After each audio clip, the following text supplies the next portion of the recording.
Welcome on into the Central Committee stream with your host, Mike from PA. We are live once again. Today is an incredible day because we will be interviewing Oliver Larkin later on in the stream, who is primarying, what's his face? Jared Moskowitz, one of the most pro-APAC, pro-Trump Democrats in the entire country. I have butchered spelling his name. I've butchered his name. Okay, thank Jesus Christ. Jared Moskowitz, which Open Secrets has decided not to upload a photo of because, god damn, is he ugly. Wasn't Editor Menta boosting Gallego 2 days ago? Yes, because he's bad at this. He's a 20-year-old. He doesn't know shit. He's not even good at an electoral analysis. Don't bring me... There's a few people that you should bring up. Ruben Gallego says he'll vote to fund Iran war one day after calling it dumb. While the Arizona Democrat said the conflict wasn't in America's best interest, he told CNN's Caitlin Collins he'd have the Pentagon's back. Liberal. Do we have that on our soundboard yet, mods? Do we have a liberal? I feel like we should have that. Like, this is an old saying from friend of the show, Captain Jean-Luc Picard. Don't trust the liberals. They will betray you. That's Patrick Stewart, chat.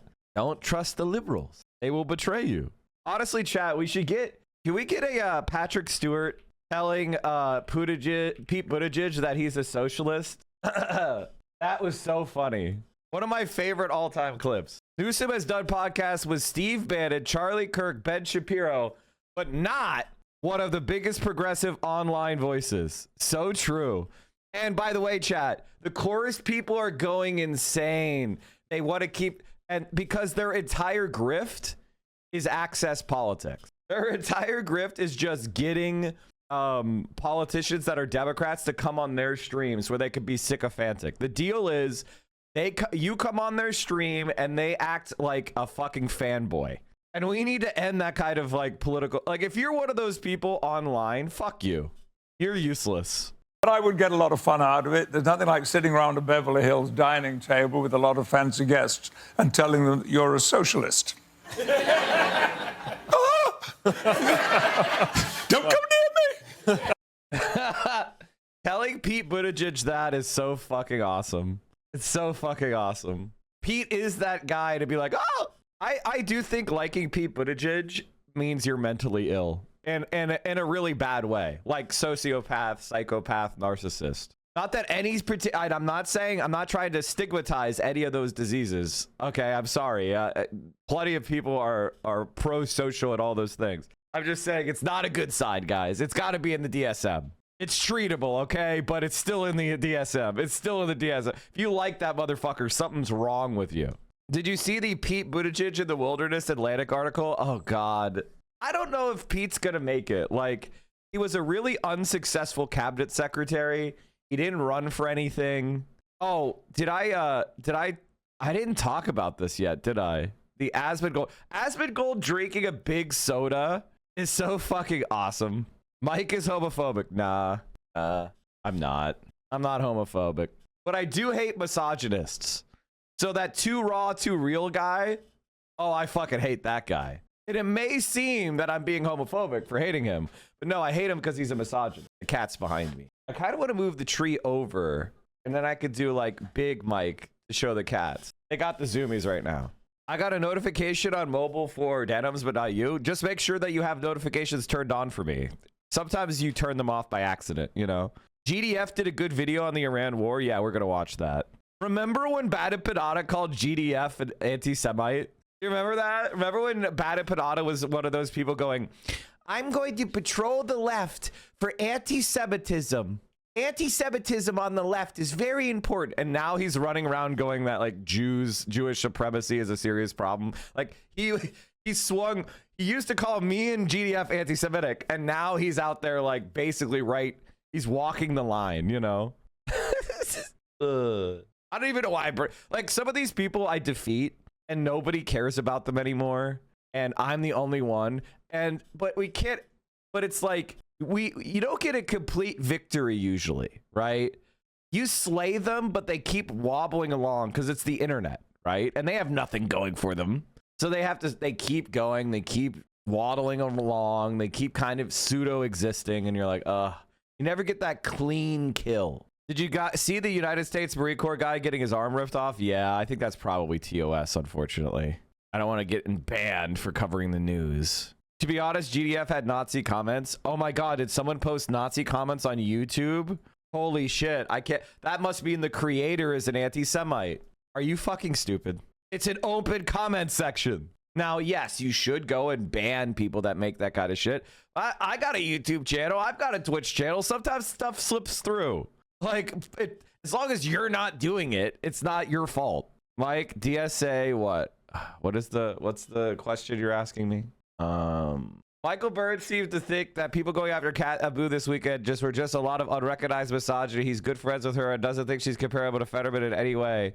Was like, why do people in Chicago care about Taiwan? Why does Kat want us to fight a war with China? Why does Kat, like, why should we care about Gaza under that logic? Her position on Taiwan is more dangerous to me and you in America than any other position you could possibly hold. It is the most dangerous possible position. It's not just a bad take. It's existentially dangerous. And it, you know, I'm misogynist. Yeah, that's me, famous misogynist. Please not another stream where we talk about Kat. No, it's sad. It's just team sports shit. It's just team sports. People are parasocial with Kat. It is what it is. They don't like my substantive critique. You know, that's it. Israel is threatening to destroy Beirut's southern suburb, an area of 20 square kilometers, Dahia, home to over 1 million civilians. A large wave of displacement is now underway. I think pan-Arab nationalism is the liberatory movement of this century, and I don't think enough people are talking about. The kind of like comprador Arab states that have existed for most of the 20th century are just being shown as farcical Israeli puppets. And I do think eventually the regular people of these states need to start turning, you know, it's easy to just hate Israel because they are the aggressor, but it is the compromisor who keeps you unarmed, who serves the oppressor, who makes resistance impossible. They just hit an oil facility in Bahrain. Okay, we have smoke rising. Does anyone have the moment of impact? Oh, fireballs.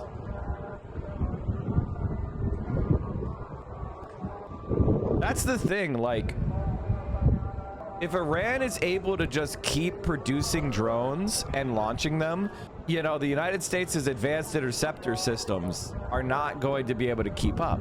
Now, the US is starting to develop cheap interceptors because drones are relatively low performance. So there is a development of cheap drone interceptor systems that's also happening. So this is Bahrain oil facilities that have been hit by Iran. All right, well, let's get into it, chat. We are going to be talking about, of course, US and Israel's war on Iran. We have the Oliver Larkin interview that we're going to do around the end of the stream. There was a War Powers Act vote in the Senate that failed. And Democrats are now floating the idea that they should support the war. Oh, this is so funny. Israeli officials allegedly hired social media influencers for $7,000 per post, failed to pay them, and are now facing lawsuits totaling millions of dollars over unpaid invoices. Yo! Why? Wait, I guess Destiny stopped posting about Israel, huh? I guess Destiny did stop posting about Israel. Holy shit. Holy shit, they got scammed. That's fucking awesome, dude. Imagine destroying your reputation and not even getting paid. Oh, Iranian missile that struck a site of Bahrain Petroleum oil company Bahrain. That's a pretty impressive strike. That's a pretty impressive strike by the Iranians. You know, like they are getting pretty. That's pretty close to the target. Has the markets? See, there was this paradoxical like rise of the stock market over the last couple days. You know, they had an up day yesterday and they dropped big 2 days ago, but then climbed for most of the day. But today it seems like they had a big drop at open and they're kind of falling further. So, you know, it's kind of similar to 2 days ago. Okay. So the stock market is kind of having a bad day, huh? What's the currency the commodities looking like? Wow. Brent crude is already $85. Holy shit, dude. I mean, if I needed oil, I'd be buying it right now on the futures markets. Hype train incoming, chat. If you enjoy the content. They broke his arm. Yeah, I know. I saw the Marine arm breaking thing. That was fucking... I mean, if I'm the Iranians, like looking at it from the Iranian perspective, there's an existential threat to the regime. And so they just need to make them pay as much as possible. They need to damage as many of the American allies as possible. Like, they're being assassinated, right? It's not like they're being treated like the leadership of another sovereign country, right? They're targeting the senior officials. They're treating their country leaders like they're Hamas. So as far as I'm concerned, you fire everything you've got. You do everything you can. Like, you do as much damage as possible to the world economy. Why are you going to allow yourself to be sanctioned and attacked and assassinated? You got to do everything you can to resist. Now, if the United States invades, it physically stops you and destroys you. It occupies the entire country, and it's no longer possible to resist. That's one thing. But at this point, America and Israel has created an existential war. So for me, the logic is clear. The Iranians need to do as much damage as they can. Like, that's... Sadly, you cannot, in fact, stock up on gas. You can a little bit if you put in stabilizers. But that's what futures are. Futures are the right to buy oil at a future date at a certain price. So the person who sells you the future has to deliver you oil, or else they have to buy you that oil. And they're on the hook for it. So you could buy futures on the oil. That's what we say when we say commodities markets. What is the commodities market? Well, they are contracts to buy or sell a certain quantity of a commodity in a future date. So when people are buying oil on the oil market, they're buying a promise. And most of the people that are buying the oil promise aren't the ones who end up buying the oil, right? They end up selling that to people that use oil near the end of the expiration of the contract. I bought some barrels. Any mom and pop refineries. During COVID-19, oil prices actually went negative for a couple days, or like, you know, and that means that oil producers needed oil to leave their pipes. And so they were paying people to take delivery of the oil because their system was being overpressured because there wasn't enough oil demand. So they started paying people to take oil. But you had to actually take the oil, you know? How the fuck did gas jump 10% overnight? I don't do politics, people, when politics starts doing them. I mean, hey, man, have you seen the news in the Middle East? Okay, this guy. It's so weird when people have blocked me that I've never interacted with. It's one of those things where it's very funny because it's like, goddamn, I troll the fuck out of liberals, don't I? Chat. Smells like Destiny fan. Oh, speaking of that, being petty for a minute. What are predictions if Iran holds on for a month, for 2 months, let's say 6 months? Will the economy crash? Well, first of all, Iran can hold on indefinitely because they're not being invaded. So all the U.S. is doing is bombing them from you know, the air. And let's be honest, it's a humongous country of 100 million, 95 million people. Okay, so it's not Gaza. Gaza is 2 million people in a very small area, and it took Israel years to demolish it. So the idea that they're going to demolish Iran completely is just not possible. Well, it is, but it would require a level of investment and effort that I don't think Donald Trump has ever experienced in his life. Here's what an Arab Marxist who was jailed in 47 in France said about the Gulf. I support confronting America and Arab reactionary forces in their own strongholds and everywhere. Mohammed bin Salman must be confronted in the vicinity of Mecca. Why divert the compass and shift away from the Israeli enemy? The Israeli enemy's foundations lie in these ruling idols, the Gulf protectorates and oil enclaves. Correct. هذه Those محميات protectorates are what التي guarantee its تؤمن له survival. الاستمرارية. ما كان له The أن enemy would يدخل not have دمشق dared to enter ويقدم Damascus to من decide who has the يحق right to له أن live and who يعيش does ومن لا not. يحق. ما كانت Nor would لإعلام Israeli إسرائيل أن flags have been raised ترتفع among the عند Druze or الدروز أو others. عند غير الدروز لولا Were بن it not for سلمان وأضراب Mohammed بن bin سلمان في Salman and محمية others like him in the القناة. Gulf protectorates. أنا مع مواجهة I mean, that's أمريكا. obviously true. Like, that's not even a question. Simultaneously, the United States constructed a privileged relationship with two core pillars of the power in the region, Israel and the GCC, specifically Saudi Arabia. These two pillars are distinct from other countries in the region in that they form the apex of hierarchies in the regional space. Their relationships with the imperialist core differ from the rest of the region in that they are both able to retain a greater share of the value generated in the region, Israel through advanced industrial exports, and the GCC through its control of its hydrocarbon supplies. The United States reinforces these regional hierarchies through aid, military and financial, and political support to those two poles, while also being deeply enmeshed in their economies through flows of FDI and other financial relations. That's exactly right. Basically, the United States of America creates the Middle East that exists today. There is no Middle East like it is today without the United States. The United States is the country that is creating that. I'll just retweet this in case you can see it. The U.S. cost for Operation Epic Fury. Can I just talk about this for a second? This is the most Reddit name. Like, do you think do Redditors feel a certain type of way about Epic Fury? Are they like, God damn, that's embarrassing? It's the Epic War. Operation Narwhal. Operation Heckin' Doggo. Operation Epic Bacon. I mean, there is almost certainly Operation Baconator or whatever the fuck with these people. We stopped them to have a terrorist foothold. But this is nothing new. This has gone on 50 or 60 years, where the United States has been involved in overthrowing governments. Mossadegh back in 1953. Nobody knows who Mossadegh was. Democratically elected Prime Minister of Iran. He was overthrown by British and American interest because he threatened oil interest of the British. And as a result of that, the Shah of Iran came in, terrible dictator. As a result of that, you had the Iranian Revolution coming in, and that's where we are today.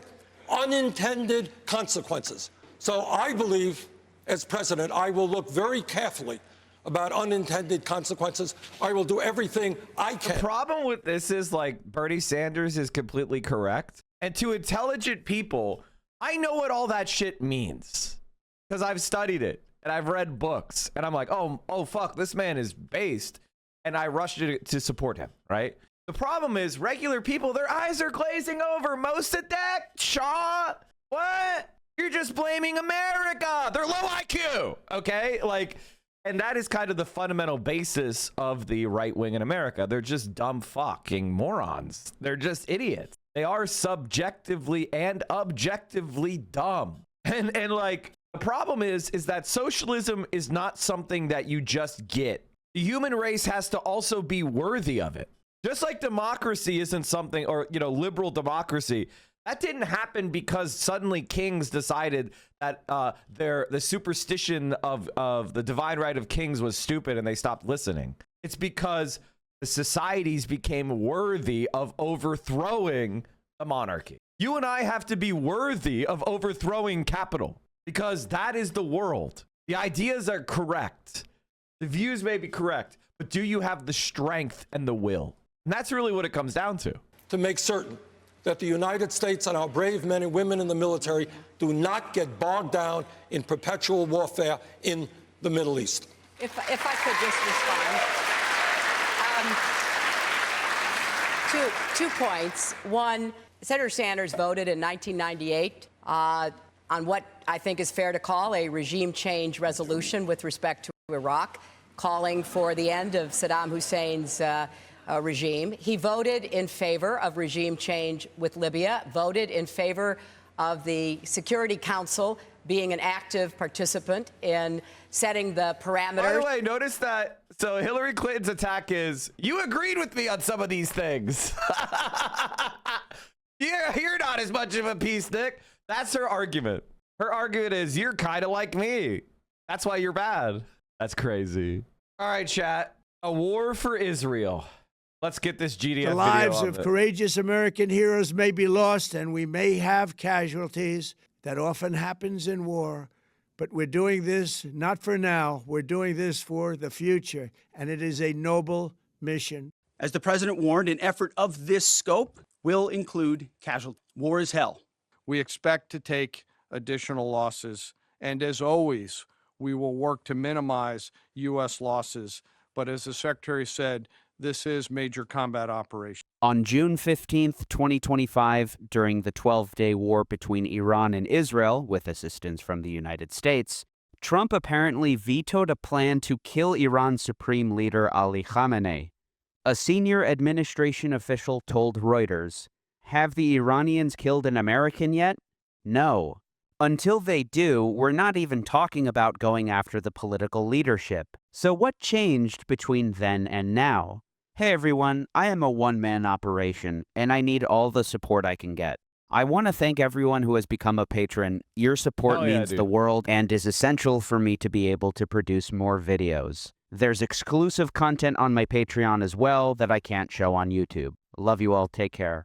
A major turning point was the protests that broke out in Iran in late December. These escalated greatly after January 8th. Less than a week later, on January 13th, according to the Washington Post, CIA Director John Ratcliffe, an Iran hawk, used a secure iPad reserved for presidential intelligence briefings to show Trump clandestinely acquired videos of regime violence against Iranian protesters and bodies in the streets. Emotive images have swayed Trump in past crises. Disturbing images of a Syrian chemical weapons attack on its own people in 2017 moved Trump to order missile strikes.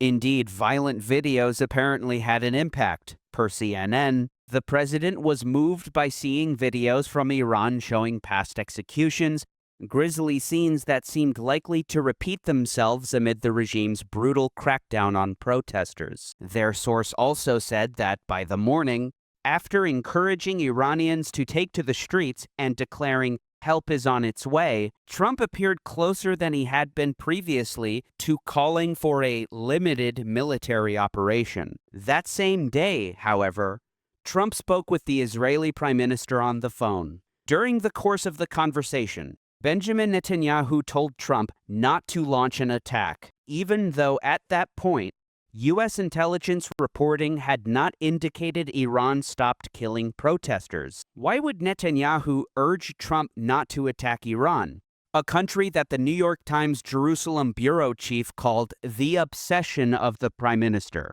David Halbfinger writes, after speaking with Israeli analysts and former officials, Israeli national security experts spoke with great respect for U.S. military capabilities to threaten the Iranian government. But they also said that a limited American action, like a symbolic strike on a few targets, could be counterproductive, especially if the United States were to follow up by agreeing to new talks with Iran on its nuclear program. One analyst named Danny Citrinowicz served for 25 years in Israel's military intelligence and is now senior Iran researcher at Israel's Institute for National Security Studies. Citrinowicz believes, as he explained to the BBC, that Netanyahu is privately pushing the U.S. towards maximalist strikes aimed at regime change in Iran, and that when Netanyahu reportedly urged Trump to hold back earlier this month, it was because he viewed the planned U.S. attack as too small. Who the fuck is the president of the United States? From my point of view, it seems like the president of the United States for the last 5 years has been Benjamin Netanyahu. But the problem is, I don't remember casting a vote or seeing Benjamin Netanyahu on any of the fucking ballots. Returning to the CNN article, Israelis didn't believe the regime would fall quickly without a prolonged campaign, and there was concern over the state of the country's missile defenses, which were extensively used during conflict between Israel and Iran last year. At the time, according to the Wall Street Journal, the U.S. didn't have an aircraft carrier in the Middle East, but Trump still could have deployed bombers, Air Force jet fighters, or naval assets to strike Iran. This apparently wasn't enough for the Israelis. And so the United States moved a massive amount of military forces into the region. In other words, Israel directly intervened and pushed for a larger military campaign. The day after the Trump-Netanyahu phone call, CNN revealed that the U.S. military is moving a carrier strike group to the region. Carrier strike groups normally include an aircraft carrier, guided missile cruisers, anti-aircraft warships, and anti-submarine destroyers or frigates. The nearest group, according to open source intelligence, is the USS Abraham Lincoln Carrier Strike Group that was last reported to be in the South China Sea. I would be remiss if I didn't point out the irony in this deployment.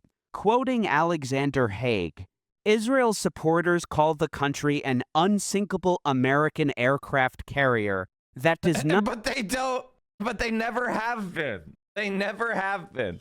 It's all one-sided. American forces are not based in Israel. We give them our weapons free of charge. Not need even one American soldier. In a 2011 article for Foreign Policy, their ambassador to the U.S. said Israel's presence has enabled the United States to minimize its military deployments in the area. From the Times of Israel, published February 27, 2026, the aircraft carrier USS Abraham Lincoln and 3 guided missile destroyers have been in the Arabian Sea since the end of January after being redirected from the South China Sea. Why are they in the South China Sea, chat? I don't remember there being any crisis in South China. Why are they in the South China Sea? I think this might have been the same day that Kat Abu-Ghazaleh missed a major debate inside of her district. She said it was narcolepsy. Maybe she was taking a cruise. The strike group, which brought roughly 5,700 additional service members to the region, bolstered the smaller force of a few destroyers and 3 littoral combat ships that were already in the region. 2 weeks later, Trump ordered the world's largest aircraft carrier, the USS Gerald R. Ford, along with 3 destroyers and more than 5,000 service members to head to the region. The Ford is now in the eastern Mediterranean, bringing the Navy's presence in the region to 14 ships. Additionally, air assets in Jordan included more than 60 attack aircraft. This deployment included thousands of service members from all branches, hundreds of advanced 4th and 5th generation fighters, dozens of refueling tankers, the Lincoln and Ford Carrier Strike Group, and their embarked... Listen to all the money that's being wasted. Also, this guy being named Kane, I mean, nominative determinism is undefeated. Nominative determinism is fucking undefeated, dude. Wings, sustained flow Wasted. of... The military-industrial complex is booming now. Oh, that's a common misconception. The military-industrial complex does not make you or I richer. That is a misconception. Sometimes vulgar Marxist online get confused about this. But Michael Peretti explained it very well. Let's say, for example, I spend $1 trillion on the Pentagon, right? And I get $200 billion of profit for the military-industrial complex. I paid $1 trillion to give a group of people over here $200 billion. I'll put it to you another way. Imagine that you had the right to Jeff Bezos' money, but you had to destroy, for it to be deposited into your account, you had to pay an 80% fee. So you got a debit card and it's connected to Jeff Bezos' wealth. If you, every time you swipe the debit card, it goes through. It pays for whatever you're whatever you want. But 4 times that amount of money goes to the criminal that gave you the debit card. Or gets burned in a fucking shredder. Who cares? How much would you use that debit card? And that is the capitalist class. The capitalist class understands that there are diffuse costs and concentrated gains. So you pay $100 in taxes and it results in $1 billion going into the Mercer's family bank account. And so they take that $1 billion and they lobby Congress. And those Congress people, they hire flunkies. And those flunkies are making money. And the Congress people are making money. And the Mercers are billionaires. But the entire society lost out on $100 billion. The entire society is much worse off. It's just that the costs are spread out among 350 million people. And the gains are concentrated in the hands of very few people. So our entire system is like that now. It's just a collection of various interests who personally profit at the expense of everybody else. And we're all worse off. So I think there's this kind of a third worldist idea that attacking Iran is making American homeless people better off, or some nonsensical, bad empanada brained idea. But it's not true. The value of the American empire is not spread to everyday Americans. That's nonsense. Now, there are some advantages from being American. We're not currently being bombed by America, as an example. But the benefits of empire go to the bourgeoisie. It doesn't trickle down. Ironically, a lot of these third worldists believe in trickle down theory, but for foreign policy. And let me tell you, it doesn't trickle down. That's why there are 1 million Americans living on the streets. That's why most Americans, that's why they live 10 years less than similarly situated people in most developed countries. If my life expectancy is 10 years less than yours, I'm not privileged. Now, the American rich, they are privileged. But this is why socialism must involve the working class in the West as well as the working class of the third world. Because if we try to pretend that first world workers are not, part of the proletariat, you create a contradiction. And what's happening to Iran is exactly what that contradiction bears out. Munitions, fuel, supplies, all supported with command and control, intelligence, surveillance, and reconnaissance network. And the flow of forces continues today. The Washington Post reported, with regard to Netanyahu urging Trump not to attack Iran in January, a key factor contributing to Israel's vulnerability was the absence of major U.S. military assets, which Israel has relied on increasingly to shoot down retaliatory strikes from Iran in exchanges between the two nations over the past 21 months, said a U.S. official. The U.S. support has come at a rising cost to Washington's stockpile of interceptors, the official said. I'm reminded of Henry Kissinger's words from 1975. Challenging the notion that U.S. support for Israel was motivated by strategic interests, he countered that it simply provides for the survival of Israel. Interestingly, according to a report from the Wall Street Journal just days before the attack, in a first, U.S. deploys combat jets to Israel for potential wartime mission in Iran. The reason they hadn't before? In prior years, the U.S. took pains to avoid highlighting how closely it worked with Israel. So it's not that the United States wasn't taking orders from Israel. We were just focused on hiding it. Guys, ladies and gentlemen, that's a democracy to you. It's a democracy to you where the government spends its effort hiding the influence of a foreign power. How do I put this? How do I put this in a way that is as straightforward and honest as possible? The ruling class that we have needs to be dug out, root and stem, and turned into a kind of proverbial mulch. I'm continuing the proverb of ripping out a bush, okay? What do you do when you rip out unwanted bushes and plant material? You throw it into the grinder and you get beautiful mulch. You repurpose it. Avoid highlighting how closely it worked with Israel, though this isn't even the first time that the U.S. has sent troops to the country. The U.S. has sent Army troops to Israel to operate the THAAD anti-missile system and has previously stationed ballistic missile defense-equipped destroyers near Israel to help protect the country from missile and drone attacks. While the U.S. was moving all this hardware to the Middle East, the Trump administration was engaging in negotiations with the Iranians in an effort to secure a new nuclear deal.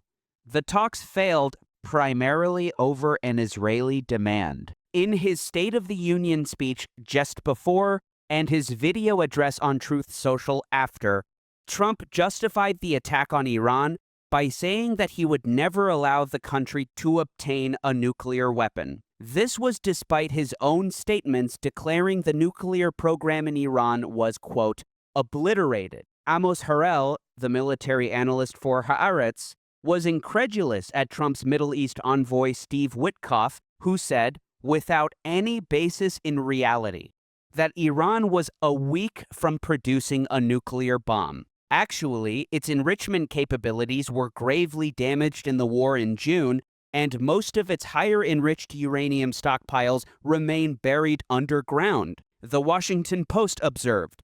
The attack came despite U.S. intelligence assessments that Iran's forces were unlikely to pose an immediate threat to the U.S. mainland within the next decade. Saturday's attack on Iran was a break from decades of U.S. decision-making to hold back from a full-scale effort to depose the regime of a country of more than 90 million people. It also marked a stark shift from Trump's own previous military forays, which until now have been far narrower in scope. Moreover, the International Atomic Energy Agency has said there is no evidence Iran has restarted its uranium enrichment program following those strikes or that it has an active bomb-building plan. In an assessment last year, the U.S. Defense Intelligence Agency cited no indication that Iran was embarking on development of an intercontinental ballistic missile.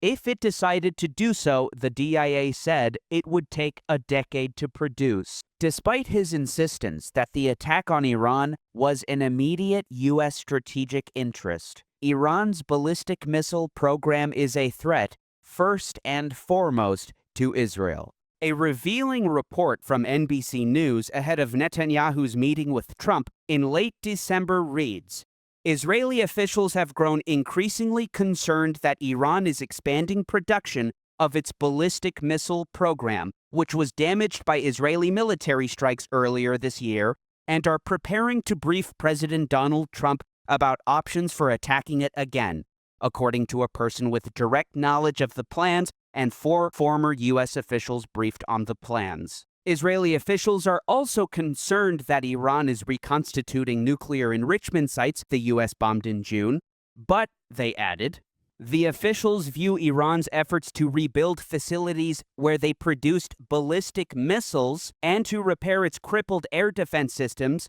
as more immediate concerns. At that meeting, the sources said, Netanyahu is expected to make the case to Trump that Iran's expansion of its ballistic missile program poses a threat that could necessitate swift action. Regarding the 12-day war in June, the Israelis had presented Trump with 4 options for military action, according to the person with direct knowledge of Israel's plans. Israeli officials laid out the options on a coffee table in the Oval Office. Kid Starver says they're going to be joining the war. Short of Chuck Schumer saying Israel can't have a nuke while being interviewed. They have nukes. They stole them from the United States. They literally stole the fissile material from the United States. And like, do you think Israel, forced the U.S.'s hand here, boxed the U.S. in on this? Look, no one wants a nuclear war. No one wants a nuclear Israel, but we certainly don't. What he means is nuclear Iran. Nobody wants nuclear war. Here's the reality.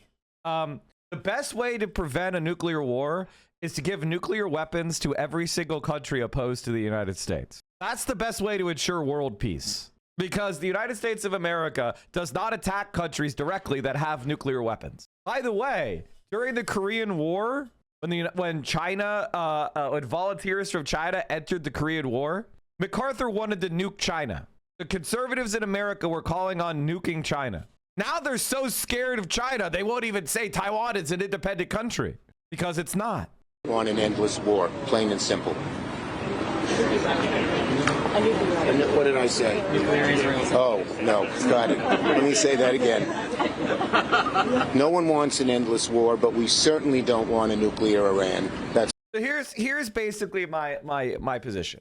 I think that Chuck Schumer is probably the person that makes anti-Semitism spread further and faster than any other human being on earth. I think this is Nick Fuentes' closest ally because the types of shit he says on a regular basis and the fact that he holds extremely high amount of power in American politics is completely inexplicable.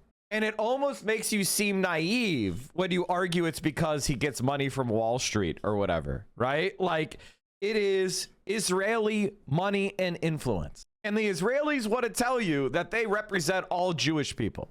And what does Chuck Schumer say? As the leader of the Democratic Party in Congress, he says his #1 job is to, quote, keep the left pro-Israel, not represent the American people, not ensure the peace, prosperity, and security of the American nation.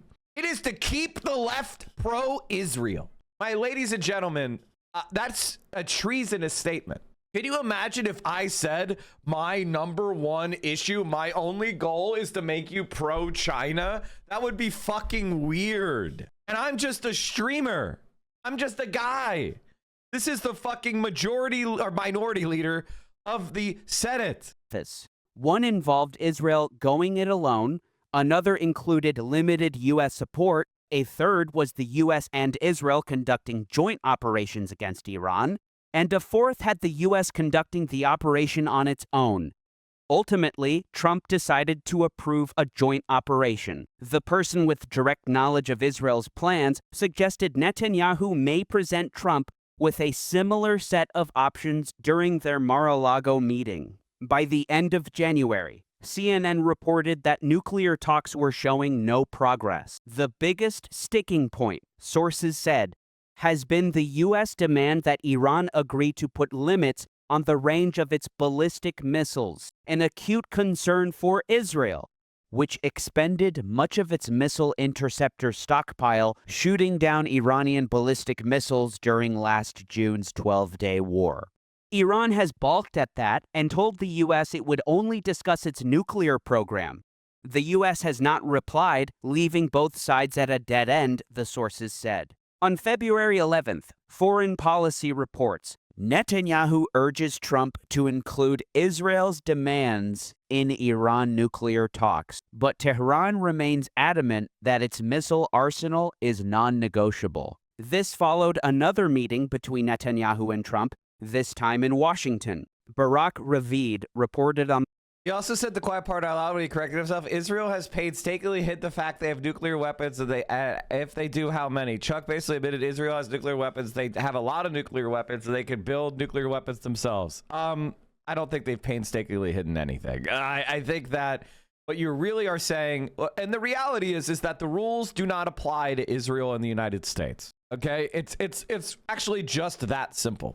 Being like laws against having nuclear weapons only applies to countries that don't have the power to resist the United States. Nobody is confused about Israel having nukes. Everybody understands that Israel has nukes. Now, the difference between, like, say, Israel and North Korea is this. North Korea indigenously developed nuclear weapons on their own. A small communist country, socialist country, under siege, under an economic depression, unable to trade with the rest of the world, they developed and deployed their own nuclear weapon, right? Israel stole that technology and the fissile material from the United States. So that's the difference. Sometimes Israel and Israel defenders say they don't have nukes. No, they don't.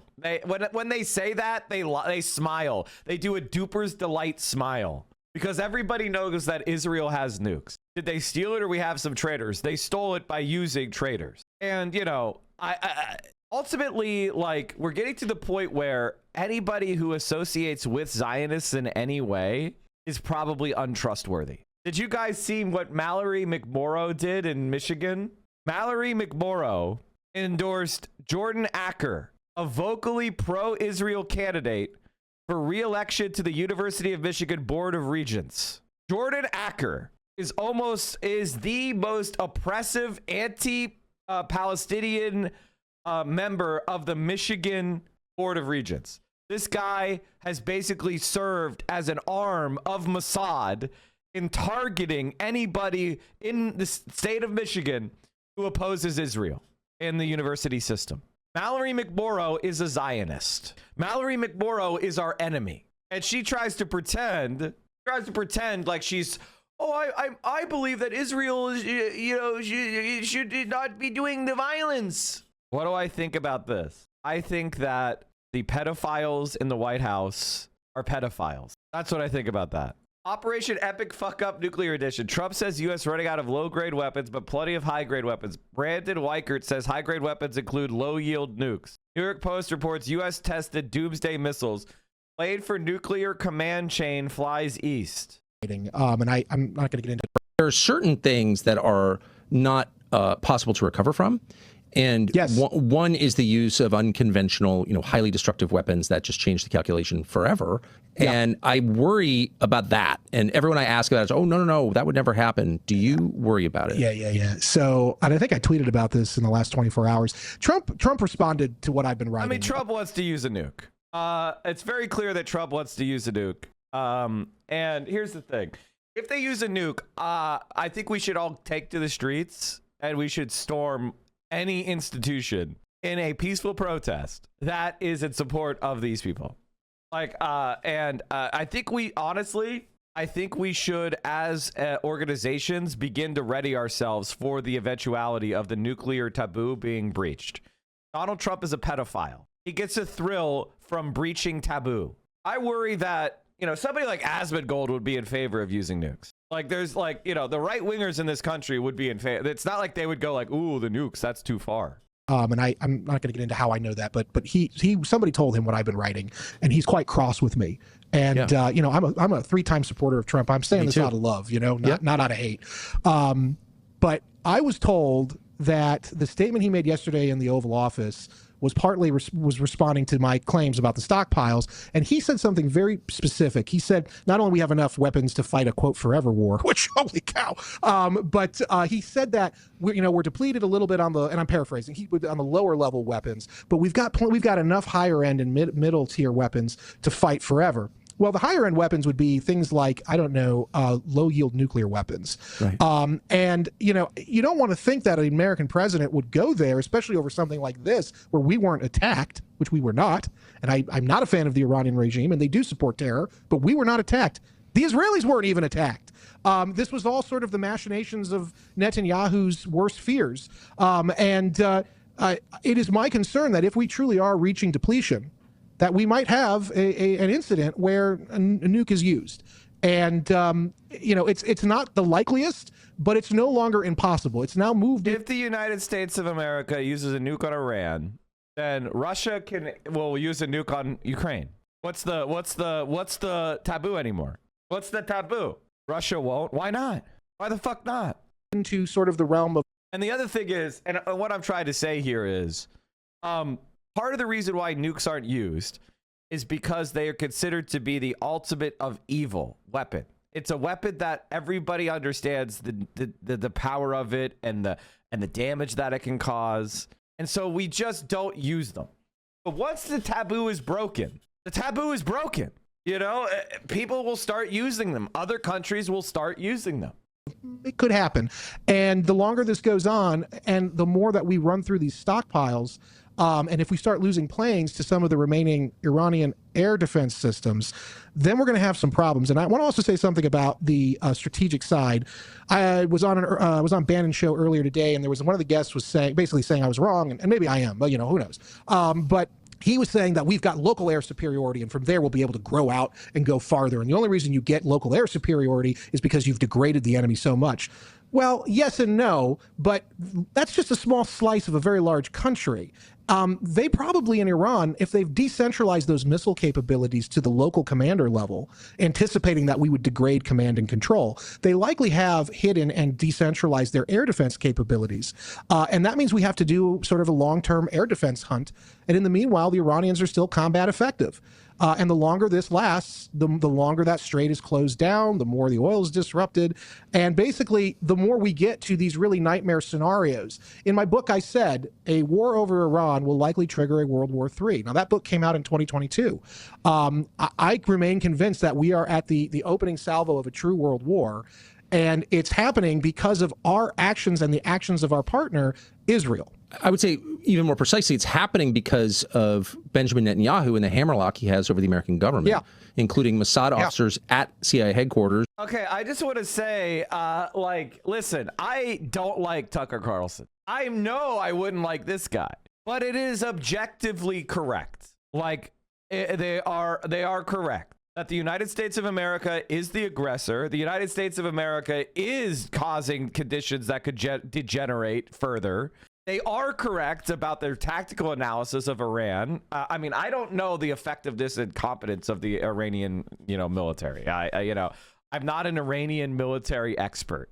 As much as I want to be, I have not spent the time studying Iranian military command structure at deployments and whatnot. Okay, there's some things that even I don't know about, right? I could learn, I'm sure, and I know where to look, but it hasn't. Maybe I should spend the time. But overall, everything he's saying is completely reasonable and logical. And let's just be honest. I'm in favor of doing whatever it takes to purge Israeli influence from the United States of America.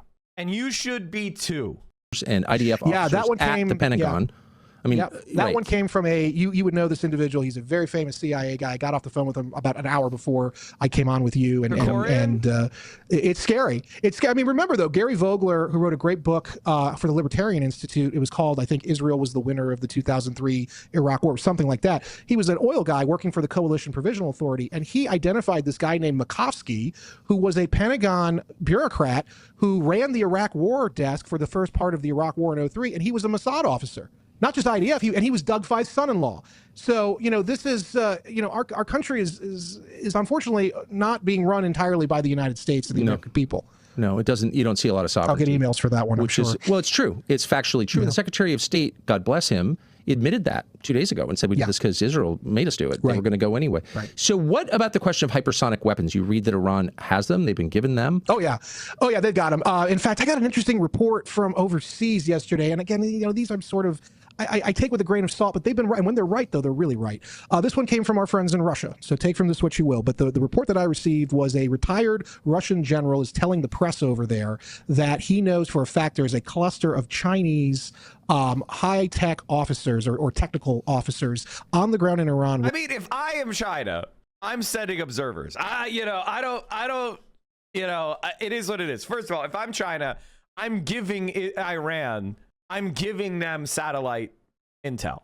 If I'm China, I'm turning this into a bramble patch. I am doing as much as I can through with plausible deniability to assist Iran and turn it into a bramble patch. That's really all it has to do. I mean, and as long as you maintain plausible deniability, as long as the Chinese military is not giving direct assistance that you can see, why aren't they arming them like America did for Ukraine? The problem with that is the Chinese are not quite strong enough yet, and they are worried about basically getting 90% down the track and then derailing themselves by getting sucked into these foreign wars, right? Like, the United States did not become global hegemon by sticking itself into every fucking little thing. And our own growth to global hegemon, we stayed neutral for way longer than was reasonable. We waited until there was a direct attack on our Navy that drew us in. We didn't just start sticking our fingers in everywhere, right? We focused on development and armaments. And we created a scenario where we were, without a doubt, the innocent party being attacked. China is doing the same strategy. Keep themselves out of foreign entanglements while they develop. I mean, they just had a meeting today in China of the Central Committee. Fuck, I had it. Oh, here it is. They just had one. The year 2025 marked the conclusion of the 14th five-year plan. China's economy reached new heights. China's GDP crossed successive thresholds, topping 110 trillion yuan, 120 trillion yuan, 130 trillion yuan, 140 trillion yuan, with an average annual growth rate of 5.4%. New breakthroughs were achieved in technological and industrial innovation. Research and development spending nationwide increased by an annual average of 10%. That's insane. Wow. New strides were made in reform and opening up. We sped up the development of a unified national market. All access restrictions on foreign investment and manufacturing were lifted. The people's well-being was elevated to a new level. Per capita disposable income increased at an average annual rate of 5.4%. And a total of 60 million urban jobs were created in the last 5 years. People's life expectancy reached 79.25 years. And fresh progress was achieved in ecological conservation. In cities and above the prefectural level, the proportion of days with good or excellent air quality rose to 89.3%. We also created the world's largest and fastest growing renewable energy system. China's ability to safeguard security improved, and we ensured that no systemic risks arose. Thanks to our arduous and unrelenting efforts, we have accomplished all 20 major targets, 17 major strategic tasks, and all 102 major projects set out in the outline of the 14th five-year plan. We are also clear-eyed about the difficulties and challenges we face. The evolving external environment is exerting greater impact on China, while multilateralism and free trade are under severe threat. As long as we fully tap our strengths and respond to challenges in the right way, we will surely open up even more promising prospects for China's development. Now, if you notice something about the way the Chinese government speaks to each other, it's about concrete, measurable statistics. It's about executing balanced and thoughtful governance. And here's the thing, it's not just talk. This isn't talk. This is reality. 60 million new urban jobs in the last 5 years. I mean, like, what are we even saying here? The life expectancy reaching 80 years old. More renewable energy being created in China than the entire European Union. And we're going to look at the day's top business news. Brian Quinn is joining us here on set. He's starting in China today. The government, amid all of the latest news we've brought you, of course, kicking off its annual gathering of its parliament. A major focus on the economy, Brian. Stuart, the National People's Congress is China's rubber stamp parliament. Its annual gatherings. Nice. Rubber stamp parliament, by the way. Serve largely to announce decisions already made by Communist Party leadership.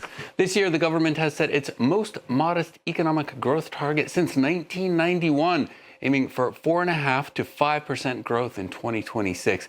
Beijing planning to inject some $44 billion into state banks as it seeks more domestic investment into the country's defense and tech sectors. Despite a record trade surplus of nearly $1.2 trillion last year, the Chinese economy is facing a host of challenges, including a long-running crisis in its real estate market, weak consumer spending, and major trade tensions with both the U.S. and the EU. Some of the hardest hit by the slump are China's young people. Youth unemployment is at nearly 19%. The situation has pushed some to seek spiritual help in finding a job. France 24's team in Beijing sent us this report. It's one of Beijing's busiest spiritual sites, while many here are praying for clarity, stability, or good health among Lama temples. Guys, you want to know what our youth employment rate from 16 to 24 is? Our youth unemployment rate is 46.9%. 46.9% unemployment for 16 through 24. Labor force participation rate of the entire country is 59%. Smoke and incense sticks. Others are searching for something else. I'm graduating from university this year and I'll need to find a job. So my wish this year is mainly about my career. There are specific halls dedicated to career-related wishes. You go there, offer incense, and tell the Buddha your wish. Almost 13 million. Can I just say that this entire report is what I would call propaganda and Orientalism in the most weird fucking way. And goddamn, are they fucking creepy over there. Students are expected to graduate like this the year, French are creepy. A national record. Ballooning graduate numbers and a limited supply of skilled work have led to high youth unemployment. While 2025 saw an urban unemployment rate of 5.2%, in the last year the youth unemployment figure has hovered between 15 and 19%. 2025 actually is the worst year for fresh graduates' job market. It is quite ironic because they are also the best educated batch in Chinese history. But because of this mismatched expectation of the kind of job they can get, then many of them cannot be employed within the year. Experts say most young people will eventually find a job. Some are forced to settle for work below their skill level. Others, guys, underemployment. We don't have that problem in the US. Like 28-year-old finance graduate Du Jinhua, rejoin family businesses. I did look for other jobs, but I wasn't satisfied with the pay. Since my mother's run this place for over 20 years, I helped out here, felt it was okay, and decided to stay and work in sales. The best piece of propaganda they have is a guy who is working with the family business. That's the worst. Oh, man. You graduated college with no student debt, and now you're working for your family's business? My family's small business? Oh, my God. In America, they would call this a success. Back in Lama Temple, prayers continue. In January, Beijing promised hardcore support to stabilize employment, stepping up internship and traineeship recruitment for graduates. Despite the policies, many here still feel they have to turn to the heavens for help. Legitimately, the propaganda that Americans get about China and French people get about China is so comically stupid that I don't even feel like I have to say anything anymore. Like, I don't even feel like I need to say anything anymore. It's just like people do the same shit in the US. You know how many people I know do tarot card readings or palm readings or fucking psychic shit or astrology and all the people do all this shit. It's a fun thing to do. And people pray for the same shit too at church. It's just a weird thing to make it about because they're Buddhist. You have to gawk. It's fucking weird, bro. Meanwhile, in China, they crack down on gig work. So when people get jobs, they're formal jobs. Yang Kim is in Broomby there. Let's check in on the markets then, Brian. How are they shaping up today? Well, the war in Iran continuing to send crude oil prices higher on Thursday. Insurance premiums for oil tankers crossing the Strait of Hormuz up some 1,200%, despite a pledge from the Trump administration to provide such insurance itself. Brent crude contracts gaining around 3.25%. WTI is up 3.5%. European indexes losing a bit of ground Thursday as investors remain skittish over the war. Energy companies are gaining on higher oil prices. Travel, though, down again. London dipping below the flat line shortly after the open. Paris and Frankfurt down nearly 0.5%.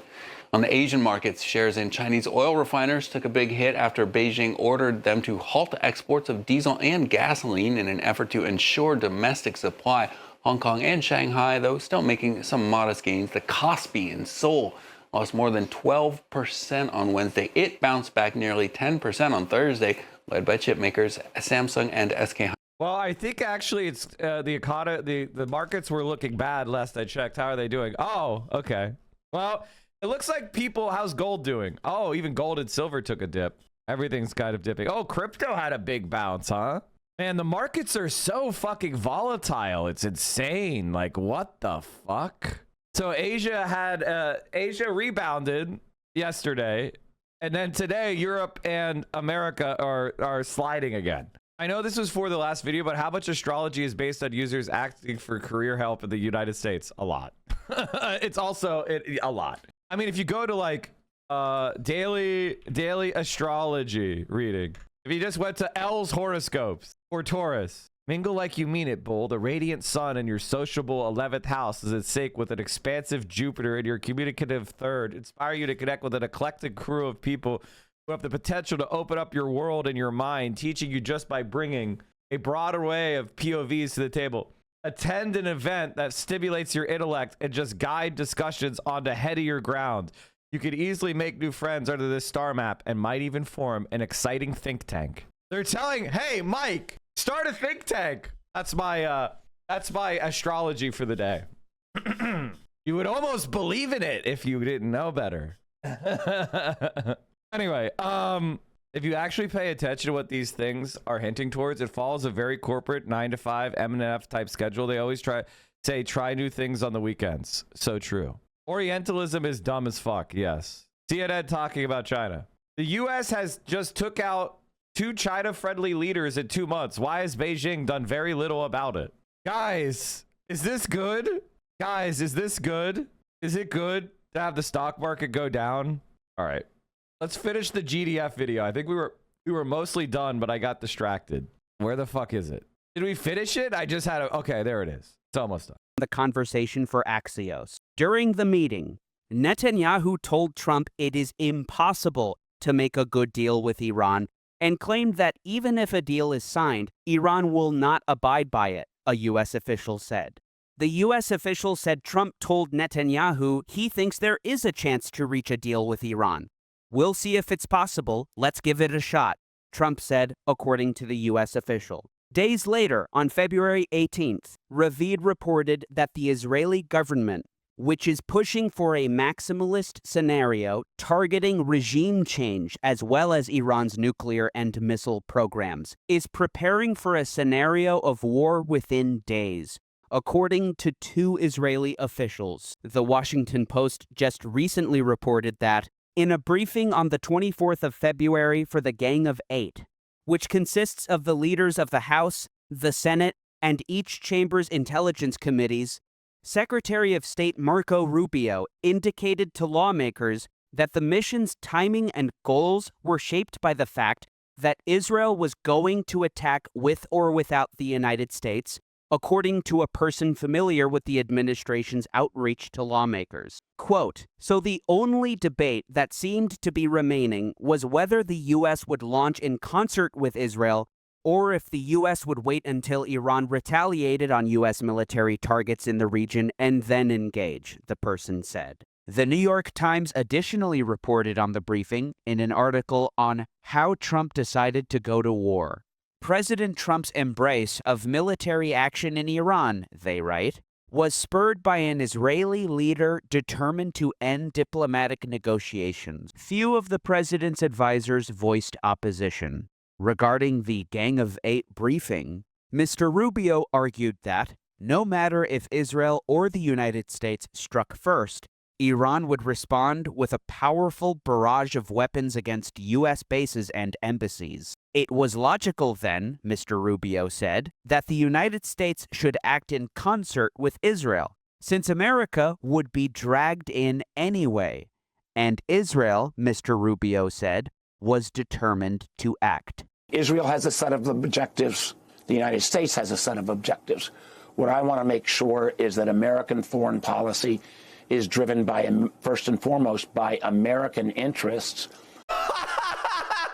If we had a foreign policy that was driven by American interests, we would be arresting our entire capitalist class, including you.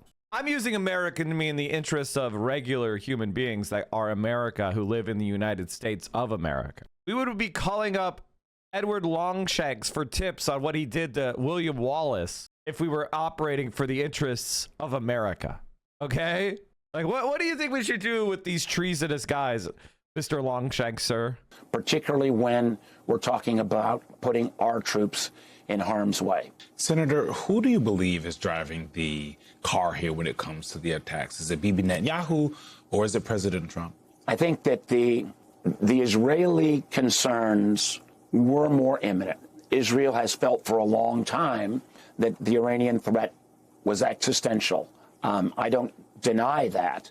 But also, even in terms of imminent threat to Israel, I did not.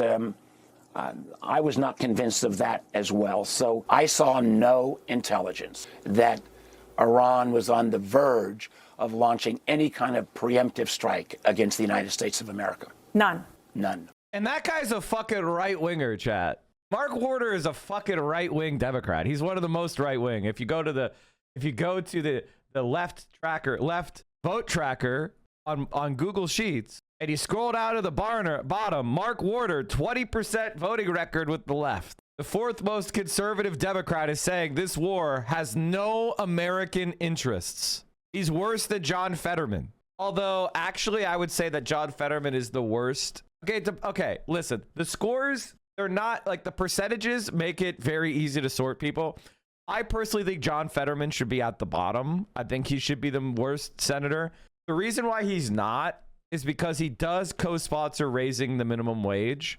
And basically, there is a left score which gives you an extra boost for co-sponsoring important left-wing bills. So if you co-sponsor important left-wing bills, it gives you a boost. But his actual voting record on every single bill, he's only voted with the left 18% of the time, which is the worst in the Senate. But his sponsorship of the Raise the Wage Act, which has not and will not pass, boosts him to 42nd. So, you know, I think John Fetterman is the worst senator in the Senate. But just so you understand the particularities about this is like, You know, there's a little bit of flex, right? You know, basically, if you were to get rid of Jackie Rosen, Maggie Hassan, Cortez Masto, Mark Warder, John Hickenlooper, John Fetterman, Gene Shaheen, Angus King, Michael Bennett, John Ossoff, Chris Coons, Mark Kelly, and Chuck Schumer, I think that's pretty much the people that are just dinos. Those are people that are more Republican than they are Democrat. You could probably throw in Alyssa Slotkin and Ruben Gallego as well. Real Democrats don't really start kicking in to around Tim Kaine, I'd say, and Amy Klobuchar.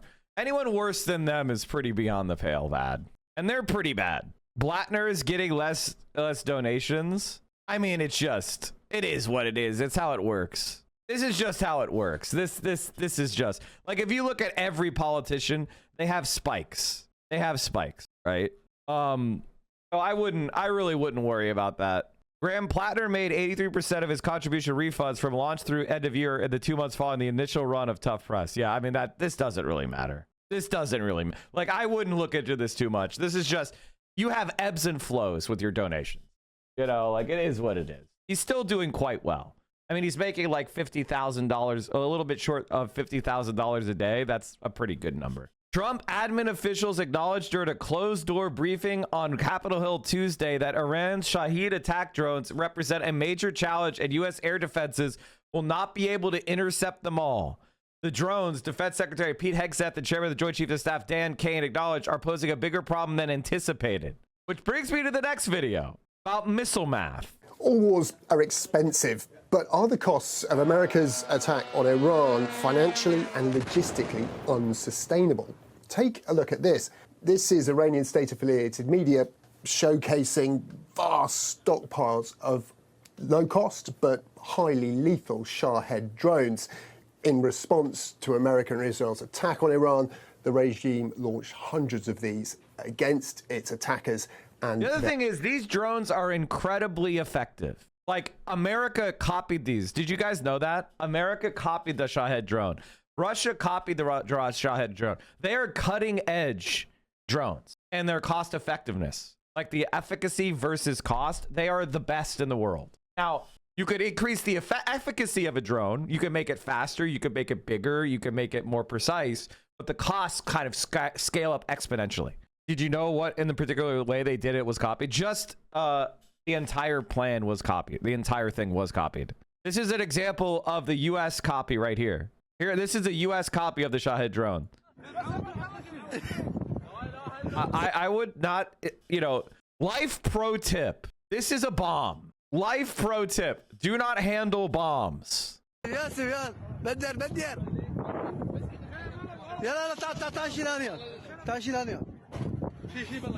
Apparently it uses Starlink. Oh, is that a Starlink panel? That kind of looks like a Starlink panel. So the United States and Russia are just copying it. U.S. debuted suicide drone in Iran after fast-tracked Pentagon procurement. So basically, you know how people are like, China just steals ideas. China just steals ideas, and then they're not really innovating. The United States of America has stolen the Iranian Shahed drone design. The U.S. successfully debuted a low-cost suicide drone to combat it in Iran just 8 months after the Pentagon unveiling as the U.S. pushes to accelerate weapons programs. The low-cost, uncrewed combat attack system, manufactured by Arizona's Spiketree Works, was showcased in July 2025 with Defense Secretary Pete Hegseth walked the Pentagon's inner courtyard with more than a dozen companies to supply the military with new equipment. So they just stole the drone technology from Iran, and now they're copying it. The government owns Lucas Design intellectual property because guess what? It's just copied from Iran. So if you want to understand how effective these drones are, they're so good that the U.S. is copying them.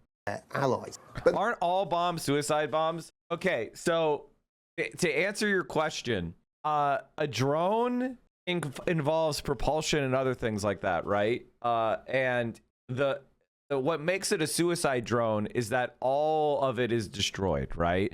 Whereas drones typically have weapon systems that detach, right? And a drone returns. So this is separating itself from other types of drones. You could say this is like, you know, a self-propelled bomb or whatever, but suicide drone is more evocative and easily understood, which separates it from like other things. Like a bomb itself is dropped from another vehicle, typically without propulsion. There's a huge mathematical mismatch between the cost of Iran's weapons and those used to defend against them. Take the UAE, for example. It's had amazing success in thwarting Iranian missile and drone attacks, claiming to have downed more than 90% of those fired at it in the first 3 days of the conflict. But a Shahed drone costs between $20,000 and $50,000. The missiles used to intercept them between $500,000 and $1.5 million.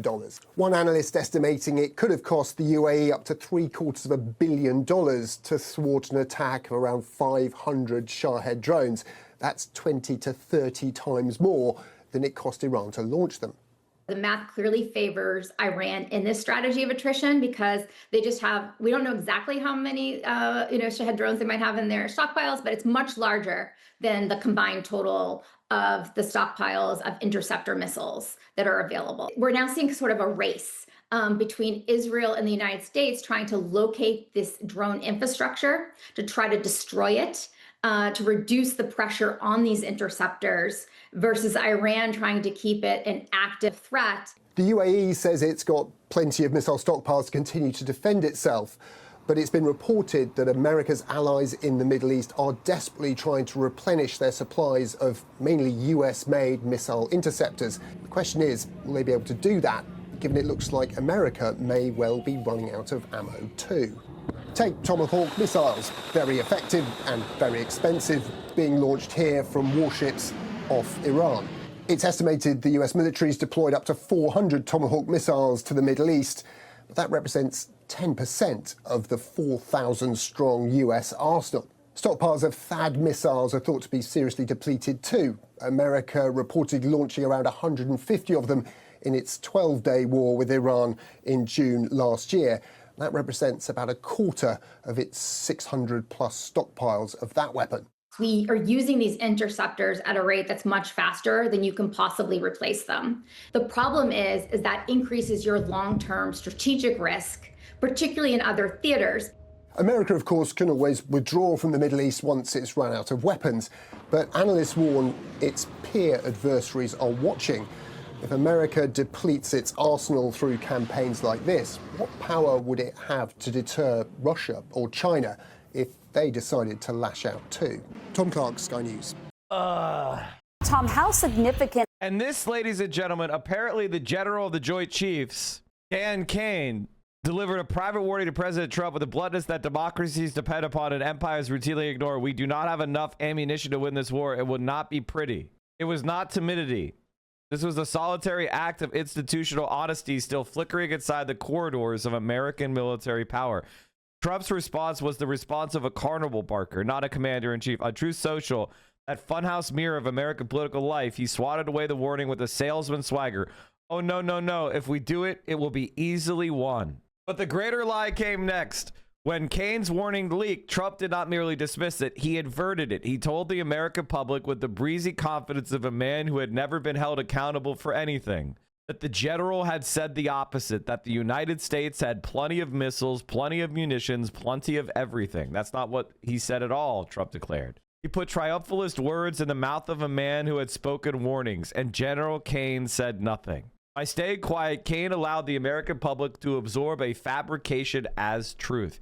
He did not say, no, Mr. President, that's not what I said. He did not invoke the oath he swore or the soldiers who would pay with their lives for the gap between political rhetoric and logistical reality. He chose the safety of silence over the danger of truth. In doing so, he did not merely fail himself, he failed the Republic. As a historian Andrew Bracevic has long warned, the professional military has become less a defender of democratic values than a tool of imperial ambition. Its senior officers more attentive to their next posting than to the Constitution they swore to uphold. And not only that, there is a revolving door between senior positions in the military and the military-industrial conflict and complex. Excuse me. So, in other words, becoming a general is like winning the lottery. Once you get that first star on your lapel, you can start to command 7-figure salaries in the military-industrial complex. So these guys are heavily personally incentivized not to rock the boat, not to argue against procurement, not to argue in favor of a restraint. They are incentivized to argue in favor of war and conflict and violence. And then when they're done with their career, they get their pension at 20 years of service. They're in their early 40s or at latest 50s. And they spend the next 10 to 20 years collecting millions of dollars of ex post facto bribes from those military contractors that sustain the war machine. This is how it works in America today. Current inventories of interceptors and precision munitions cannot sustain a prolonged air campaign against a nation 3 times the size of Iraq. The Wall Street Journal has documented an alarming gap in U.S. military stockpiles, reporting that reserves fell significantly short of requirements for high-intensity sustained operations. The other thing is, isn't Ukraine incredibly fucked? Like, if the United States is doing this shit and fighting Iran and needing to intercept Iranian shahheads and stuff, aren't they going to just cut off the spigot of those reserves to Ukraine? Like, isn't Ukraine just fucked? Or they have to strip American forces in Asia clean. And this is where World War, I mean, if the Chinese have America's military penetrated, which I'm sure they do, and they see that the United States is shipping out THAAD systems and Patriot missile batteries and weapon stockpiles out of Japan, South Korea, and not delivering those weapons to Taiwan, at a certain point, the military calculus for China changes. All right, let me get this going. Let me see what the fuck this is. Is the concern that U.S. air defense may not be able to intercept many of these Iranian drones? It is significant and it is growing, Pam. Wolf, let's take a look at what the U.S. is doing right now. They're fielding a previously unused military asset. I'm going to show you a life-size model that we bring into our virtual studio here. This is the Lucas drone, low-cost unmanned combat attack system. It is, as you can see, about 10 feet long, about an 8-foot wingspan. It weighs about 180 pounds. It's powered by a propeller back there, which means very low heat signature, hard to track. And up front, it can carry about 40 pounds of high explosives. It is also, interestingly, based upon a clone of an Iranian drone, the Shahed 136 Kamikaze. The Iranians have been working on this for years. The U.S. got a hold of one. They had engineers take it apart and say, let's build a better version of it. That's what they have done. And yet the Iranians continue to rely on this and many other types of drones. But this one in particular, they rely on for several reasons. One, compared to a missile, which requires a great big launch platform that can be targeted and taken out, and then the missiles are no longer useful. This can be launched from the back of a truck, from the middle of a field, from a boat, compared to a missile, which requires a big production facility, which also can be targeted and destroyed. These can be made in many covert locations all over that are hard to track down. And compared to a missile, which will cost at least $1 million, sometimes several million, this is cheap, only about $20,000 per unit.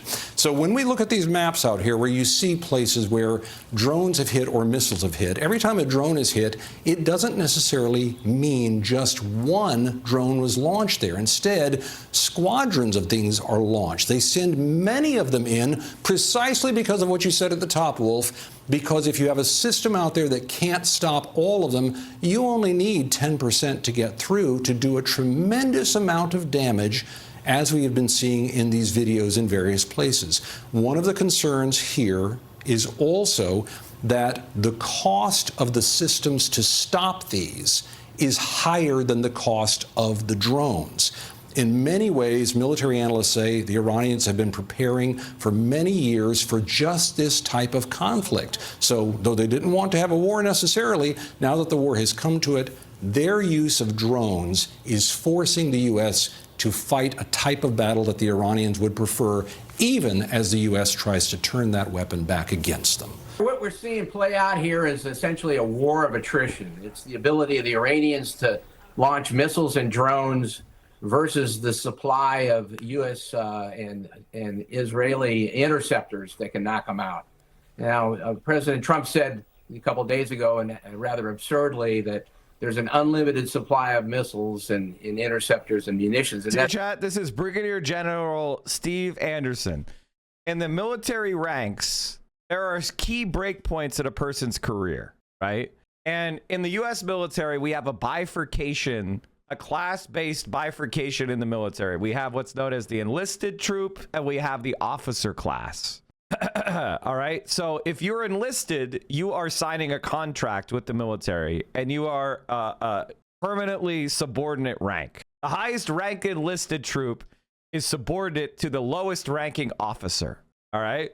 And the officer class, those are people that join the military through a commissioning process. There's a variety of commissioning processes we will not get into right now, but they get what's known as a presidential appointment, right? So you go through the commissioning process, you become an officer, and you are a part of the military in that way, right? And a commissioned officer is different than an enlisted troop. All right. So, and you go through your career through a promotion boards and things like that, right? Once you become a colonel in 06, that is the most senior non-general staff position. Now there's equivalent in the Marines and in the Army and in the Air Force. You're a colonel at an 06. An 06 in the Navy is a captain. All right. To be promoted to the general staff, that means admiral or general, you need a constitutional appointment. You need a congressional appointment. All generals have to pass through Congress. So that is a major break point in a person's career. And it's to become a general, you must be adept at politics. You must be adept at the civil military interface. Okay? So whenever somebody gets a star, they are what's known as a general staff member, which is that break point. Okay. So brigadier general is a 1-star. That is the lowest ranking general a person can be. That's an 07. Okay. And so that just gives you a context for Mr. Steve Anderson. And as I said before, I bet you he probably works either for a think tank or a military industrial complex member, right? Oh, okay, beautiful. There you have it. There it is. He works for the American Security Project. The fuck is the American Security Project? The American Security Project is a nonpartisan organization created to educate the American public and the world about the changing nation of national security in the 21st century. Okay, who funds these people? Oh, they've got employment opportunities. Oh, the Business Council for American Security. Wow. The Business Council for American Security is an exclusive gathering of leading firms across industry aligned in their support of a broad definition of American national security in the 21st century. These leaders believe in a vision of American security that extends beyond bombs and bullets. Okay, so who the fuck? Okay, so oh, interesting. They have 2-star, 3-star, and 4-star tiers. 50,000, 30,000, and 15,000 membership fees. Who's a part of the council? Don Beyer, Brigadier Generals, Lieutenant General Robert Crow, Jackson Dunn is as the head of America's public affairs practice at America's at FTI Consulting. Interesting. I have to look into that. Catherine Lee Garland Reed, senior presidential appointee at the Department of State and long-term finance director. She was the senior presidential appointee at the Department of State during the second term of the Obama administration. Oh, okay. She was John Kerry's finance director for many years. She oversaw hundreds of finance initiatives in this role and managed strategic relationships nationwide. Wow. Okay, John Kerry's finance director. David Wade, are you a Republican? Oh, he was John Kerry's guy too. Okay, he was a John Kerry guy. This is the capitalist classes shit, man. These are jobs that you like. I mean, they have Gary Hart, Robert Crow, finance chair of the DNC, the Americans. Oh, thank you. The American Security Project. All right, now we're talking. Their revenue is climbing. Got 1.6 million last year. Why the big spike? Donations to this organization are tax deductible. A nice job if you can get it, chat. That's simply not the case. But there are some signs that the Iranians had a lot of capabilities, but it's definitely being degraded. I mean, on the first day, they launched 350 missiles. On the second day, 175. On the third, it looks like about 125, and only 50 yesterday. So there's definite signs that they're being degraded. The other thing that they're working on is the launchers, the missile launchers. They started the war with perhaps 450. The IDF is claiming perhaps at least half of them have been knocked out. But they still have a lot of drones, a lot of missiles. The drones can be very, very dangerous, and we've seen play out in Ukraine. Yeah. Of course, the Iranians are providing a lot of drones to the Russians. So it's probably going to evolve into a war of attrition. The ability of the Iranians to continue to mount attacks using their missiles. Iranians, not Uranians. What's left of them and their drones, and the United States racing against time to try to knock out their capabilities to deliver those munitions. News sources have also told CNN that at least one of America's Gulf allies is already running low on crucial interceptor munitions. Let's bring in Haley Britsky, joining us live again out of Washington. So one of the issues, Haley, with these Shahed attack drones that Iran is using is that they're designed to fly low and slow, which allows them essentially to evade air defenses. Walk us through it and walk us through what sort of options the U.S. has to be able to counter that. Yeah, so like you said, these can sometimes evade air defenses a little bit easier than Iran's ballistic missiles. And we know that attack drones are frequently used by Iran and its proxies throughout the region. We've seen them target U.S. forces for quite a while now. And Secretary of Defense Pete Hegseth, chairman of the Joint Staff, General Kane, apparently telling lawmakers, according to these sources, that, kind of downplaying the concerns about this, but at the same time saying that they likely would not be able to catch all of them because Iran has so many of them.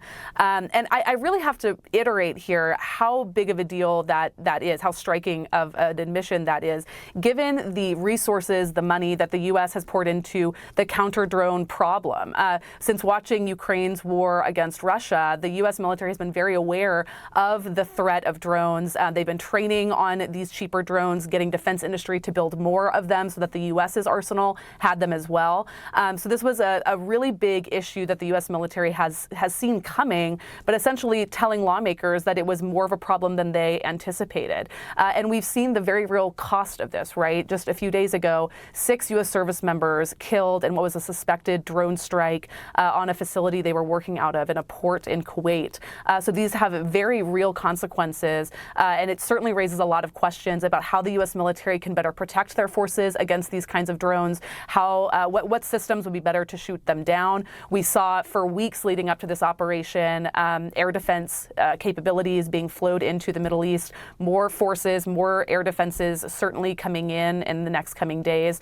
So it raises a lot of questions that the military will have to answer about how to protect their forces and why those steps had not been taken enough leading up to the beginning of this operation. A really important data point that they got out quite early was the idea that in terms of the one-way attack drones, the Shahed, the cheap, effective, longer range drones that you can fire for not a lot, that often are taken down by highly Did you read General Mark Miley's book? What did you think about it? I think that what do I think about his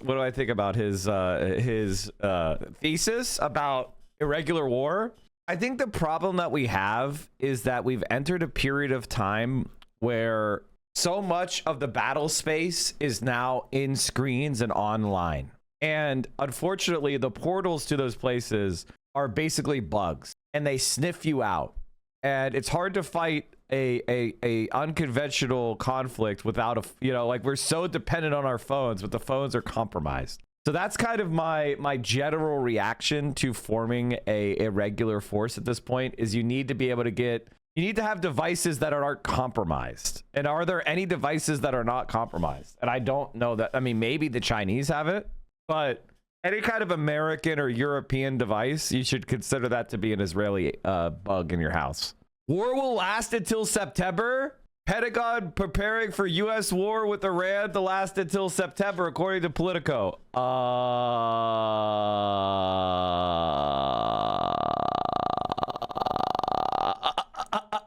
Oil has now hit a 52-week high. Why didn't I buy it when it was $50 2 weeks ago, chat? Well, oil has, back up to $79 a barrel. New 52-week high. I think people are starting to recognize that. How's Exxon doing?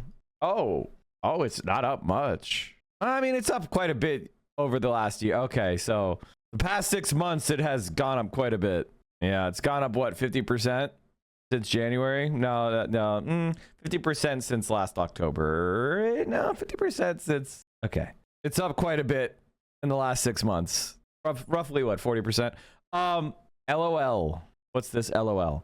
Call of Duty co-founder claims Activision put very awkward pressure on Infinity Ward to make the game about Iran invading Israel.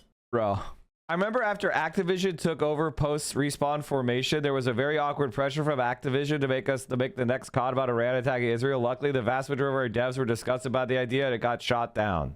Look at the White House posting COD. This is the COD clips they posted.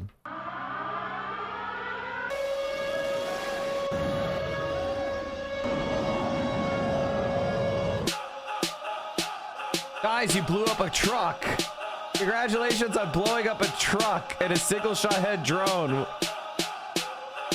We're winning this fight. Wow, congratulations, guys. You sunk a ship that was unarmed because it went to an Iranian fleet. It was invited by the Indians to a fleet lineup, and part of the rules are that you don't go armed. So they sunk an unarmed ship right outside Indian waters, and then they let the sailors drown.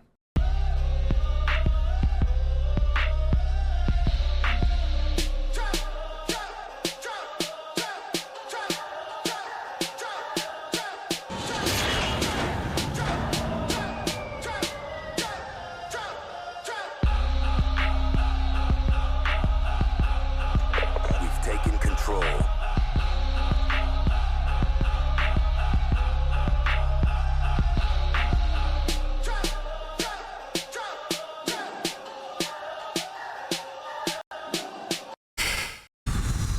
Expensive Gulf air defense systems, that they've seen a 70+% drop in those since the early days of this conflict. I say the early days, we're 4 days in, but since the start, and that the missile attacks are now down 80% plus from that time as well. Here's the siren, I'm afraid, Becky, we have to move in as a result. And that, interestingly to me, shows that we're dealing with a potential here that the Iranian inventory is reduced, or it's been hit on the ground by this persistent set of airstrikes, or potentially that they're conserving what they do still have in order to be able to protract this conflict over a number of days. But it gives you a slight sense of the timeline, really, of what the limits on Iran might be, how the US is perceiving that.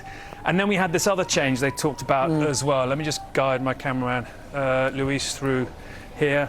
That they, the United States, are moving from a focus on precision munitions to potentially being in stand-in positions, where some military experts have said that's going to enable them to use unguided munitions, dumb bombs. All right. Iran is being pummeled with carpet bombing. We begin with MS Now international reporter Inez de la Cuetara live from Jerusalem. MS Now senior White House reporter Von Hilliard and senior fellow at the Carnegie Endowment for International Peace, Aaron David Miller. He was a senior advisor for Arab-Israeli negotiations at the State Department. Vaughn, what more are we learning and what are we hearing from the Defense Secretary this morning? Right. Pete Hegseth is actually speaking in Doral, Florida right now at a Southcom conference focused on narco-terrorism and counter-narcotics operations, meeting with several from the Caribbean, defense ministers and other officials from the region here. I think it is notable that just in the last few minutes, as I was listening to Pete Hegseth talk, he began talking about the wisdom of the Monroe Doctrine, and that past leaders here in the United States and individuals with foreign policy credentials had long pushed the idea that the Western Hemisphere should all but be ignored, and that infatuation with theaters across the waters had become the focus of United States leaders at the peril of closer borders here in the Western Hemisphere. It's hard not to listen to those words while looking at what we are watching unfold unfolding through the U.S. and Israeli airstrikes that are ongoing. Of course, this comes at a time in which the defense secretary had suggested that this could potentially go up to 8 weeks now here. There is no specific timeline. There is no chain of leadership that has been articulated by the president of the United States or other U.S. officials in terms of how they see the Iranian government leadership being propped up here at this point in time. We know that these strikes continue to move forward as Iran continues its own retaliation here. So again, here almost 1 week in now, you are seeing continued questions here for the Pentagon. We are expecting a press conference later today at 4:30 p.m. Eastern with Pete Hegseth, where hopefully some of those questions will be directed as well. And as Iran launched a new wave of counterattacks this morning, as it continues to get pummeled by the U.S. and Israel, what's the latest this hour? The back and forth very much continuing. Israel continuing to pound Iran and Lebanon. Iran hitting right back. Fresh explosions reported in Qatar and Bahrain. New concerns this morning about other countries potentially being dragged into the war, with France and the UK sending new military assets to the region. Jets, in the case of France, a nuclear aircraft carrier as well. Concerns, obviously, that over the fact that Turkey intercepted a missile just yesterday, and now Azerbaijan reporting. The French and the British getting involved in a war with Iran may be one of the funniest fucking things that, honestly, I gotta admit, I'm impressed at how pathetic you guys are. Like, I just did a rant the other day about how the Europeans are fucking cucks. But to be involved in this illegal war of aggression where they didn't even try to make a wave at the United Nations or some sort of justification. I mean, you guys are pathetic worms, you know? Like, you're supposed to be a left-wing Labor Party. Emmanuel Macron, Mr. Institutions of the European Union. You guys are, you got to do something. Now, listen, I'm not saying that Euro cucks, you as an individual, are a cuck, bitch, loser, okay? Because if I did, I would be saying the same of myself. Donald Trump is my president. He's doing shit I don't support, okay? It is what it is. I'm not calling you a cuck-ass bitch loser because your country is currently acting against the democracy that you claim to have. I'm saying that your government officials are cuck bitch losers, okay? Acting against their interests, all right? So what are you going to do about it, bitch? Stop making fun of Americans. Now you have a local job to do. If you're in the United Kingdom, you have to join the Green Party. You need to make sure that you are running a Green candidate in every single Labor seat. You need to make sure that you are looking for a world where the left seizes power in the United Kingdom. If you're in France, you join Jean-Luc Mélenchon's party. You join a anti-fascist protest organization. Labor is finished. I fucking love it.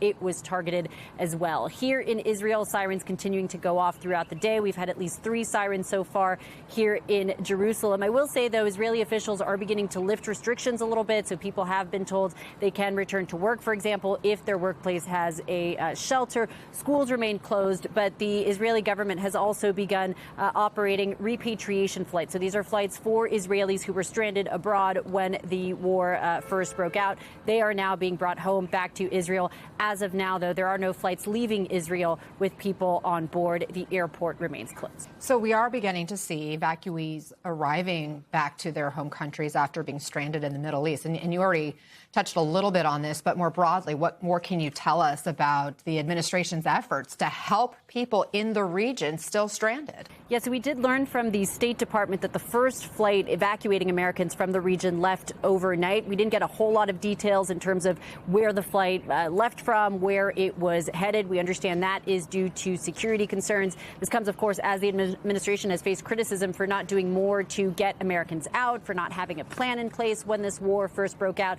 The administration says they're going to be chartering more flights. Here in Israel, Americans have been told they're essentially on their own, that the embassy cannot help with evacuations, that if people people want to get out, then Americans should contact the Israeli Ministry of Tourism that has begun operating shuttles that are going to land border crossings. We found out today that there were going to be 3 shuttles leaving Jerusalem heading to Egypt to the Taba border crossing. And so we went to try and meet with people getting on those shuttles. There were people from all over. So we met people from Italy, from the Netherlands, from Germany. We did speak to 2 Americans as well. I'll let you listen to what they had to say. Well, I will say when we got the alert the first day, I did call the embassy. I believe that was Monday, if I'm remembering, and it was closed that day, so I wasn't able to get through. That was a little disconcerting, you would think.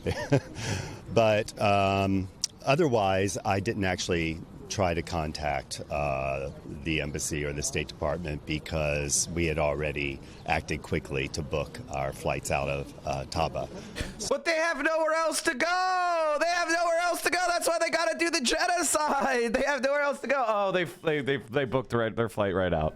So we had pretty much already arranged everything by the time the State Department started getting organized. And do you think a prolonged conflict in Iran, while unfortunate for Iran, is a good thing for Cuba? No. War, stop looking for silver linings. Our job as an American is to be anti-war and to be viciously opposed to everyone who isn't against the empire. And that's why being anti-Kat Abu-Ghazaleh is a determination of whether you are a liberal or you are an actual socialist. No socialist could support the United States going to war against China. That is a impossibility. You cannot be a socialist and support going to war with China. Those are contradictions, okay? Anybody saying that I'm wrong on that issue is a liberal and an American campist. I'm not saying that China can do no wrong. I'm saying the United States of America going to war with China, it would be your duty as an American to fight against the American war effort, because it would be aggressive and it would be imperialism. That is a straightforward baseline position. There is no socialist supporting a war with China. You are not a socialist of any stripe. To be anti-imperialist in America, you must be against the empire's military fighting wars. Getting other people out. And we did get an update from them just moments ago telling us they have made it into Egypt. So from there, they're going to be getting on a flight to Athens. And then from Athens, they will make their way back to the D.C. area. They tell us they are very happy to be heading home. I'm sure some relief. It's got to be so stressful for everybody in the region right now. Inez, thank you. Stay safe. Vaughn, I understand we are learning the identities of 2 more service members who were killed on Sunday. What more can you tell us? Right. We now have the identifications of all 6 Army soldiers who were killed at the onset of those initial strikes coming out of Iran at that port in Kuwait on Saturday. The 5th and 6th individuals' names late last night have now been identified. Number 1, Major Jeffrey O'Brien, a resident of Waukee, Iowa.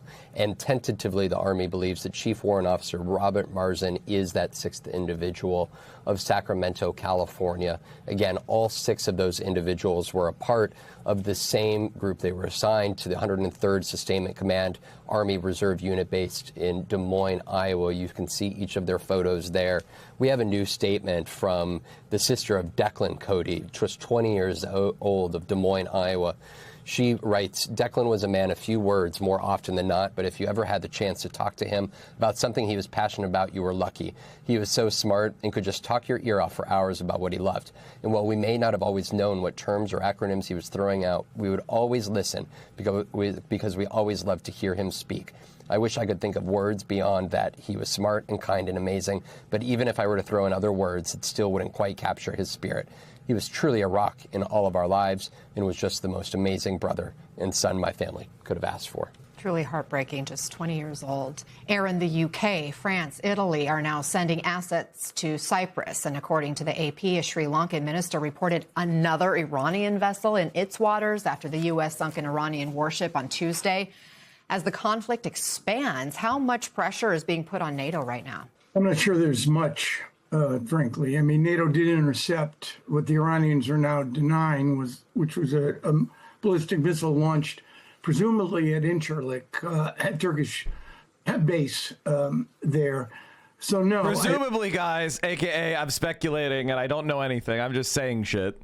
I don't think there's much pressure on NATO. There won't be much NATO involvement. The Europeans have I think, had extremely mixed views about what the Americans have done. Canadians have come out in a fairly strong support, as have the Australians. French, Germans, and the Brits, however, I think understand the complexity of this and probably are asking themselves, why was this necessary and where is it going?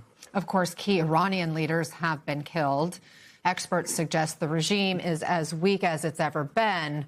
I think the main thing to look at here is the reality that our media is just incapable of producing critique. It's just completely incapable of producing any kind of critique. All it could do is kind of. What does that mean for the appointment of a new leader there in Iran and what the American military tells it in press releases? Like, that's it. It can't say anything other than that. Like, why does it even exist? Doesn't even really make sense to me. how that country looks moving forward? Early days here, and I think we need to get used to not only early days, but a good deal of uncertainties. Look, most of the conventional wisdom from Iranian experts who study the country argue this is a multi-layered system, right? Almost a half a century of intersection between the clerics, the malacracy, security services, and the political elites. And you have redundancy. The Iranians have prepared for this long and hard, and it's quite clear that even though Ali Khamenei was eliminated, which presumably, if you asked me what was the trigger for this, I think it was the Netanyahu-Trump partnership. That in fact, Donald Trump had an opportunity to do something that he believed was quite historic, which is that Saturday to eliminate Ali Khamenei, the supreme leader, and then set into motion, obviously, what I think would have been American military strikes, even if the Israelis had not presented that opportunity to the U.S. So look, unless you see fracture on the part of the police, the security services, and the IRGC, and you may, I haven't ruled it out, this campaign is not over. In fact, the most intensive campaign, now that the Americans have established air supremacy, they're bringing in more B-52s, more B-1s. I think you're going to see a real uptake in the next 2 weeks in expanding the target sets for what the Americans and the Israelis are doing. It certainly seems like this war is only ramping up versus de-escalation. I spoke yesterday to the deputy Iran foreign minister who said there had been no outreach from either side when it comes to getting back to the negotiating table. You've been at that negotiating table before, Aaron, and you gave America's chief negotiators with Iran, Steve Witkoff and Jared Kushner, an F in diplomacy. So as this war drags on, where did they go wrong? Look, it's not just Iran. If it were only Iran, I'm not sure I would have written this piece, because negotiating with the Iranians are difficult. You could invite the two best negotiators from my perspective into this, the late Henry Kissinger and my former... The late Henry Kissinger, currently burning in hell. James Baker. This is MSNBC, by the way. This is supposedly the left-leaning news channel. The British commentariat has been unusually gung-ho for Netanyahu's war, so it's quite refreshing to have a former deputy Allied Commander Deputy Sir Richard Sherrill break their war fervor with a dose of cold facts and hard reality. I need to get my... I'm sorry, chat. You got to give me better links than this, like, honestly. Like, don't even bother. Like, don't even bother. If the video is that bad, don't even send it. Don't send it.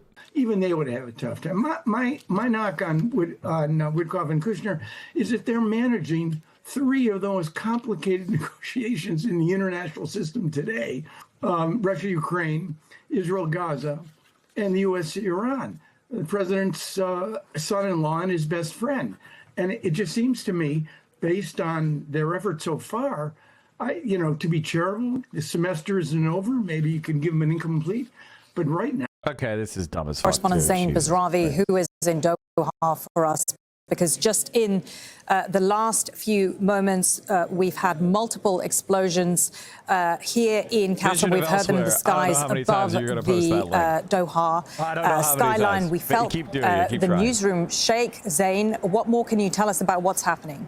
Well, it's just gone past 12 o'clock local time in the afternoon. About 10 or 15 minutes ago, we heard just about 2, 3, 4 explosions. We came out, we looked into the sky. You can see that familiar smoke of where the interceptors, the Patriot missile systems, have hit what are either Iranian missiles or drones. It's unclear at the moment exactly what they were targeting, but we do know that there were munitions coming in over the skies of Doha, once again in the central part of the city, over the skies, and those were hit. And you can see the puff of cloud from where against the sky, once those interceptors take out those missiles and rockets and drones, you see a cloud of smoke in the air. That is shortly after that swept away. It started with 4 strikes about 15 minutes ago. Then we heard in quick succession another 6 explosions, and now that we're speaking, at least more than a dozen, maybe 20 different booms. Now, one thing we should tell people is that if there are that many loud explosions that you hear, it isn't necessarily all interceptions happening in the sky. The Patriot missile systems themselves, the defensive weapons, other than that Qatar operates, also make a great deal of racket when they are launched. So what you may be hearing, especially if the explosion is louder, if it feels closer, then those are likely those defensive weapons that are going off. That is outgoing fire. That is not necessarily does not necessarily pose any danger. But what we are seeing is those explosions are being effective. Those munitions are taking out, intercepting those missiles and drones that are coming in. And what we're seeing once again that is happening closer and closer to the central part of the city. People are reporting seeing this in the skies over neighborhoods like Al-Sad, like close to where the U.S. Embassy was evacuated earlier today. Clearly, there is a timeline to this. The U.S. evacuating those neighborhoods around the U.S. Embassy. We still don't know what the target was of this latest barrage, but it is safe to say that there is a sequence of events playing out here. So the threat, certainly, from what we understand of the actions of the U.S. According to Dropside News, Iran is starting to use some of its heavier missiles.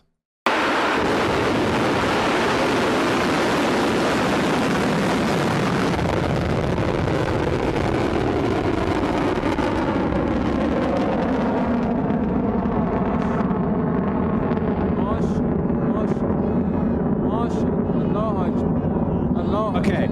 The reason why I'm going to take this as a moment for some chat teaching. The reason why I don't bring this link up is because I don't consider it to be what I would consider a high quality link. Okay? Why is it not high quality? One, random blue check account, right? Weird AI generated photo, and it just there doesn't see it. It's just rhetoric. China achieves quantum teleportation as data instantly transfers across the thousands of kilometers. Like, what are we doing? Like, this doesn't. So we have a low quality link. You know, it doesn't. It just. You know, what do you want me to say? This is why it wasn't brought up. But do you understand why now? You're not. You have to give me stuff that is highly credible. Even this, right, is pushing it. Right? It's pushing it. Because, like, again, I see a missile strike streaking in, or like account, you know, the video seems to be real, but I don't have any way of verifying it. You know, there's whatever was in the middle has been X'd out. You know, it's just poor quality link. I can't verify it for you. I can't be confident about it. It's hard enough to figure shit out without just taking random videos from the internet that, you know what I'm saying? And ultimately, it's my responsibility to make sure that you guys get as accurate information as possible, right? And so we try to stick to higher quality, vetted, and trusted sources of information. Like, for example, that video from Dropsite News I just showed you.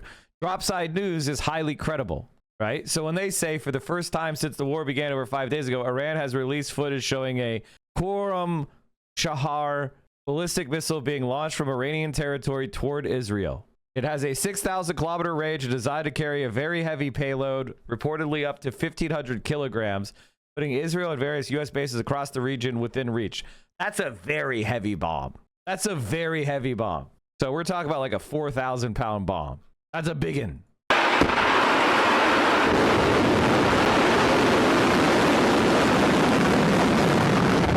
Did I say 2,000 kilometers? What did I say? Did I say more? 2,000.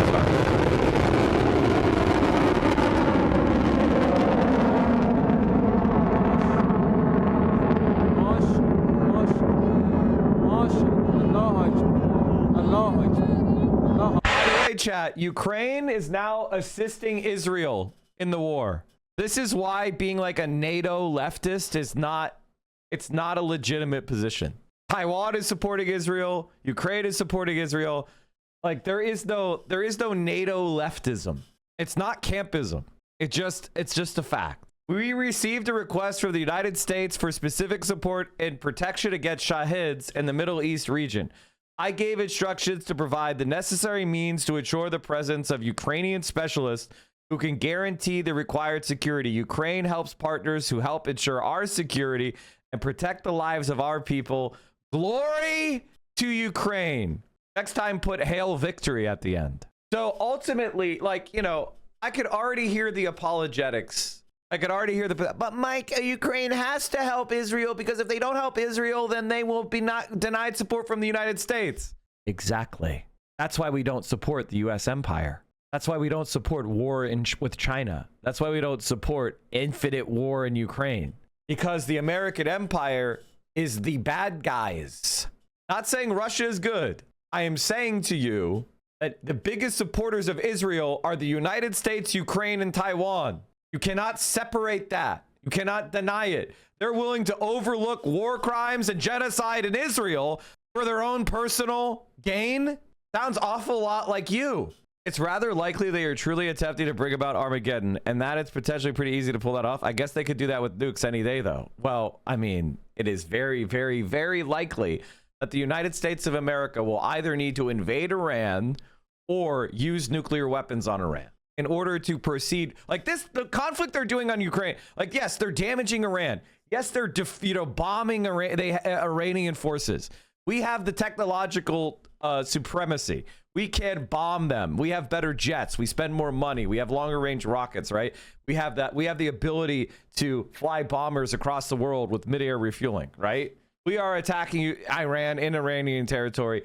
We are the superpower. They're not. But to actually get the political goal, unless the political goal is to just do bombings, if the political goal is to get a geopolitical outcome we want, it will require escalation. It will require invasion. It will require the use of nuclear weapons. One of those two will be required to achieve the goals. The Iranian government is not collapsing. Even though we assassinated much of the major leadership in an illegal surprise attack. How many Americans have cried buckets of blood over the sneak attack of Pearl Harbor? All America and Israel do now are sneak attacks. We're doing sneak attacks constantly. All right. All we do are sneak attacks. All we do are treacherous attacks. We are a treasonous, cowardly people. And it's not because I don't love America. I do. And I know Americans disagree with this war. It is our government. Our government has implemented perfidy. Our government has trod on sovereignty. It has trod on the Constitution. It has trod on the Genocide Convention. Our country is the bad guy. So if you're trying to say, I'm a progressive, I support war with China, that's nonsense. And if you can ignore that position, I don't want you in my coalition because it will happen. You'll get your wish. Anonymous X users are reporting their full names are being Googled in Israel after it criticized its war crimes. Many link to X's use of Auth10Tix ID verification software, an Israeli company founded and staffed by ex-Israeli spies. No thought for international law. I mean, the international law has been ripped up. And that's exactly what happened. That's what Nazi Germany did as well. Everybody who has studied history at a high school level knows that before the United Nations, there was an organization called the League of Nations. And Nazi Germany's attitude toward the League of Nations is the exact same attitude that the United States has toward the United Nations today. It is a one-to-one perfect copy. And there is really no difference between the way that Nazi Germany attacked the League of Nations and the way that Donald Trump is attacking the UN. It is bar for bar the same exact shit. Bar for bar. Can we fucking send this guy to fight in Israel? He doesn't fight wars. He's got video games to be terrible at in his own filth. Now, personally, and I do think that Asmongold is somebody who, I mean, if he ever left his house, it would be a funny experience. He never does. So it is what it is. Ow! No one! So this guy, by the way, Following days of sweeping for the Israel push Operation Iran, giggles gleefully as the arm of a bereaved veteran is broken by congressional security for protesting the war. That's what you get, squeals Asman. Okay, guys, JSTLK is kind of a sussy account for a variety of ways. Not helping. You're not helping. You could have picked a million people who criticize Asmongold. Like, come on. What's up? Oh, he jumped into the toilet, and I'm like, oh no. Was it a dirty toilet? Was there pee? Oh no. Oh no. Did someone? If this was someone mellowing it? Ew. Ew. Oh no. Water cats is crazy. Never known it. Yeah, the cats like water in this house. Okay, what was I saying? You have no respect for Iranians who have been oppressed by their government. You're very immature. You let your local politics biases make you support terrorists on the opposite side of the world. I despise Asmongold, but he's much better than you will be. Enjoy the unfollow. Okay, first of all, it's your first chat.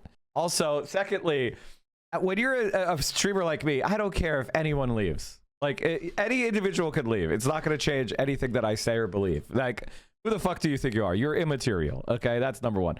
Number two, Iranians... You don't know anything about Iran, and America supports terrorism all over the planet. So why are you pretending like you care about the liberation of Iran? Just stop, you fucking disgusting Zionists. Just shut the fuck up. And by the way, you think people dislike Israel now. You know, you think it's bad now. It's just getting started.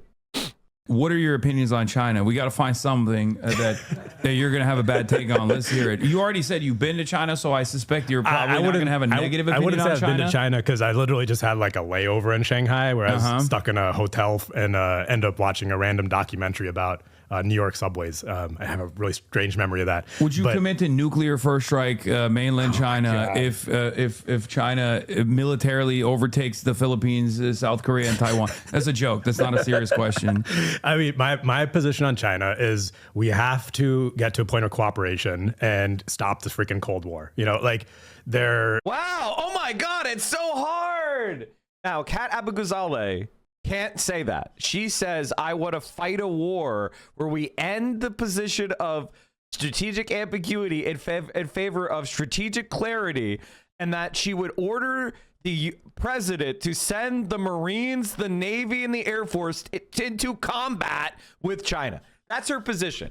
Guys, that's not a small position. That's a batshit crazy position of the far right. Everything, from 2 points. Like, one, we can't have World War III. We cannot have World War III. If World War III happens... By the way, notice that people complain when I talk accurately about Kat's positions. Those same people will talk endlessly about Graham Plattner's tattoo that he covered up months ago. Remember that chat? Like, these same people will be like, Graham Plattner, Graham Plattner, Graham Plattner. But then you bring up Kat Abou-Ghazaleh's terrible takes, and now suddenly they're like, stop talking about her. She's such a small bean. She's such a small bean. Mike, you're a white man. How dare you criticize her? You're not criticizing Graham Plattner. Well, I don't criticize Graham Plattner because I don't have loyalty to aesthetics. I have loyalty to policies. Your policies are good and you're going to win. I'm behind you. Everything else doesn't matter, you know, and the more that we, our politicians, you know, just keep like poking the bear. Aren't veterans a protected class? Isn't Zach's commentary against TOS? If he attacks the person for being a veteran or their service, then it would be against TOS. But he violates TOS constantly. They don't care. The same people who give extended grace to Kat are the same people who pick apart everything AOC does. It's almost, oh man, I wonder why. I wonder why that is. Because they're greedy clout goblins. That's why. They don't give a shit about anything. The worse it gets. And so, yeah. And then on top of that, there's like these actual problems internationally that we have to work on. Climate change, you know, the threat of existential or runaway AI. These are things we have to actually cooperate on. But like the thing that kind of bugs me about how our politicians think of any other country, right? Like whether that's China or Iran or any of these countries where our politicians want to go to war and saber rattle, is they think of the populations in these countries as monolithic blocks, like they're not made up of thinking individuals. And the question this guy is very sussy, by the way. I'm not sure. I mean, I think it would be better. You know, he is a sussy guy. Like posed to people is like, what do you think we would do if like China came in and started doing using the same rhetoric that our politicians do with China, right? What do you think we would do if, like, say I support Black Lives Matter, right? Yeah. And then say like Xi Jinping is coming in and dumping a bunch of money to support Black Lives Matter and saying how great Black Lives Matter is. Does that help Black Lives Matter? Of course not, right? Like, that doesn't actually help the movements inside the countries. I wish he would give me money to help Black Lives Matter. But all I'm saying is, like, when like America, or when our politicians go and do the saber rattling, they don't realize that there are factions in other countries that then gain power, that then pressure the leadership into, more hawkish positions, and makes the whole thing a tinder block. They are not tinder block, but tinderbox. Tinderbox. There we go. And we're literally like dropping bombs on this tinderbox. I don't know. Like, he's somebody who I think I'm probably, I'm open to him. I think there was some weird thing with a DSA in San Francisco city councilman that he was opposed to. That's a big red flag for me. Although I'll be honest with you, chat, there are some DSA positions, some people in DSA with positions that I wholeheartedly disagree with. So it's hard for me to, I don't like to do thought terminating cliches where I just go by optics. I like to go and find out more, He addressed that. He did address that issue at the very least. Oh, yeah? Cool. We'll have to check it out. But chat, I wanted to tell you because, recently a left-wing candidate barely lost. And Hassan and I have been thinking a lot about that, and we have been bummed out. And we were talking to each other yesterday, and we were saying, God damn it, we need to do more to help these progressive campaigns get more viral attention, And I've been working with Francesca Hong in Wisconsin. That I have supported various sewer socialists around the country. And one of those people that I'm really excited is challenging Jared Moskowitz. Now, if you don't know who Jared Moskowitz is, if you go to my left-wing vote tracker and you scroll down to the bottom of the house, okay, there is someone near the bottom called Jared Moskowitz. He's the 197th most right-wing Democrat, and he fucking loves Israel. He also loves the war on Iran. Big war on Iran supporter. Huge scumbag. Here's a story in Politico from 21 hours ago. Democrats face primary threats over Iran vote. Progressive groups are preparing to primary any House Democrat who votes against a war powers resolution constraining the Trump administration from carrying out military operations in Iran, Axios has learned. Any Democrat voting against this resolution is really voting against the base of the party, and it will be a very political, perilous vote. There are several progressive groups that will primary anyone who votes no. Any Democrat who votes against the war powers is supporting Trump's war on Iran and deserves to be primaried because all voters across the political spectrum are wholeheartedly against it. I'm voting no, says Greg Landsman, D. Ohio, adding these groups should focus on affordability. Rep. Jared Moskowitz declined to say how he plans to vote and asked if he's concerned about backlash clipped. I'm Jewish. I always have anxiety. Another undecided House Democrat who declined to speak on the record said, I live my life doing what I believe is the right thing. Bring it. Then speak on the record, pussy. Tom Swozey, who also said Wednesday afternoon how he was voting. Jared Huffman, standing next to Swozey, asked him, are you going to do the right thing? I'm going to do the right thing, Swozey replied, without specifying which way he believes that to be.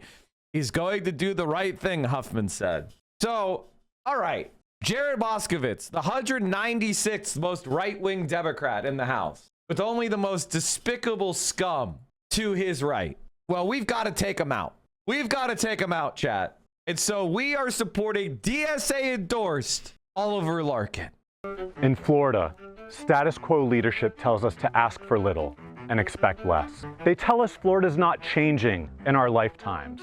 We're 35 years into Republican rule. We may be here for another 70. We deserve a representative in Congress who works for us, not special interest. A representative who fights for Medicare for all, a $25 minimum wage, and confronts the corrupt corporate influence over our politics. I'm Oliver Larkin, and I'm running for Congress in Florida's 23rd District. Born on the 4th of July to an Army family, I was raised with a sense of duty to help others. In 2016, I was a grassroots organizer for Bernie Sanders' presidential campaign. And in the years since, I've been a leader to help unionize my workplace with the Communication Workers of America, protect LGBTQ rights, and restore voting rights to over 1 million Floridians. But the work is far from over.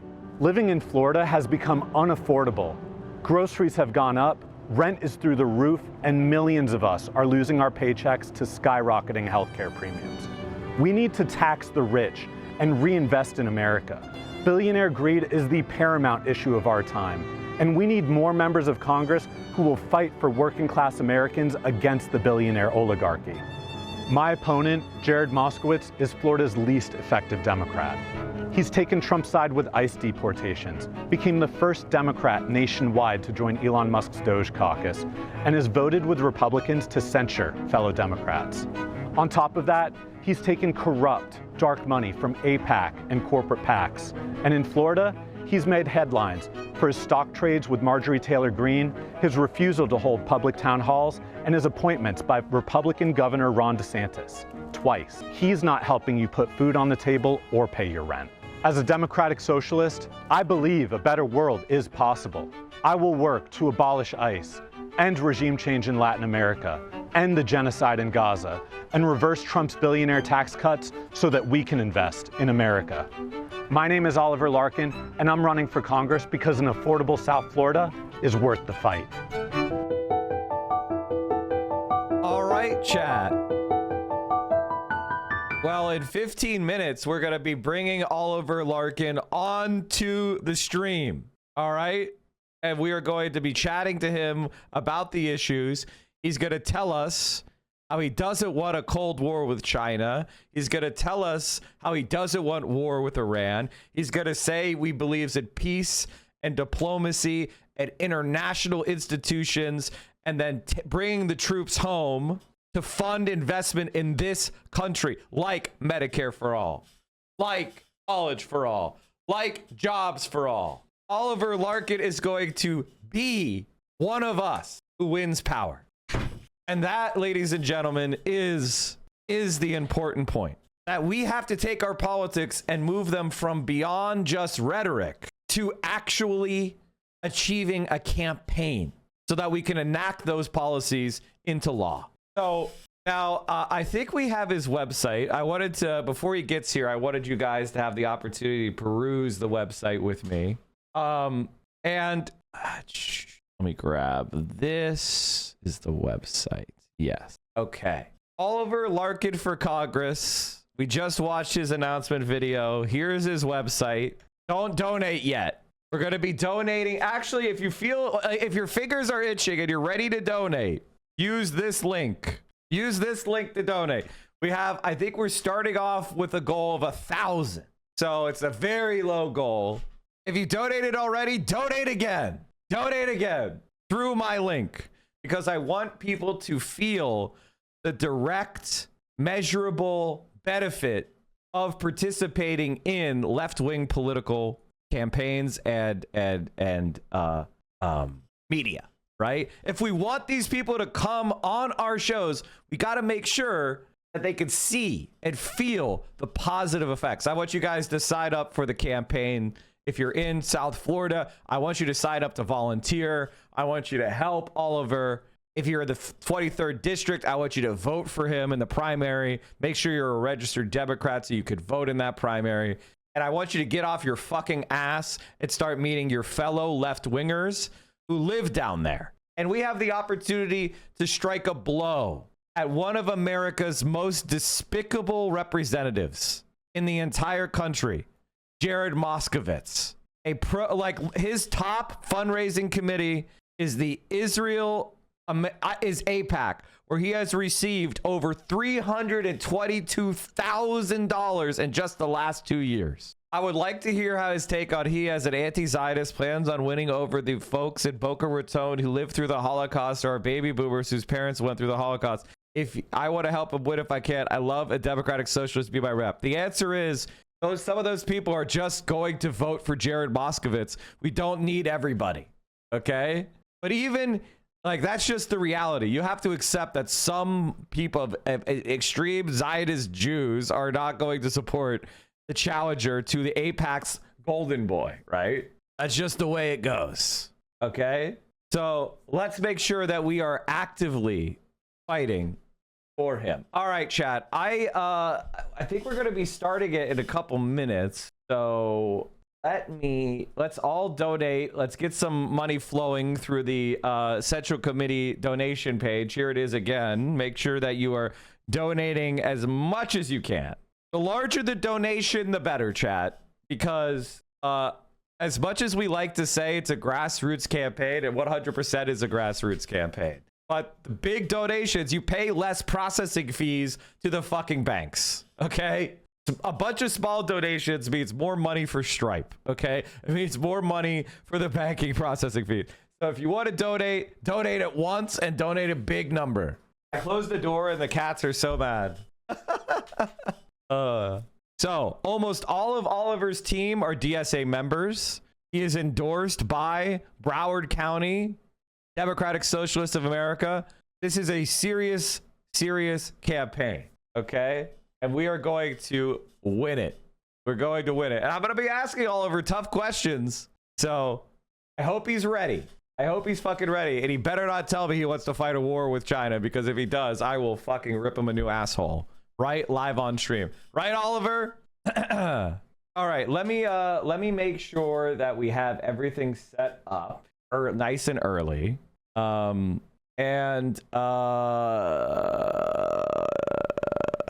If you want to see how things can change, let's watch this video about the Greens across the pond. The third party Greens have now become the second largest party after winning one special election for the parliament. Last week at the Gorton and Denton by-election, not only did Labour drop to third place in a seat it had held for nearly 100 years, behind both the Greens and Reform, but for the first time in a Westminster by-election in England, neither Labour or the Conservatives finished in the top two, with the Tories securing so few votes that they lost their deposit.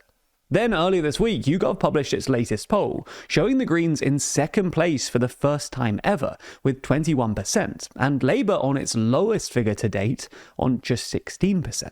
So in this video, we'll explain the UK's traditional two-party system, and whether the Greens and Reform are replacing Labour and the Conservatives.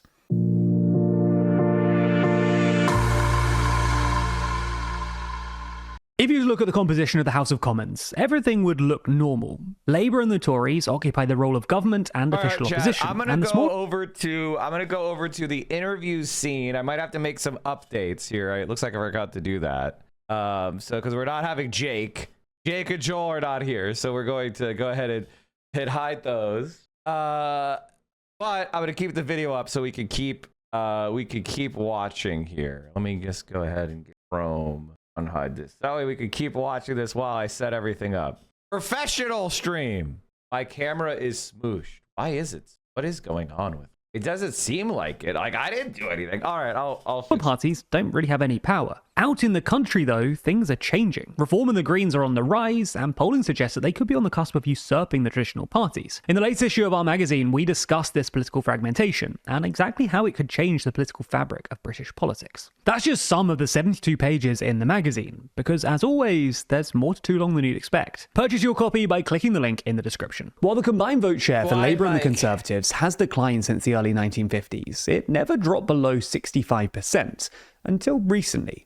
In other words, while at times the vote share of the smaller parties has increased, generally speaking, the vast majority of voters chose either Labour or the Conservatives. However, in the 2024 general election, the Labour and Tories combined vote share dropped below 65% for the first time in post-war history, at a combined 57.4%. Meanwhile, Reform UK secured 14.3% of the vote, and the Greens 6.7%. Since the election, the decline in support for Labour and the Conservatives has become even more pronounced.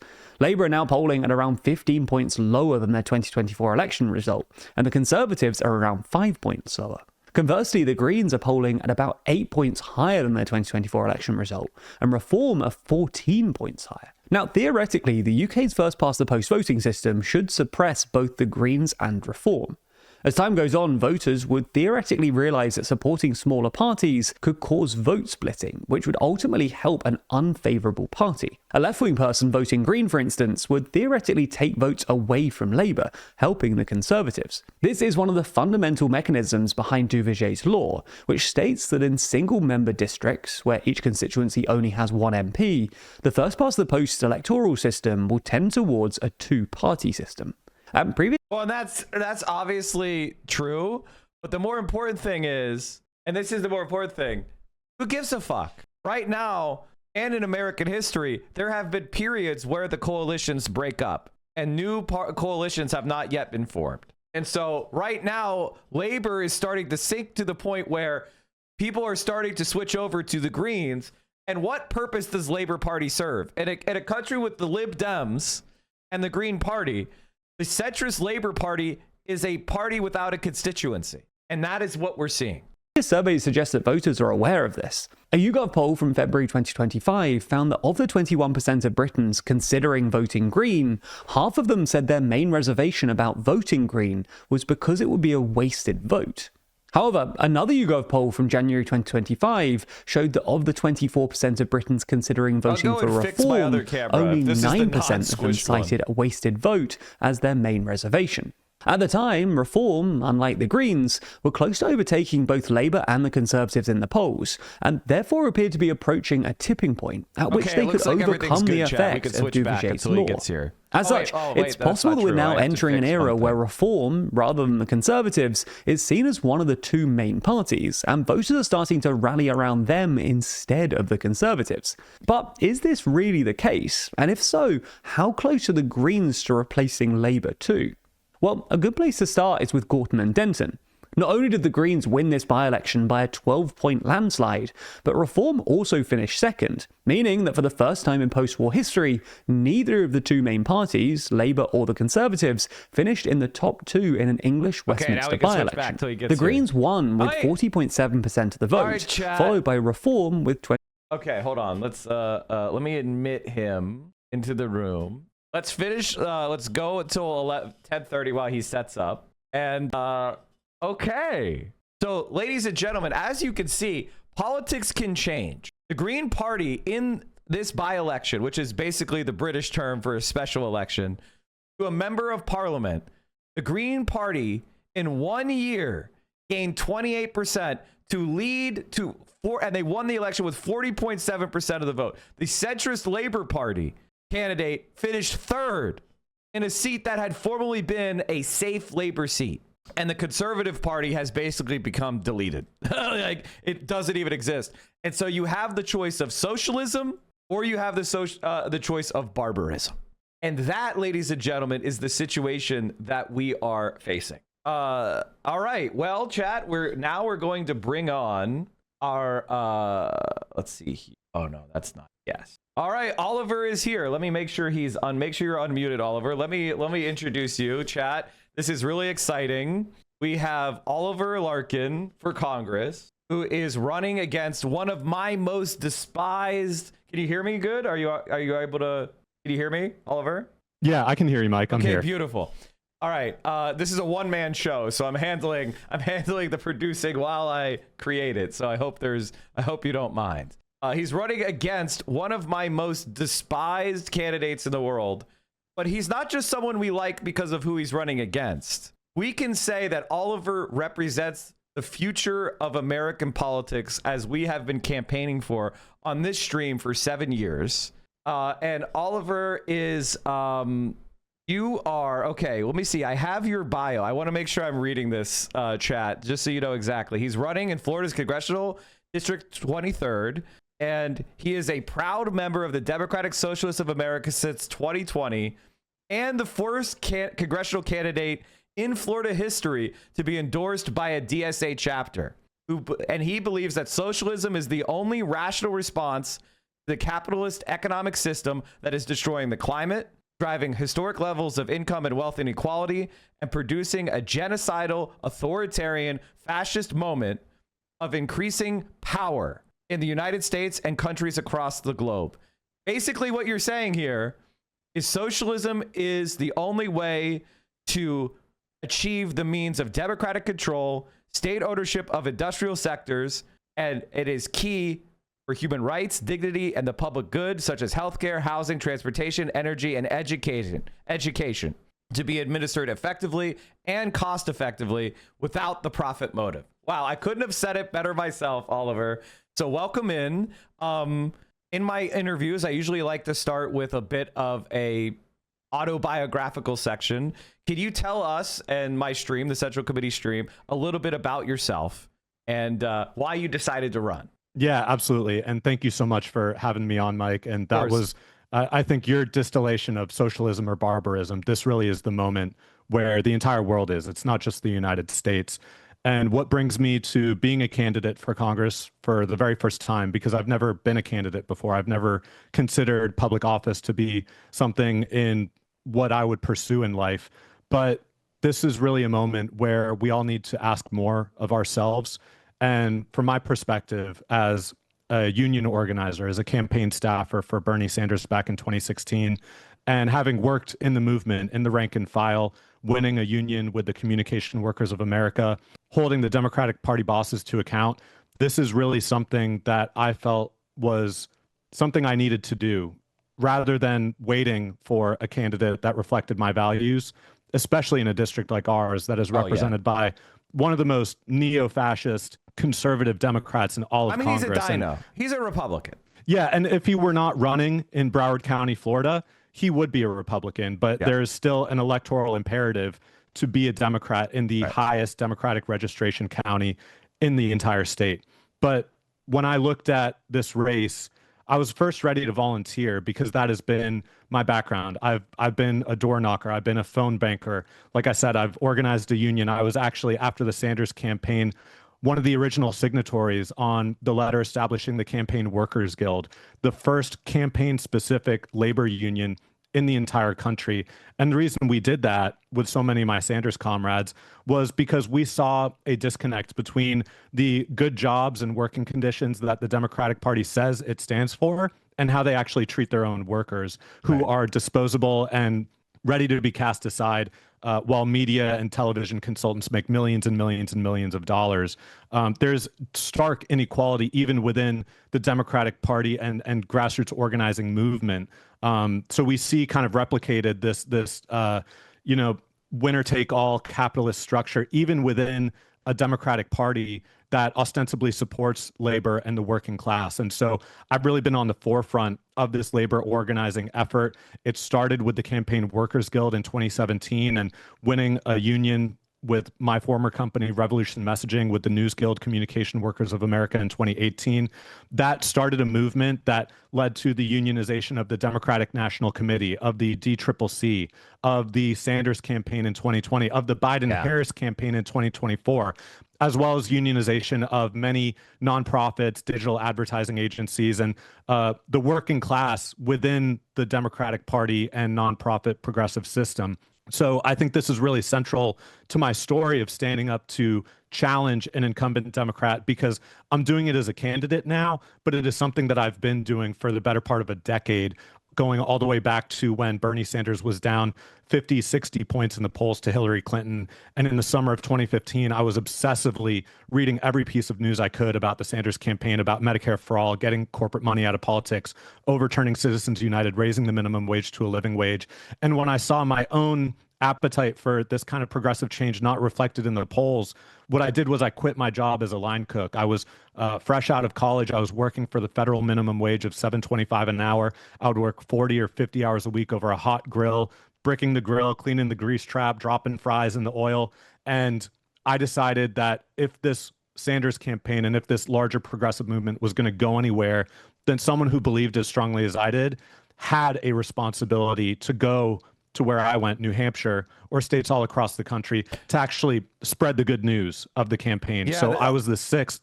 Yeah, go ahead. Yeah, Oliver, I just wanted to, you touched on something that I wanted to underline, because you talked about the federal minimum wage of $7.25 an hour.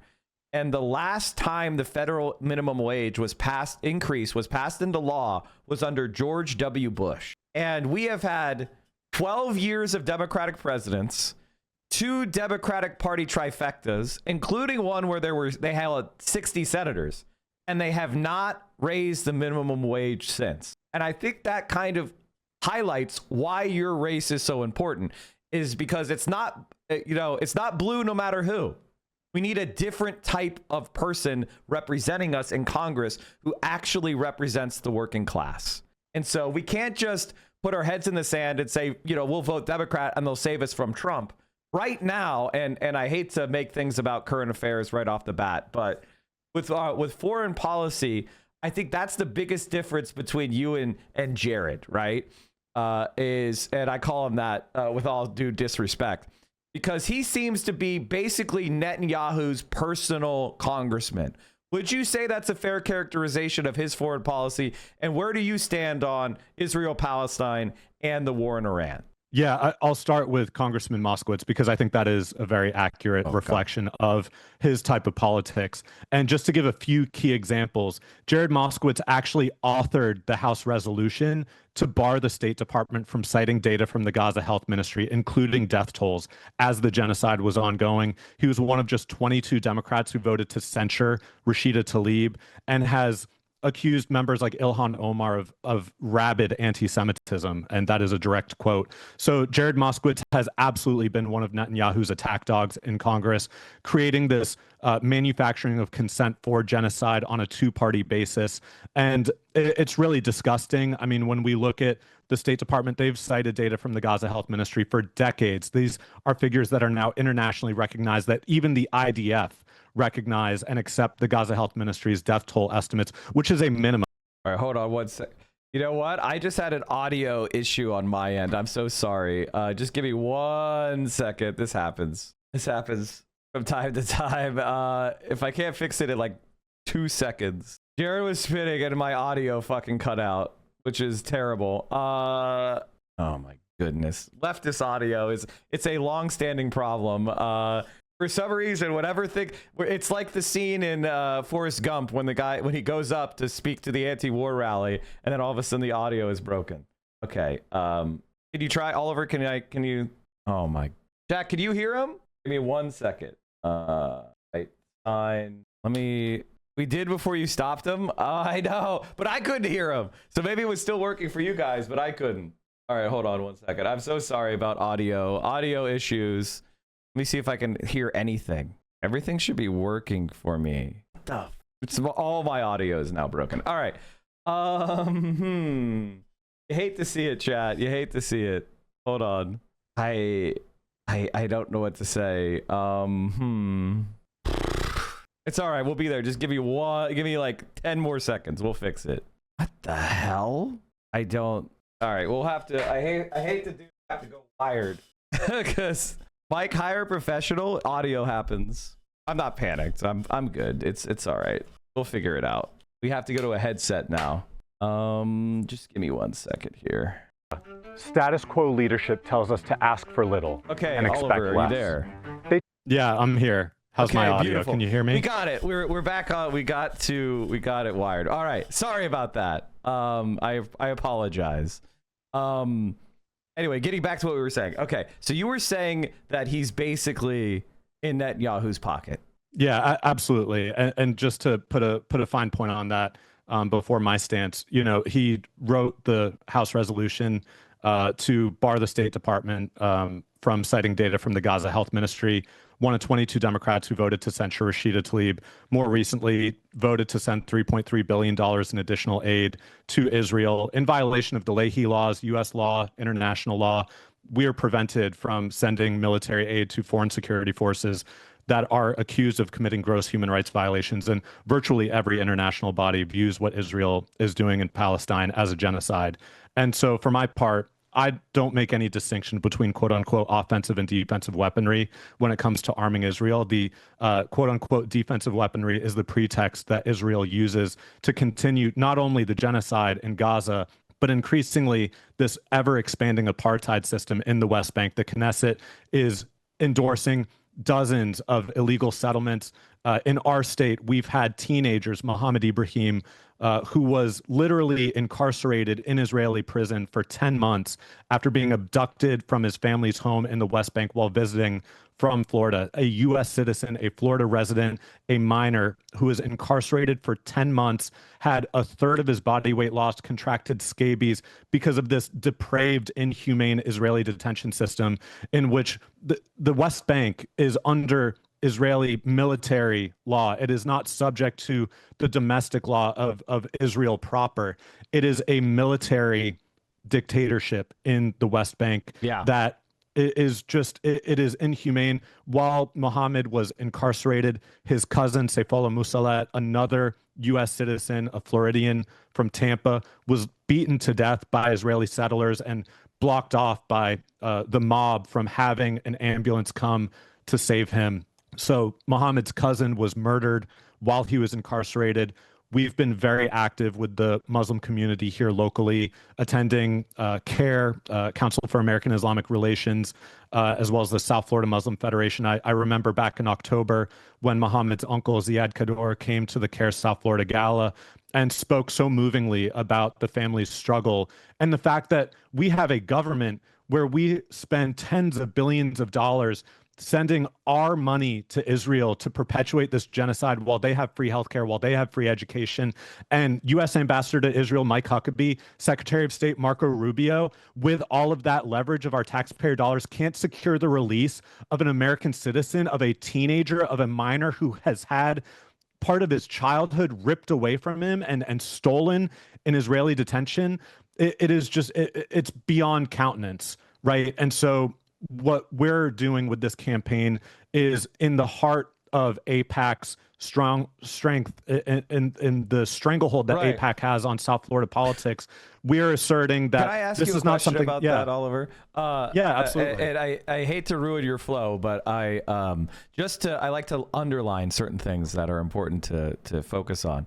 One of my questioners in the chat asked, South Florida is almost stereotypically known as a hotbed of AIPAC support, right?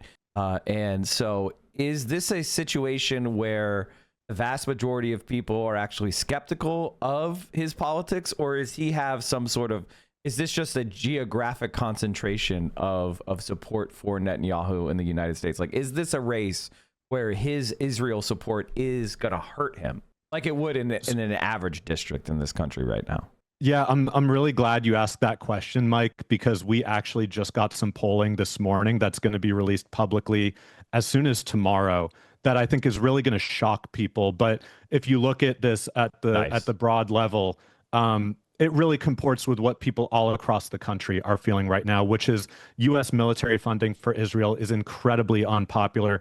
At minimum, people want to condition aid, and many, many, many people want to cut off aid altogether because, again, our military aid to Israel is in violation of both U.S. and international law. We have a set of laws called the Leahy laws, named after former U.S. Senator from Vermont, Patrick Leahy, that prohibits this type of military funding for foreign national security forces. So I think people are actually, on the one hand, might be surprised because of the narrative, and there is such a toxic narrative about Florida and about South Florida politics in particular.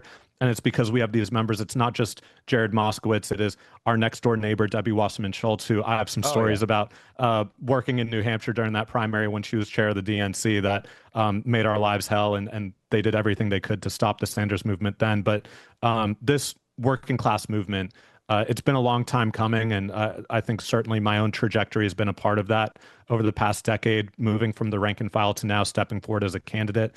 But this is increasingly what the American people demand. And, you know, to the degree that there is so still you feel AIPAC like it's support winnable down in here, your district, even somewhere at, with a large, Jewish community, you still feel that the vast majority of people are looking at what's going on, especially the Democratic Party, what's going on in the Middle East, and they don't stand with it. And they want somebody to push back against Netanyahu and not be his personal servant. Yeah, absolutely. I mean, people, regardless of their religious affiliation, and including our Jewish community, they don't like to see the United States committing war crimes. They don't like genocide. It's anti-Semitic to say that every Jewish person supports Netanyahu. That's insane. It is absolutely. We cannot we cannot cast the same broad brushstrokes that is so often used in Islamophobic ways, right? And we see Jared Moskowitz. We put a clip out on social media last night of him saying that that use of force is the only thing that people over there understand. Disgusting. It's foul. It's racist, and when you use that type of language, it engenders those same kind of stereotypes across the board. And so we're not engaging in any of that. What we are standing on are broad-based universal human rights, and that is something that even our Jewish community here stands by, because there, to the degree that there is disagreement, I think it's a generational divide, and I think young people that are actually seeing the truth of what is happening in Palestine right now and the U.S. support and complicity in genocide, they want nothing to do with it, because we have a very proud and vibrant Jewish cultural life here in South Florida. And it does not need to be predicated on support for a genocidal, neo-colonial apartheid state. It just doesn't. That's not what the Jewish faith is about. Yeah.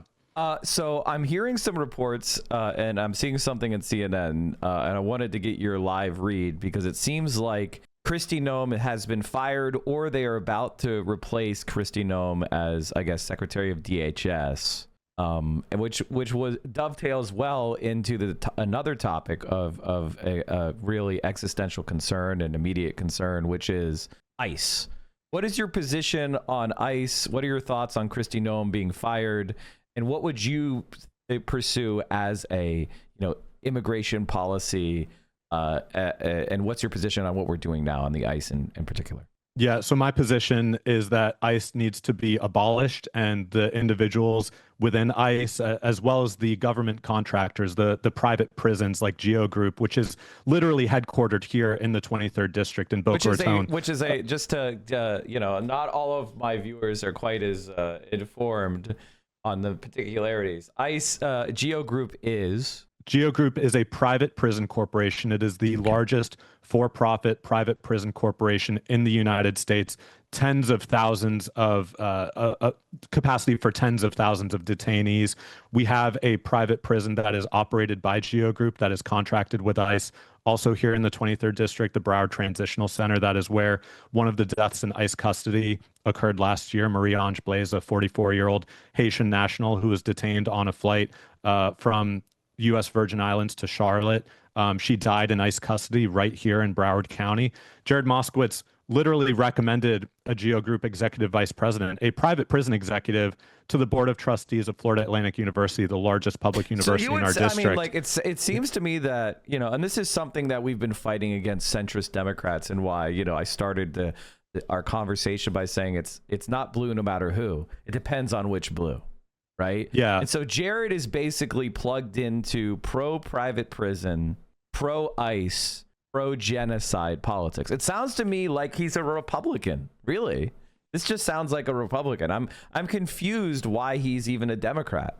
Yeah, I mean, and for the people watching, I'm sure you can surmise from him recommending a private prison executive to lead a public university. This is one of the Democrats that voted for the Laken Riley Act. This is one of the Democrats that voted to thank ICE in that letter of gratitude last year. And his criticism of Kristi Noem is a lot more towards her mismanagement of FEMA. He likes to bill himself as the master of disaster, the emergency management director. That was thanks to a political appointment from Ron DeSantis, our Republican governor, one of two Ron DeSantis appointments by our congressman, by the way. We need amnesty for immigrants who have come here, regardless of the circumstances that they've come here. And we've been very outspoken fighting Which is to what extend even temporary Ronald protected Reagan status. supported, right? Like, I think this is one of those positions where the average everyday American, and this is the failure of the Democratic Party, if you let me be on my soapbox for a moment, right? Like, the private prison system, Joe Biden, he campaigned on abolishing private prisons, right? And he did end a contract or two for the federal prison system, but then he immediately signed even bigger contracts with Geo Group and other private prison corporations for immigration detention, right? He kept open the kids with cages facilities that were opened under Trump, or actually were opened under Obama and then expanded by Trump, right? And so we have these centrist Democrats like, Joe Biden, and to a much greater extent, Jared here, who are giving lip service for what the vast majority of Democrats believe, but then they pursue Republican policies. And I think that's kind of the crisis that has gotten us to this point with Donald Trump in office and Republican and fascism power, being wielded over the whole country, is because the Democrats didn't offer an alternative. And so, yeah, precisely. Thank you. So let me just ask you, let me put a fine point on my at the end of my soapbox, which is most Americans in this country believe that we have a functional immigration system where people who are ambitious and hardworking can come to the country and get legal status. And that is not the case. And so how do we communicate the dysfunction of our immigration system, as well as, spreading compassion for immigrants that come to this country? Yeah, I'm glad you asked that, because when I started this campaign on July 1st last year, the very first place I went was Alligator Alcatraz. And I spoke to Status Quo News when I was there, because I was just completely furious, to be honest, and not to mince words. I was furious with the Democratic Party after 2024, when Kamala Harris was talking about how Trump wasn't building the border wall the way that he promised. And you heard Jared Moskowitz in a committee hearing yesterday talking about how Kristi Noem was holding up 200 miles of border wall. That is his criticism of Kristi Noem, that she's not helping to execute the Trump detention and deportation plan quickly or competently enough. And so the entire premise of this corporate wing of the Democratic Party is basically that we need to do immigration enforcement better than the Republican Party. And it's completely bunk. And I think it's an enormous reason why Democrats lost in 2024 and lost as badly as they did, because this is a party that has upheld the Trump doctrine of we need to lower immigration, we need a secure border. What we need is for Democrats to stop trying to skirt international human rights laws, like when the Biden administration was trying to set up asylum claim centers in countries in Central America. Asylum, people have the right to come to our country and to seek asylum here. But what the Biden administration was trying to do is to prevent, that famous Kamala Harris clip of "do not come," right? They wanted to discourage the immigration that in large part has been precipitated by the United States when we leverage sanctions. Can we stop for a second? Yeah. And let me frame that as another important question, which is, a lot of people talk about the immigration crisis at the border as, a reason why the Democratic Party needed to go more right wing. Wasn't what was the cause of that immigration surge, particularly with Venezuela and Cuban refugees? And what policy could we have changed in order to prevent that crisis in the first place? Yeah, I think this is part of a U.S. sanctions regime where we have sanctioned 1/3 of countries in the world. And this is a form of collective punishment. It is a form of violence. It leads to death and devastation just as much as having boots on the ground and carrying out military strikes. It was predicted. The writing on the wall was clear in the first Trump administration when they leveraged the severity of sanctions on Venezuela. It was known, it was anticipated that this would cause an outmigration crisis of millions of Venezuelans, and not only to the United States, because what the Trump administration tries to do is say that they're only coming to the United States, but they neglect to mention that Colombia, Peru, Argentina, Brazil, countries all across Central and Southern America are also doing more than the United States is proportionally to house refugees from a crisis that the United States started. But the reason that Donald Trump did that is it's manufacturing the political crisis that they can later exploit for electoral gain. They create a crisis with brutal, devastating sanctions on Venezuela, cause millions to have to flee the country to pursue just basic economic standard of living in other countries.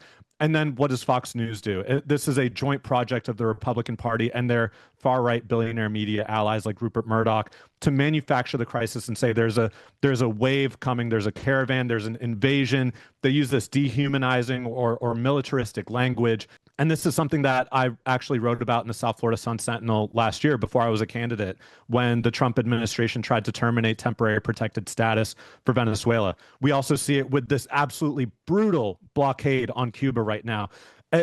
An order of magnitude greater than what the United States has done to Cuba for more than half a century, for more than 60 years. And it has been a failure on its own terms. If what Kennedy started and has been perpetuated by both Democratic and Republican administrations was intended to produce regime change in Cuba, it has not produced that effect on their own merits, regardless of, and I do not think it is in the United States role in the world to be picking and choosing which leaders of other sovereign nations we should be propping up. That is just an attack on international sovereignty, and it's not our place to do it. That draws me to another question. So would you say that you are violently opposed, maybe that's too strong a word, you are strongly opposed to regime change efforts, whether it's in, you know, Venezuela, Cuba, Iran, or Iraq, right? Like, do you think that the United States should be pursuing a neoconservative style of interventionism where we insert the U.S. military into countries, or we use covert means or overt means through sanctions to affect the internal politics of other countries? We should not be pursuing regime change anywhere. People need GoFundMes when they get cancer in our country. Like, the federal minimum wage has not been raised in 17 years. What business do we have telling the people of Cuba, telling the people of Venezuela, telling the people of Iran who their leadership should be, when here in our country, we don't have the money to spend on these foreign military, this adventurism. We are broke. The American people, the working class, we have the highest levels of income and wealth inequality in American history. Elon Musk is about to be a trillionaire, and there are many, including Mark Zuckerberg and Jeff Bezos, that are not far behind. Last year, Oxfam predicted that the world would see at least 5 trillionaires produced within the next decade, and many of the viewers can guess who those trillionaires are going to be. I just named a few of them. And so when we have such extreme levels of income and wealth inequality, and we are pursuing these regime change operations, it is a complete catastrophe of national priorities. So I wanted to ask you a very pointed question, and this is a tough one. So I apologize, but this is basically something that in my community we consider to be a looming threat, which is the idea of a new Cold War and the associated Red Scare type of internal, you know, repression that will occur. Do you support aggressively changing U.S. foreign policy toward China, or do you support someone like, say, Graham Plattner's position of we should be friendly and cooperative with China and focus on solving international issues like climate change? Yeah, I completely agree with Plattner on this. The United States, my overall philosophy with just the level of military expenditure, and if we're going to confront crises like climate change, the United States military is the single largest institutional emitter of carbon emissions in the world. So when I was just mentioning that we have a country that is broke, where people, the working class, have we have to struggle to get by. We need to really talk about closing some of these military bases overseas to pull these resources back and to pursue Yeah, absolutely. Like, the United States actually has an aircraft carrier based in Japan. We have had troops in South Korea since the end of the Korean War. We're starting to reopen the colonial bases we had in the Philippines. And it all seems designed to be very brinksmanship and confrontational with China. Meanwhile, as we pointed out, you know, nearly 1 million Americans are living on the streets. Do you think we should, in a short, bring the troops home and step back from the empire and global hegemony as through military means? Yeah, I think that's a very good way of putting it. We should not be pursuing military confrontation or brinksmanship with China or any other country. The United States, with our bases in Japan and South Korea, in the Pacific, these are tremendous expenditures that we simply cannot afford. There's too much glaring need of investments that we need to make domestically. If we're going to have a Green New Deal, if we're going to have Medicare for all, if we're going to have free public college, universal child care, paid family and medical leave, we cannot afford to continue to. We have $1 trillion Pentagon budget. The war in Afghanistan ended, a 20-year war ended, and the Pentagon budget went up the following year. How does that happen? There's such rank corruption. I mean, they're talking about having a discretionary budget spending to increase the military budget to supplement the Iran war. How do we not have the money for this already? $50 billion. And Bernie Sanders' free college for all plan was estimated to cost between 40 and 60 billion per year of additional funding to remove tuition from public universities and colleges and historically black colleges and universities. So instead of having free tuition at public universities all over the country, we're fighting another war in Iran. So what do you think? Like, so, okay. You mentioned the Pentagon budget of $1 trillion. Bernie Sanders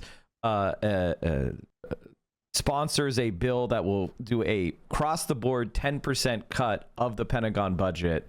Now, he introduced that bill when the Pentagon budget was $650 billion. So it has dramatically scaled up since then under both Biden and Trump. Do you think we should pursue absolute cuts in the Pentagon budget? And would you like to see 10%? Is that a good starting point? Or would you imagine cutting the Pentagon budget by more than that? I think 10% needs to be a minimum baseline threshold that we need to look at cutting the Pentagon budget, because we've spoken about the overseas military bases and bringing the troops home. There's also a serious consideration right now about what to do about the United States nuclear arsenal. We have a really dangerous environment right now with nuclear proliferation. Can I jump in real quick, Oliver, and ask you? Yeah. I believe it was Barack Obama who proposed spending over $1 trillion on new additional nuclear weapons. Do you think that would be a intelligent use of $1 trillion, or do you have a different vision? I think it is an insane use of $1 trillion. Using this level of funding for nuclear weapons that under no circumstances should ever be used, because it would lead to the extinction of global civilization. It is just not a sound strategy from a national security standpoint when we talk about this level of brinksmanship we have with whether it be China, Russia, North Korea, Iran, or just simply being able to afford these domestic investments that we need to be making. We can save hundreds of billions of dollars over the next decade by phasing out our nuclear arsenal. Wow. We have thousands of nuclear warheads. We can never, under any circumstances, use them all. And so we need to be phasing these out and really using that, as well as the drawdown of foreign military bases, to really claw back a lot of this spending, and also take a hard look at these Pentagon contractors. Jared Moskowitz has bought Lockheed Martin stock 4 times since 2024, and Lockheed Martin just hit an all-time high on the stock market on Monday after these strikes on Iran. And of course, Jared Moskowitz has long promoted striking Iran. So the disgusting level of corruption and of seeking personal profit from our members of Congress that are then shoveling money towards the Pentagon to enrich these military contractors and these war profiteers. This is also part of a Pentagon budget where, look, we have U.S. service members on food stamps. We have U.S. service members living in barracks with mold, with housing that has not been updated in decades, with unsafe living conditions, where when the government shut down last year, we had military service members and their families showing up at food banks. How can we have the largest military budget in the world, and yet our service members are living in poverty, below the poverty threshold? So when we talk about drawing down the military budget, I'm not talking about touching a red cent of the benefits and pay that goes towards our military members, right, because that should be increased. The people who are putting their lives on the line, who are dying for our country or for Israel in the Middle East right now, should at least have the security of a living wage and affordable housing that is not going to get them sick or leave them unhoused. So no, when we talk about attacking the Pentagon budget and drastically lowering the amount of investment we're making in these military contractors, it should also be raising the living standards of our hundreds of thousands of service members that are in financially precarious positions despite everything that they are contributing to our country. Yeah, that sounds good. I couldn't agree more, and I know that a lot of my audience and the vast majority of the American people feel the same way. It looks like it has been confirmed that Kristi Noem has been fired, and that President Trump wants to replace him with Mark Wayne Mullen, Senator Mark Wayne Mullen of Oklahoma. Do you have any initial reactions to that news? And do you think Mark Wayne Mullen should be head of DHS? Mark Wayne Mullen is a hothead. What I can tell you of what I know about him is that Napoleon complex. Yeah, I mean, what was it? He tried to physically fight the Teamsters president, Sean O'Brien, in a Senate committee hearing. Yeah. So this is the level of belligerence, right, that the Trump administration sees as an asset. So what we've seen with the deployments of ICE and CBP and parts of the country like Minneapolis and Chicago, but also the engagement in 287G agreements like we have here in Florida, where Ron DeSantis has mandated that local police departments and law enforcement agencies work with ICE. That's why in some states like ours, you don't necessarily see the out in the open ICE involvement, and yet the same detention and deportation enforcement mechanisms are being carried out by local police departments. Mark Wayne Mullen is not going to take this in any better of a direction. I think that Kristi Noem is certainly a corrupt and detestable individual who has shown her unfitness for office. But again, it's not for the kind of criticism that Jared Moskowitz is leveling against her of Donald Trump cannot fail. He can only be failed by his subordinates like Kristi Noem. He's been on this shtick about how Donald Trump should treat her like an apprentice contestant. And it's just a level of unseriousness that, again, kind of skirts accountability for his own role in voting for the Larkin Riley Act and violating Americans' constitutional due process rights and letting ICE basically kidnap people off the street. The Larkin Riley Act has been the pretense for, in fiscal year 2026, more than 3/4 of people that ICE are detaining have no criminal convictions, no criminal record whatsoever, and it has entirely been enabled by Jared Moskowitz and these 46 Democrats in the House that voted with Trump and Republicans on the very first law that Trump signed. Because let's put this in appropriate context. Donald Trump campaigned on mass detention and deportation, and the very first law that Congress put forward to pass into law was the Larkin Riley Act, and Jared Moskowitz voted with Republicans on that, and it's been unapologetic. Disgusting. And so Mark Wayne Mullen, I think this is unfortunately there's going to be no greater accountability for murderers like the ones who killed Renee Good or Alex Preddy, and unfortunately, I think we may see a retrenchment of these very aggressive detention and deportation tactics. So it's not great. I think Kristi Noem's career in politics is hopefully done, but I don't think Mark Wayne Mullen's going to be any better. That brings me to some of the questions that I think a lot of people are actually facing and would love our politicians to be focused on, which is the concept of affordability. Now, to give you some background about me, I'm somebody who has spent a lot of time in Vienna, Austria, which is famous for having the majority of people and the middle class living in social and public housing that's super high quality, and the rents are as low as $500, $600, $700 a month for 2-bedroom apartments, that are super high quality. Now, obviously, we might not be able to replicate that immediately because they've been building social housing for over 100 years. But what are your thoughts on affordability, and what do you think about a national program of social housing, co-op housing, and public housing? Yeah, I think on housing specifically, the United States has capped the number of social housing units under the Faircloth Amendment, which was passed under a Democratic administration under Bill Clinton, that capped the number of social housing units that were available to be built and controlled municipally at the number that existed in 1999. And you think about how much the United States population has grown since 1999. There's a severe deficit of public housing because of the Faircloth Amendment that Democrats signed into law. So we need to repeal the Faircloth Amendment. We need to pass legislation like Ilhan Omar's Homes for All Act to build up to 12 million new affordable socially owned housing units so that housing can truly be affordable. And we need to take on these corrupt corporate landlords and private equity firms. Jared Moskowitz counts as one of his largest owners, Lennar Homes, which is a private home construction builder that, if you look at Lennar Homes on Open Secrets, their number one beneficiary of their contributions is the National Republican Congressional Committee. Of course. And then it's Jared Moskowitz and Jared Moskowitz's PAC. So when we talk about him being a Republican, I mean, when you are funded by the same institutions that are funding the Republican Party, what meaningful distinction is there? So And this is and this is a district that voted for Biden, Obama, Harris. So this is a deep blue district, although less blue with how badly Harris performed. Yeah. You I would believe argue that there is a strong, like, this is a district that is ill represented and winnable. Yeah, and that's what I was about to say. I would argue that the reason that despite this being a district that has been Democratic in the largest Democratic county in the state of Florida, we also have Palm Beach County, which not to discount because it also has a very strong, long-held tradition of being a Democrat supporting part of the state.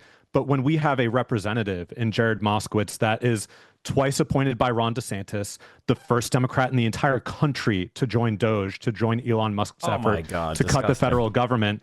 And when he is supporting these far-right policies, it is going to depress the Democratic turnout. We've seen a decline in Democratic voter registration in our district of about 25,000 voters since the last election. So my argument is not that this is a district that is trending red and we need a centrist Democrat to keep it blue. My argument is that this is a district that is trending red because we have a Democratic representative that is behaving like a Republican and is not motivating the Democratic base to turn out. People feel so demoralized. The Democratic Party brand in Florida is so toxic right now that it makes me wonder sometimes about the longevity of the ability of Democrats to actually win back power at a statewide level. But if it's going to happen, and this is why I had to run and step forward, not only as a Democratic candidate, but as a proud Democratic Socialist and a member of the Democratic Socialists of America. As you mentioned, Mike, this is a joint project of our DSA chapter, and I would encourage anyone on stream, if you're not currently a member of DSA, to please join. This is the largest socialist organization in the United States of America. We just crossed 100,000 members. I joined DSA in 2020 during the George Floyd racial justice uprising in Washington, D.C. When I lived there after the Sanders campaign, I started identifying as a Democratic Socialist when I started working for Sanders in 2015, formally joined the organization in 2020 after they tried to stab Bernie in the back for a second time when, in the face of a once-in-a-century pandemic where we should have been fighting for Medicare for all, we had the same watered-down corporate policies. And when we should have been talking about the police state and the impact on Black and brown communities and the brutality of this federal system, we had Democrats that were reifying the support for the police at the same time that people are still being killed. And it's been the police departments, it's now ICE. We have a authoritarian state that the Democratic Party was failing to stand up to. And I found the DSA in Metro DC and nationally, and now here in South Florida, to be one of the only organizations that is actually capable of showing people a countervailing narrative. And it's not just electoral, it is the mutual aid work that DSA does. It is the political education. It is the labor organizing. That's actually one thing that got me so heavily involved in our DSA chapter down here. Was I was actually phone banked by our labor working group co-chair, Zach, who's watching stream. He's now my campaign manager, and he's currently co-chair of our Broward DSA chapter. He called me about attending a workers' power forum that the Miami, Palm Beach, and Broward DSA chapters put together at the AFL-CIO headquarters in Miami last year. And it brought together members of 15 different labor unions, over 100 attendees, everyone from the legacy labor unions like AFSCME and AFGE to the new organizing efforts like Starbucks Workers United. I talked earlier on stream about my effort to establish the Campaign Workers Guild and organize with the News Guild. So that labor organizing, that power that we have with DSA and within the rank and file, that is the power of our campaign. It's the people who are knocking on doors and canvassing and making phone calls for our campaign, the people who produced our wonderful announcement video. It's a joint project of our DSA chapter, and I'm going on a bit of a DSA tangent right now, but it is really so central because this is the contrast with the corporate wing of the Democratic Party that is so unbelievably toxic here. And you even look at a district like ours, a whiter, wealthier district, but where people are really devastated by just the atrophy of the Democratic Party. They're looking at candidates like Mayor Mamdani in New York City and saying, why can't we have that here? Well, we have Zoran Mamdani at home, and his is Oliver Larkin, because this is what... I mean, no, I get you. Chat, by the way, I think we are closing in on 7,500 for the donations. I'd love to see us get to 10K. Make it a 5-figure stream, and we have almost 5,000 people here. So everybody donate a fucking $1. Like, what are you doing, you cheap fucks? Like, get out there. Understand that when you're a grassroots candidate, it is a very, very difficult to raise money because you're not able to raise money from the big corporations and the rich. You know, you're saying, I'm going to raise your taxes. I'm going to constrain the power of corporations. So it requires all of us to chip in. And it's always cringe to ask people for money, but this is the way campaigns work.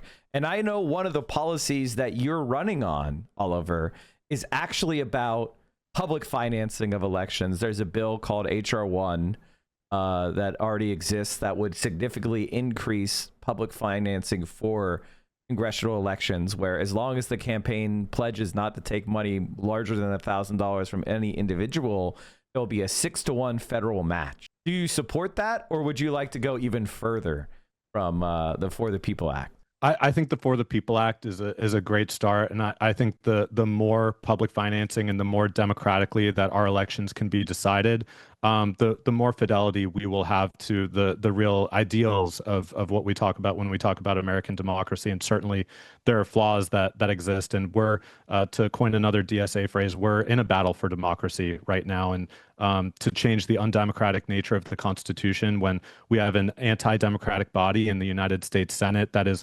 exists as a compromise with slave states, and that is increasingly we see the backstop for any kind of progressive change or legislation.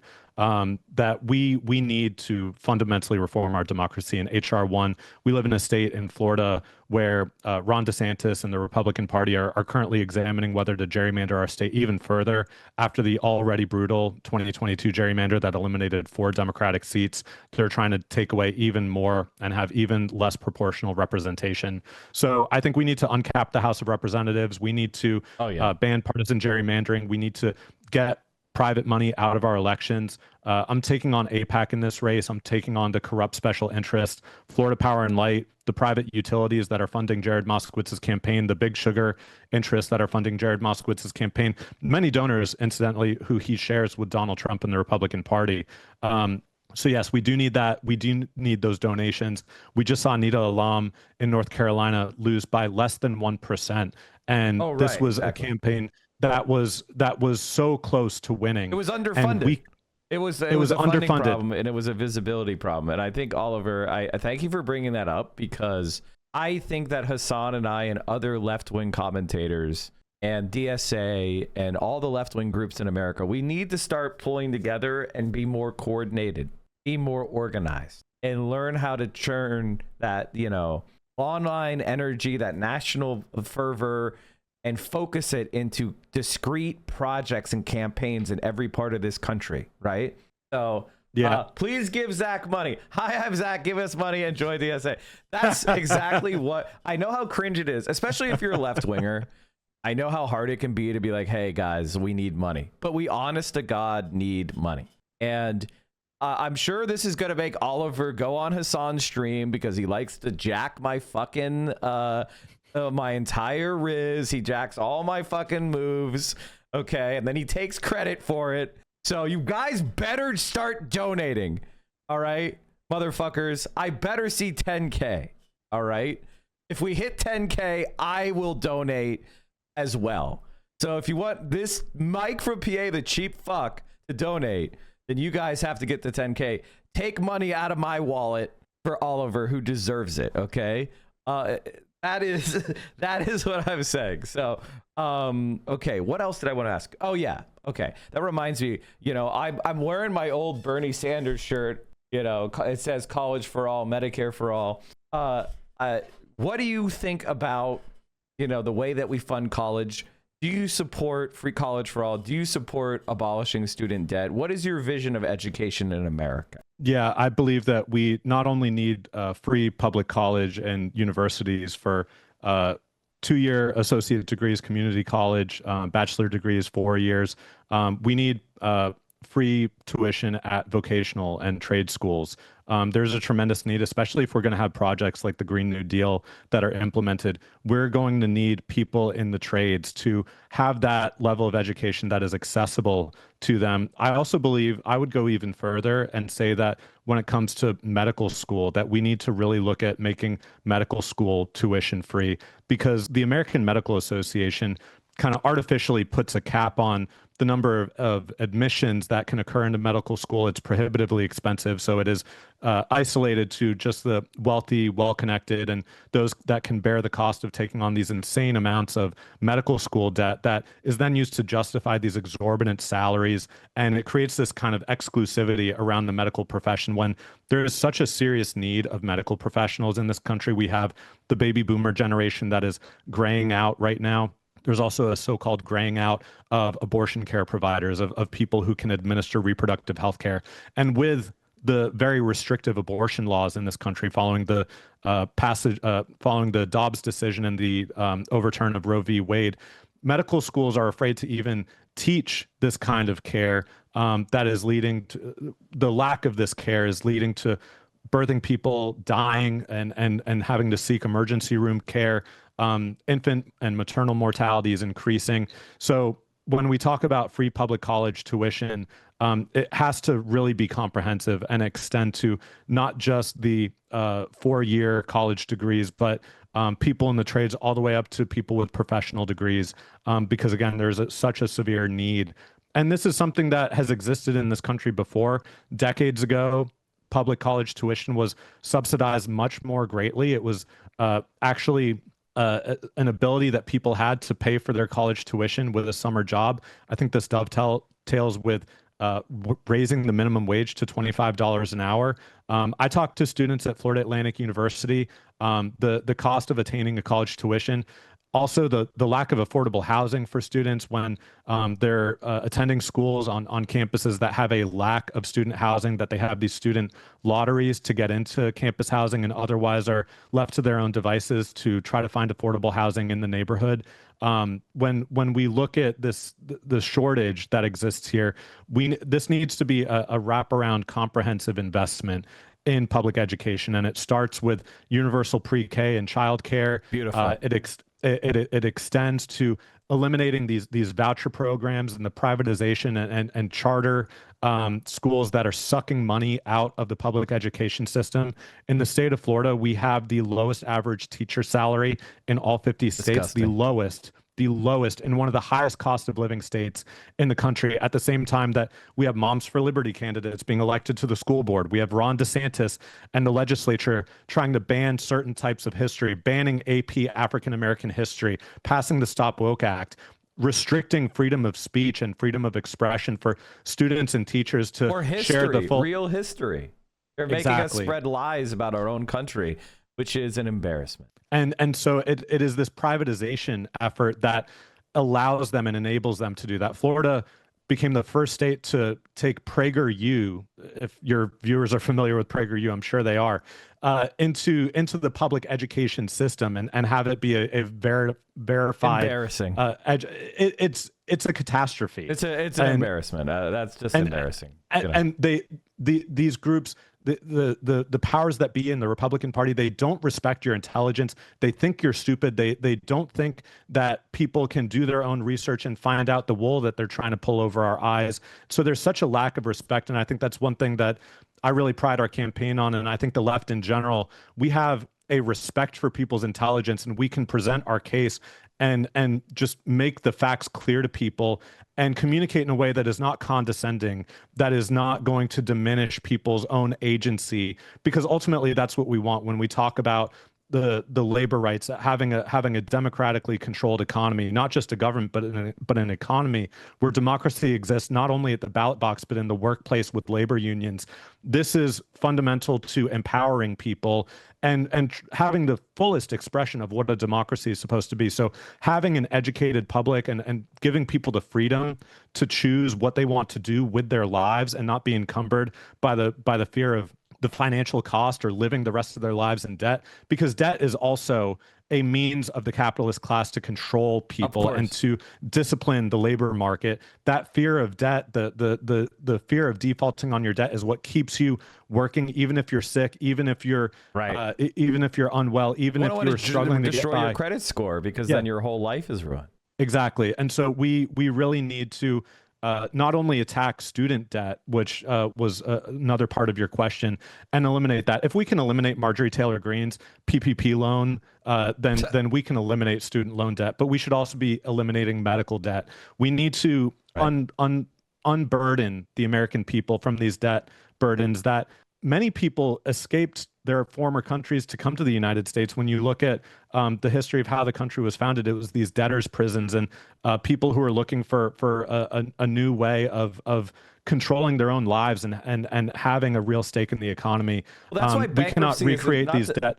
Not to interrupt you, Oliver, but I think this is a very strong point that even people that may not be, red-pilled socialists like us, will understand is that the founding fathers put bankruptcy into the Constitution because they agree with you, Oliver. They thought that long-standing debt you can never get out of is wrong. That is a founding principle of our country. Now, we use bankruptcy to mean it's now has a pejorative sense and people get shamed over it. But the point was, if somebody takes out a debt, the person who gave you a loan for interest, that's the risk, right? That the person might not be able to pay it back. But we believe people deserve second chances. Right. And the president, Donald Trump, he took 80 fucking bankruptcies for his scam companies. Right. But you want to tell me that an 18-year-old going to school to get an education, maybe they were told to learn to code by Obama. Well, I don't know if you noticed, but AI is now threatening those coding jobs. Right. So if you did everything the right way, you went to school, you went into STEM, you got a computer science degree, and you end up with debt. Now you're bankrupted because you can't find a job because of AI. And all those AI corporations are getting hundreds of billions of dollars and they're overriding environmental regulations for those data centers. How about we have an America where the benefits go to all of us? And one more thing before you respond. It looks like, unfortunately, chat, I'm going to have to make a donation to Oliver because we just smashed through 10,000. Which is so annoying. And so for every $5,000 we get, I will donate another 500. So for the first 10,000, I'll donate 500. And for every additional 5,000, I'll donate an additional 500. So right now I only owe 500. Okay.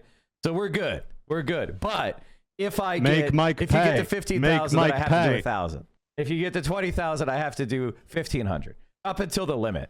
Obviously, I can't break federal laws. So that is good. God damn it. All right. So beat Hassan's stream. I'm going on Hassan on Monday. Let's beat what we raise on Hassan's stream. I know that'll give you some bragging rights over Hassan.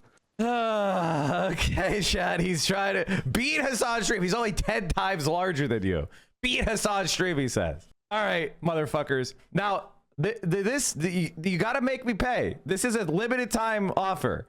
So you better get in there right now. If you want me to pay, you better donate right now. All right. I'm not made of money. I'm not Hassan. Okay. All right. So I just really believe in what you're doing, Oliver, and I want you to get the support you deserve. And I don't want us to feel like we didn't do everything we could. Right. I don't want you to lose to Jared Moskowitz by 1%. And then I'm like, damn, I wish I had donated $500 more. Right. Like if you win, it'll be a seismic win. If you win, it'll put the fear of God into every AIPAC zombie in Congress. So this would be, you could, we talk about the United Kingdom as well, because I believe in comparative politics. We live in an international world. And in a single by-election, they had a Green Party candidate win. And now the Green Party is polling higher than the Labor Party, one of the world's oldest political parties. So I believe in an Oliver Larkin win in South Florida on a unabashedly pro-Palestine message would be a cosmic earthquake for America. So that's why I'm asking all of you to put your backs into it, support Oliver. And since I'm giving you so much, you have to work your ass off, Oliver. Do you promise to be unflagging in your efforts and leave everything out on the field? Absolutely. And it is in both our policy promises that we're making, being a outspoken advocate for Palestine and for human rights and self-determination. It is also the boots on the ground that I mentioned earlier. We've knocked on over 5,000 doors so far on this campaign.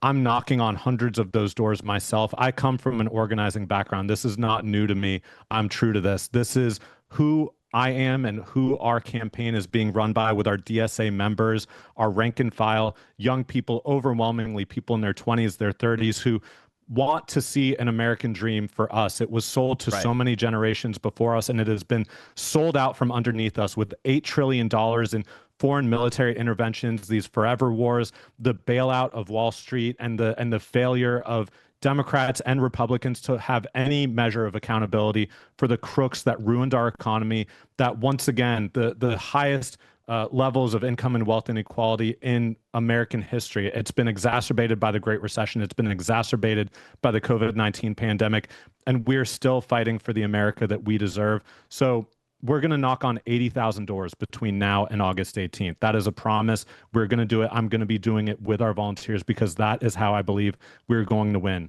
We're spending money on campaign literature, on buying bagels and breakfast for our volunteers who are spending hours and hours in the hot and humid South Florida sun to reach their neighbors and to speak to them about our campaign. It's been, I think, one of the most encouraging experiences for our volunteers who show up believing in Palestinian self-determination, who show up believing that we need to abolish and prosecute ICE, but they're not sure how voters on the doors are going to respond. And then when you hear a 60, 70, 80-year-old voter who's been a dyed-in-the-wool Democrat for their entire lives volunteering that this is a fascist administration, that this is an authoritarian administration, that ICE is behaving like the Gestapo. These are dyed-in-the-wool Democrats, and I think that has been one of the most encouraging aspects of canvassing for our volunteers, is that our own beliefs are increasingly being reflected in the electorate more broadly.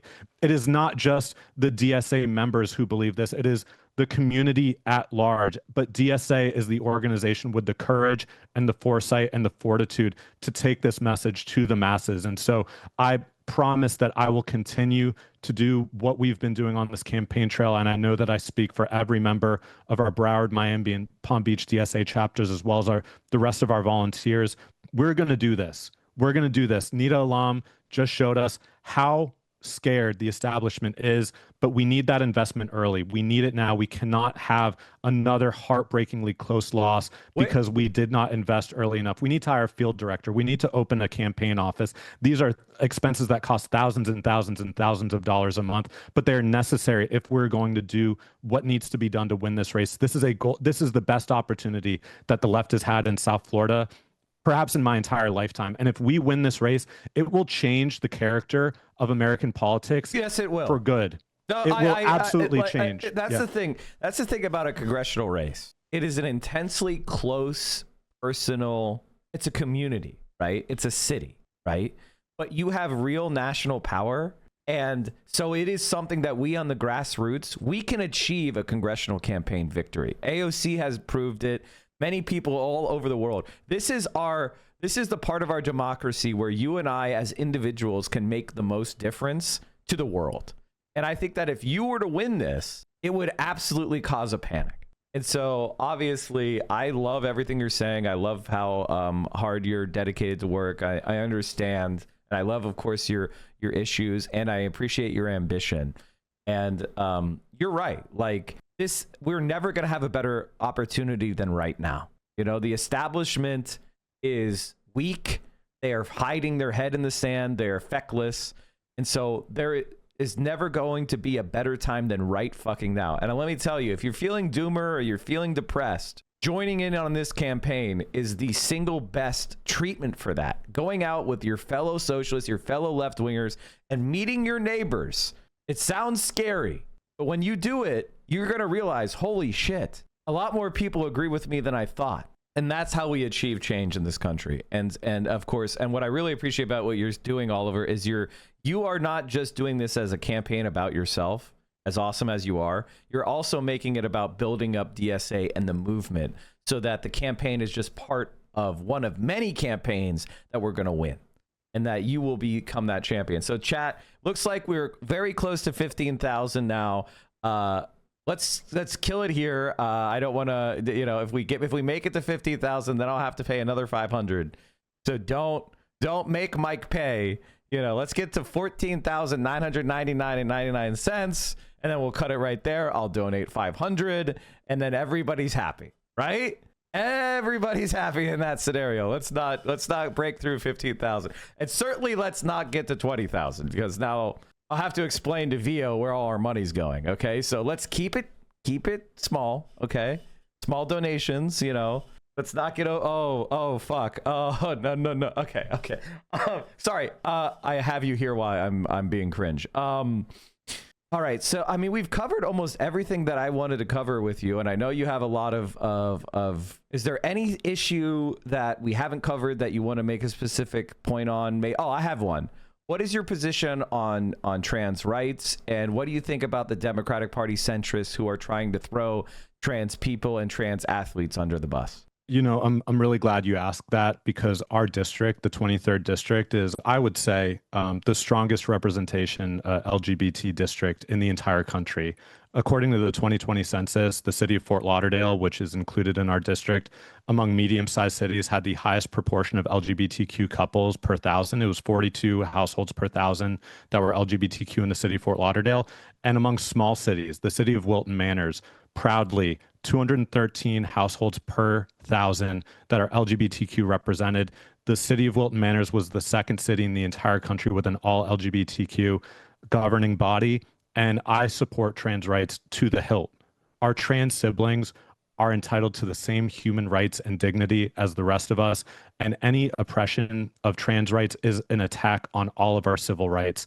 And this is something that Jared Moskowitz has unfortunately done in the last two National Defense Authorization Acts. He has voted with the Republican Party to attack trans rights. I am a trans ally. I proudly stand on that. And our district, again, the most LGBTQ represented district in the entire country, deserves an outspoken champion for trans rights and LGBTQ equality in general. I will not back down from this. It has infuriated me the way that the Democratic Party is, similar to my fury at the willingness to throw the immigrant community under the bus, the willingness to keep the trans community at arm's length. And when we think about the Democratic National Convention in 2024 and the failure to have a trans member on stage, that is a failure of the Democratic Party to truly stand up for everyone in our community. But it is something that I'm seeking to change with this race. And for myself, this is just fundamental to who I am. It's not hard for me to take these stances. I'm running as authentically myself. This is what I believe. There's no message testing or any kind of convention that I'm trying to fit into, because I know that just as a human being, this is what people believe. This is what everyone I speak to believes, that we are entitled to all of our universal human rights, and our trans allies deserve the same. Our trans community members deserve that same level of fortitude from allies to fight by their side for human rights and for dignity. So I will absolutely fight for our trans community and be the representation, be the representative that Wilton Manors, the city of Fort Lauderdale, and the 23rd district, and LGBTQ folk all across the country deserve. And obviously we've done a lot of shilling for money, because that's always, whenever you're running as a left winger, that's always the biggest constraint, right? They have money, we have people, but we have the people. And a lot of people are asking, what can they do if they don't have the necessarily extra money? How could they help the campaign, and what should they do to help you? Like, where should they go to sign up? Yeah, www.oliverforcongress.com. All of our volunteering events are listed there on the website. They're connected through Mobilize. So if you're local and are able to come knock on doors with us, you'll probably see me there joining our volunteers, going door to door. We have a wonderful volunteer team that is leading those initiatives. You can also find us on social media through our website. We're on TikTok, Instagram, Threads, Twitter, Blue Sky, YouTube. We're trying to put out engaging and exciting content every single day, showcasing the district and showcasing our policy beliefs. So amplifying that message on social media. Jared Moskowitz has his little troll army of people that will retweet his clapbacks at Kristi Noem and his one-liners and his zingers. We need to show people the hypocrisy of someone who tries to cast themselves as a fighter against Trump, but who at the same time is working with Trump and the Republican Party on so many of their core, most fundamental issues. On Iran, Jared Moskowitz is openly saying Marco Rubio is steering Trump in the right direction. He agrees explicitly with Lindsey Graham and Tom Cotton, and that he fears J.D. Vance is too much of an isolationist. This is the level of extremism of Jared Moskowitz. And so we don't just need you to follow the campaign and amplify our content, creating your own content. This is truly a grassroots movement, and we need the voices of the masses reflected in this campaign to truly reach every single voter in District 23 in this Democratic primary. It is a winnable race. We've got our win number. It's about 31,000 votes that we need to reach in order to reach 50% plus one. This is winnable. When you see these Senate races all across the country that are raising tens of millions of dollars, and they're going to go into these endless TV ads and this kind of media consultant driven narrative, your impact by donating to our race is so much greater. And when you look at the effect of having a strong and committed cohort of socialists in office in the House of Representatives, this is a cohort that is going to be able to sway legislation. When Democrats take back the House in November, with me in there, with representatives like Rashida Tlaib in there, we're going to be able to extract real demands when it comes time to electing a House Speaker. I was early on, back before the New York City mayoral election, when Axios reached out to our campaign, I said I'm out on Hakeem Jeffries as House Speaker because he failed to stand up and side with Zoran Mamdani. Chuck Schumer, the same story. They'll have less of an ability to remove Chuck Schumer from leadership. I do think that the Democratic Party in the House of Representatives needs a leader that is going to stand up for every single person who calls themselves a progressive and is not going to have this duplicitous vote blue no matter who, when it's a war hawk, neoconservative, Kristen Sinema type who's just going to put the thumbs down when the next minimum wage vote comes up. We need that ethic when we are electing and nominating Democratic Socialists to office, because this is the true embodiment and reflection of where millennials, of where Gen Z are in this country. We're a generation. The millennial generation was the first to have a lower standard of living than our parents, and Gen Z is also now experiencing a lower standard of living. We're a nation in decline, led by a two-party duopoly that is wholly controlled by the corporate and billionaire class. And I need your support. I cannot do it without you, because I'm taking on AIPAC, I'm taking on Democratic Majority for Israel, I'm taking on these corrupt special interests. But we know that if we have the resources, and it doesn't need to be a one-to-one spending match, but in the last financial report, Jared Moskowitz had $1 million cash on hand. We've raised $128,000 as of our last financial reporting. I have a strong degree of confidence that we're going to increase that number on this call. I'm looking over, we've raised $16,655. So sorry, Mike's on the hook for a little bit of money, but if you can continue contributing, can we hit $20,000? Oh, no, not to make you nervous, Mike, but we can do this. This is such an impactful use of your donation, because it is going towards a DSA chapter project that is going to grow DSA in Broward, in Palm Beach, in Miami-Dade, and it is going to have an effect long beyond August, long beyond November. It is going to build our chapters with recruiting hundreds, perhaps thousands of new members that are going to have more campaigns like ours at every level of office to change the nature of South Florida. And once again, I cannot stress strongly enough, and I'm sorry to be such a tease with this, but when we release this polling information tomorrow, it is going to shock people. It is going to be a national story with the level of desire for change in the Democratic Party in South Florida, for a candidate that is going to stand up against the military industrial complex, that is going to fight to end U.S. support for genocide, and that is going to fight for Medicare for all, to abolish ICE, and to elect a new leader for our district, not one that is appointed by Ron DeSantis, that joined Doge, that voted for the Laken Riley Act, but an unapologetic Democratic Socialist. This is the moment. The people are ready for it, and we just need the resources to be able to get the word out. If we get the word out, we will win. That is a promise. When we supported a few DSA candidates in Jersey City who ran for city council races, and they both won after coming on my stream. I think we have a pretty good record, actually. I think I have like 80% of the people I endorse win. So what I would say is being on here is a great sign. And when Jake and Joel ran in Jersey City, they actually doubled the size of DSA in Jersey City, just running for city council. So if we can get a strong congressional campaign down in South Florida, I think you may not only affect, your local district, but Florida as a whole, and as I said before, and the nation. And I don't think that's being hyperbolic. I think that's real. I want to thank you so much for coming on, Oliver. Here's what we're going to do, chat. I'm going to say for the rest of today, for every $5,000, I will contribute an additional $500. And after midnight tonight, wherever it is, I will make my donation. So right now, I'm on the hook for $1,000. If we get to 20,000, it'll be 1,500. If we get to 25,000, it'll be 2,000. What's the limit, Oliver? The limit for an individual contribution in our primary is $3,500. Okay, $7,000 for the election cycle. And I'm looking at the number of people we have in chat right now. 4,800. We've just crossed the threshold of 400 individual contributions. So it's not just the total dollar amount, it's the number of people chipping in. Can we get to 500? Can we get to 1,000? Can we get every single person on this chat to give something, whether it's just $1?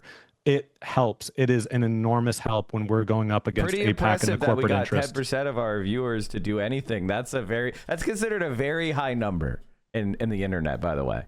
Like that, that's considered a very high number of contributing. So I'm really proud of the chat. Thank you, everybody, for supporting it. We just got 17,766.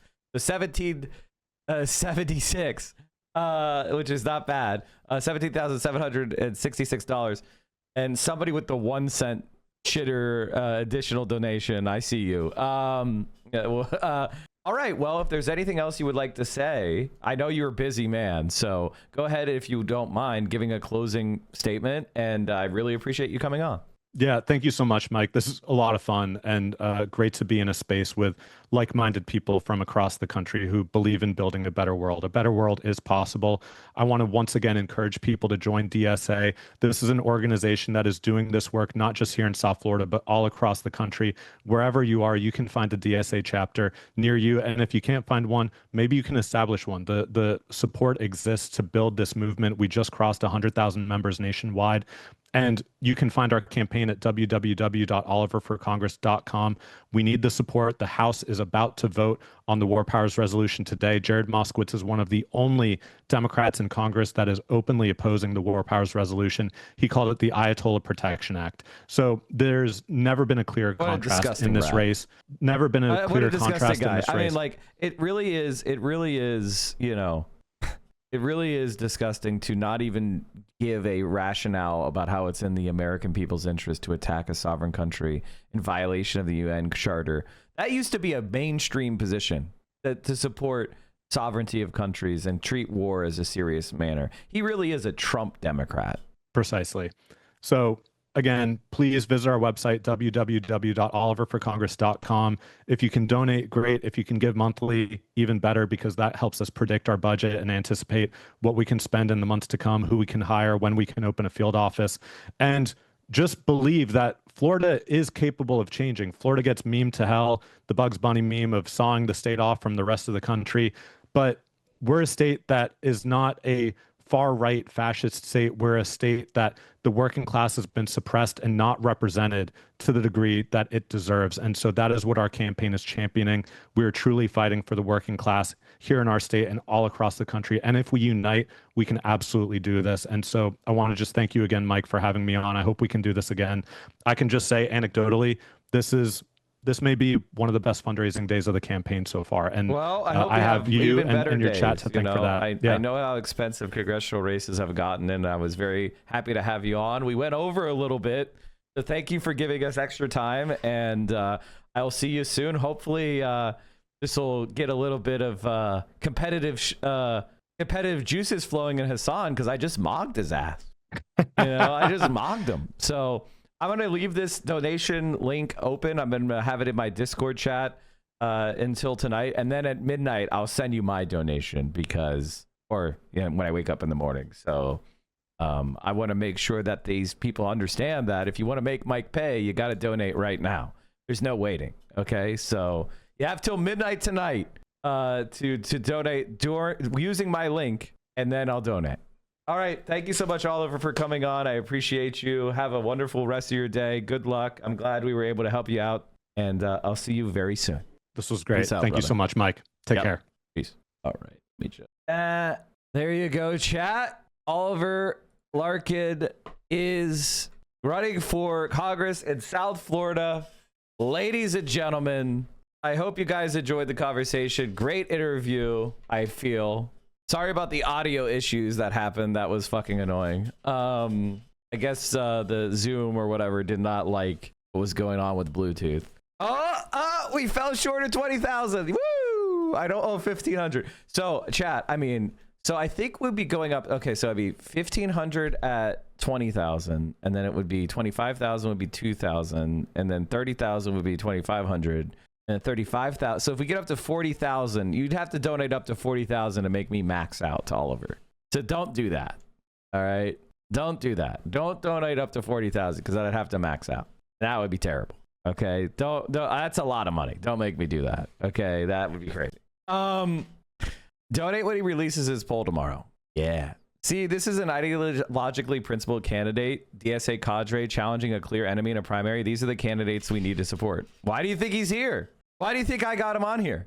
Because this community takes politics seriously. I'm not just grifting off of you to be popular on Twitch. I don't give a fuck about Twitch, to be honest with you.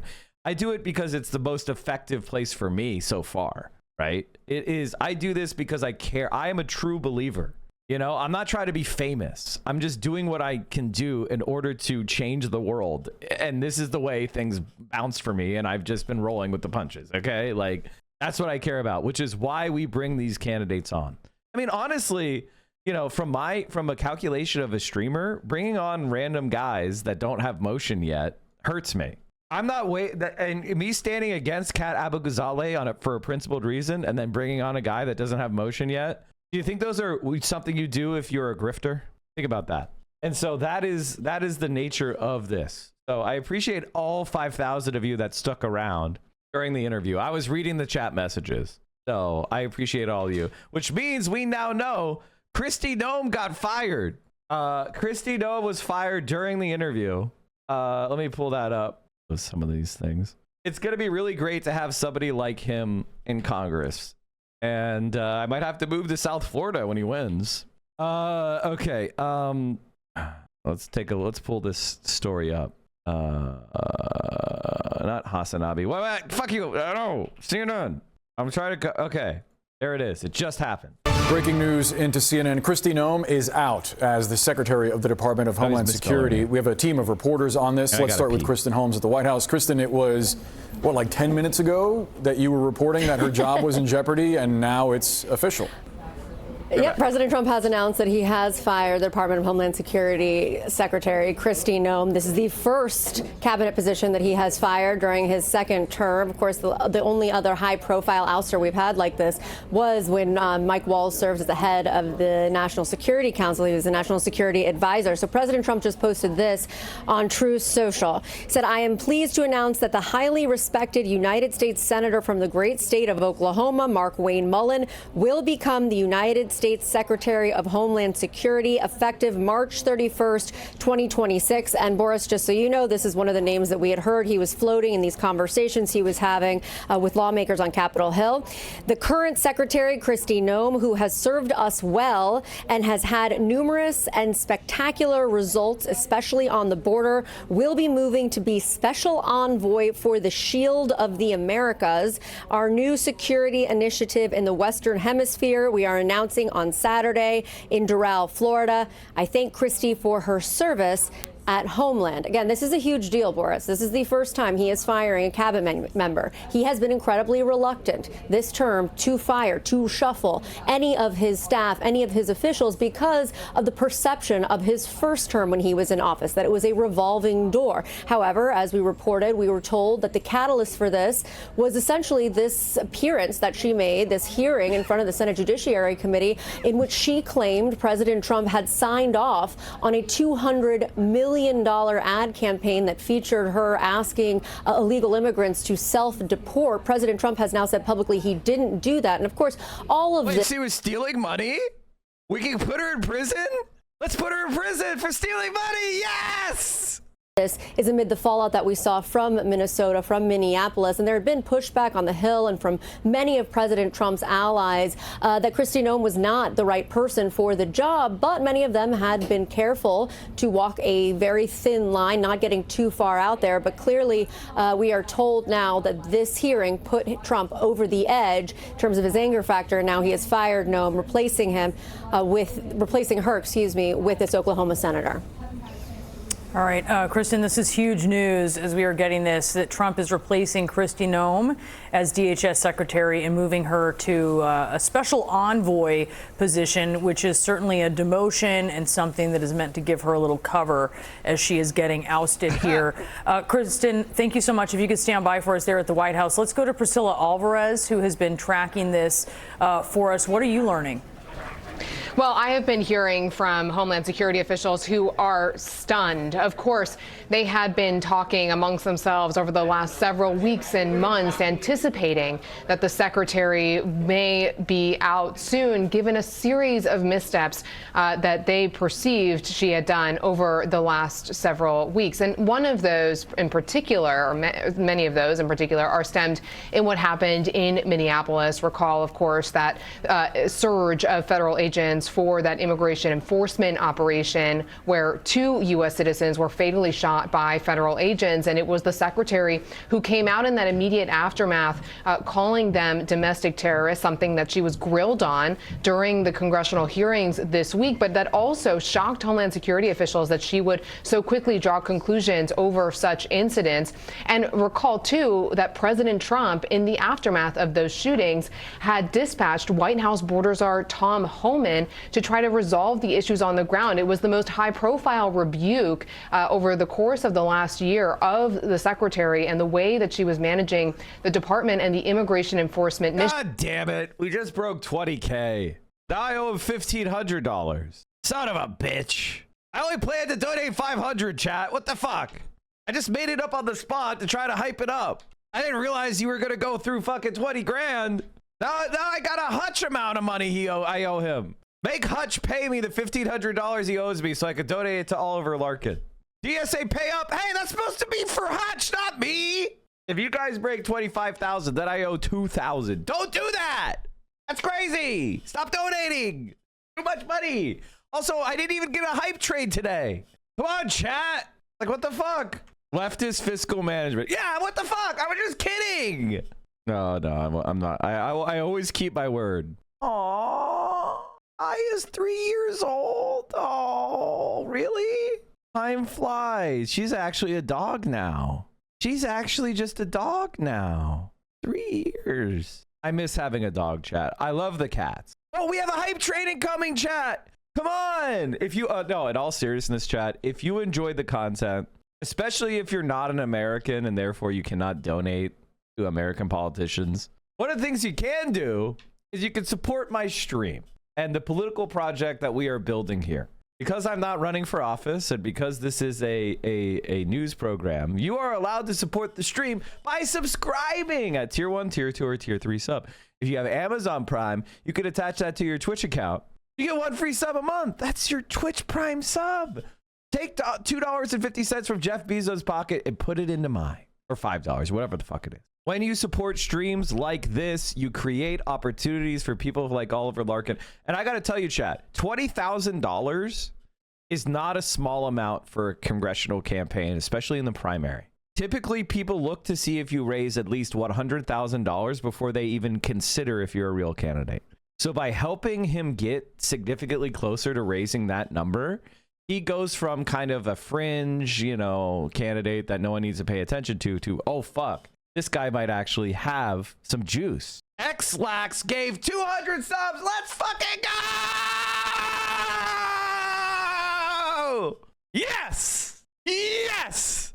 Yes! Yes! All right, now I don't feel so bad about paying $2,000 to Oliver Larkin. This rules. Okay, this fucking rules. Hell yeah. Hell yeah, I'm getting paid today. Woo! I'm still negative for the day. Even with the 2,000 subs. Or 200 subs. It's fine. It's fine. Don't let me think about it.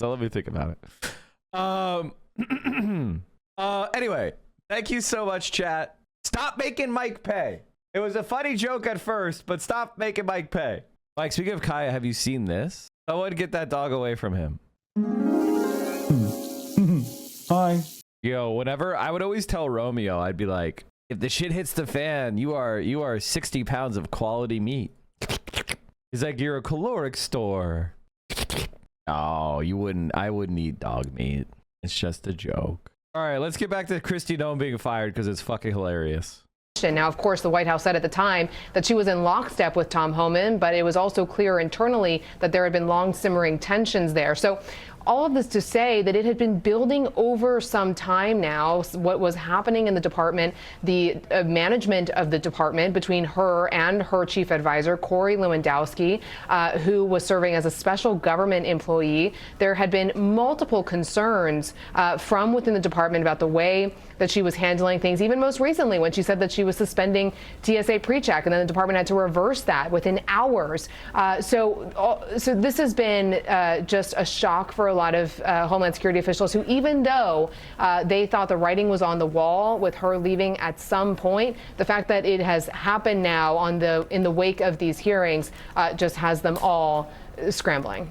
Priscilla Alvarez, please stand by. Let's go to Manu Raju, who's live on Capitol Hill. Manu, I promised that at some point I would ask you about the situation with Kristi Noem and these hearings. Clearly, they were disastrous.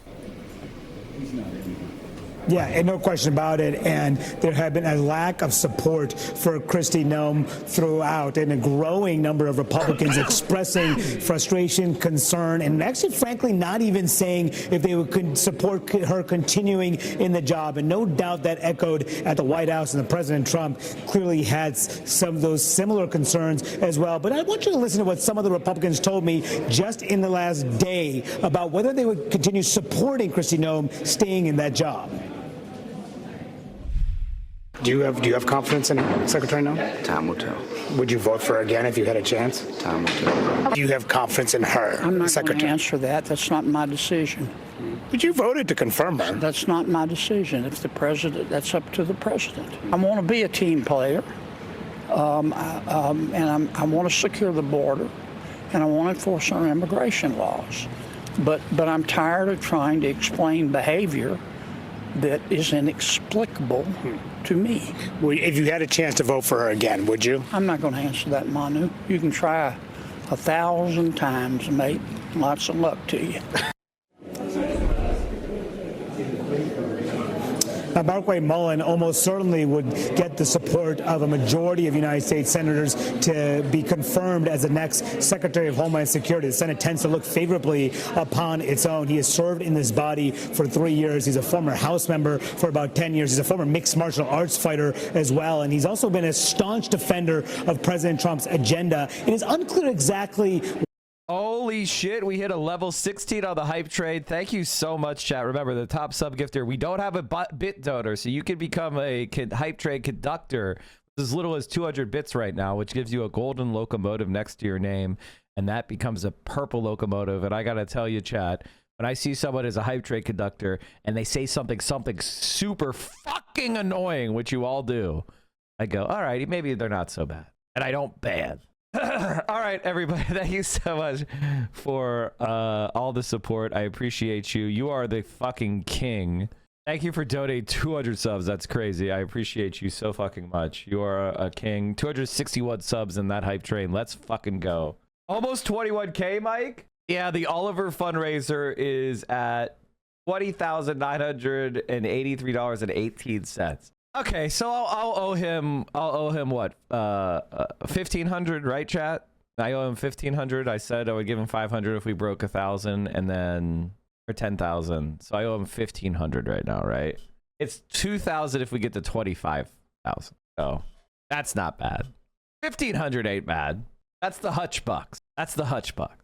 when it was informed to Mullen that he would be Donald Trump's pick, because he did speak to reporters at about 12:30 this afternoon. He was asked about these rumors about Trump floating his name as a replacement. At that point, he said he had not spoken to Trump all week.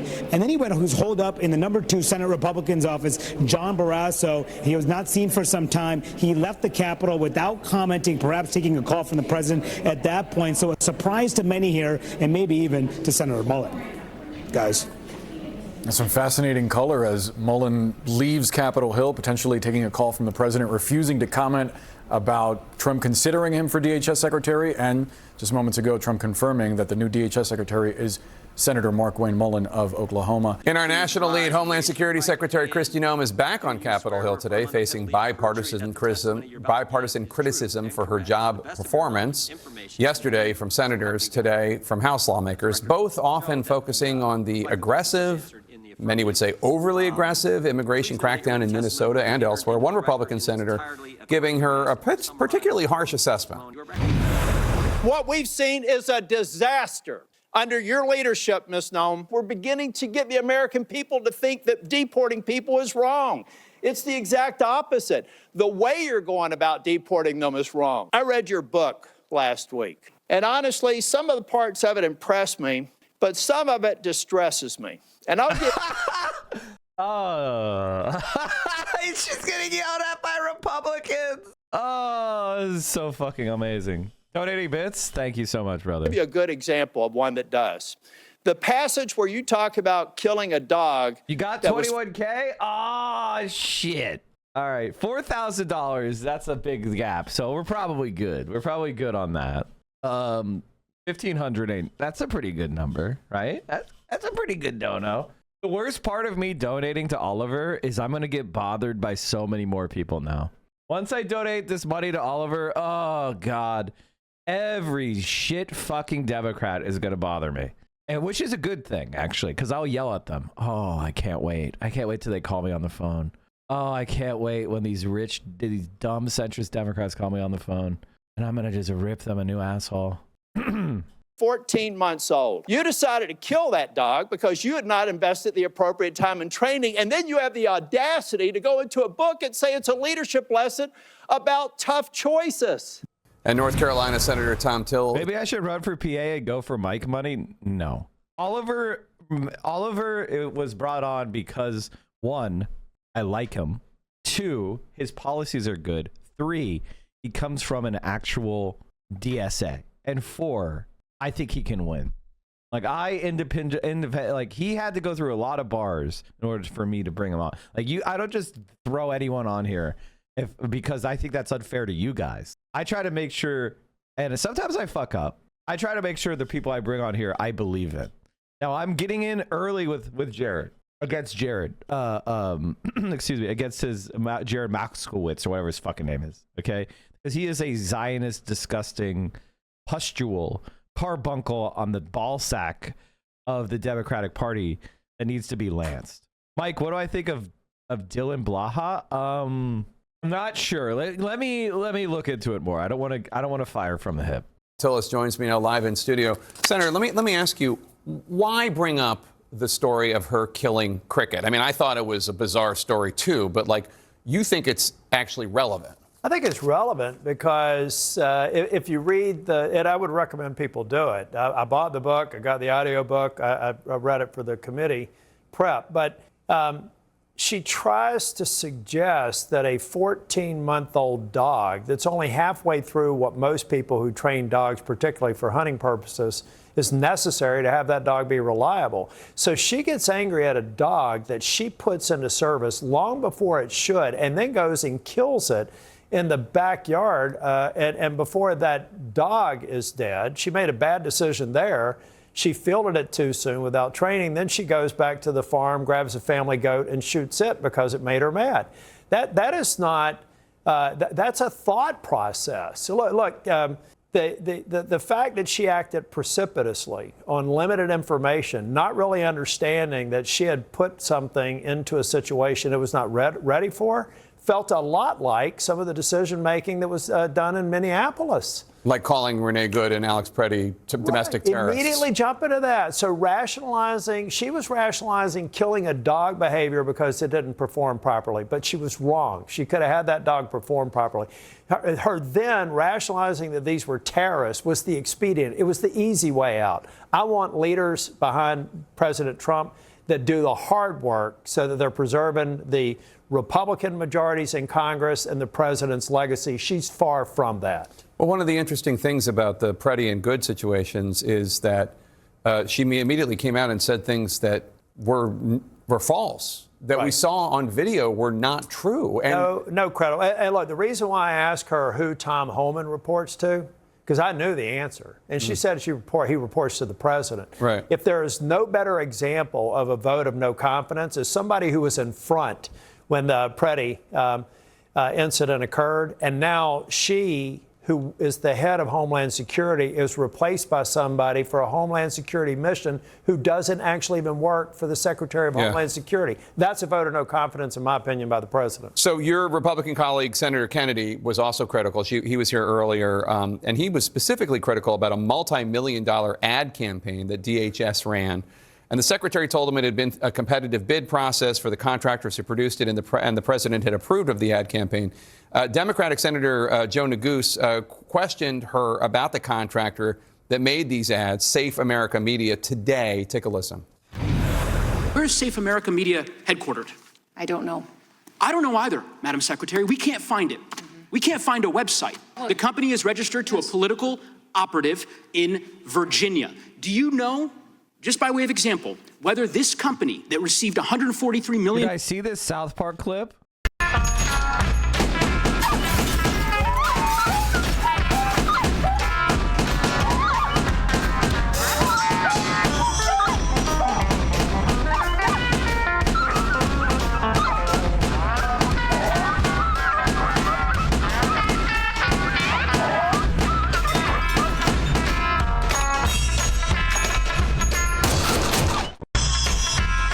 I mean, that's the average American cop, if we're being completely honest. That is the average American cop, if we're being completely for real.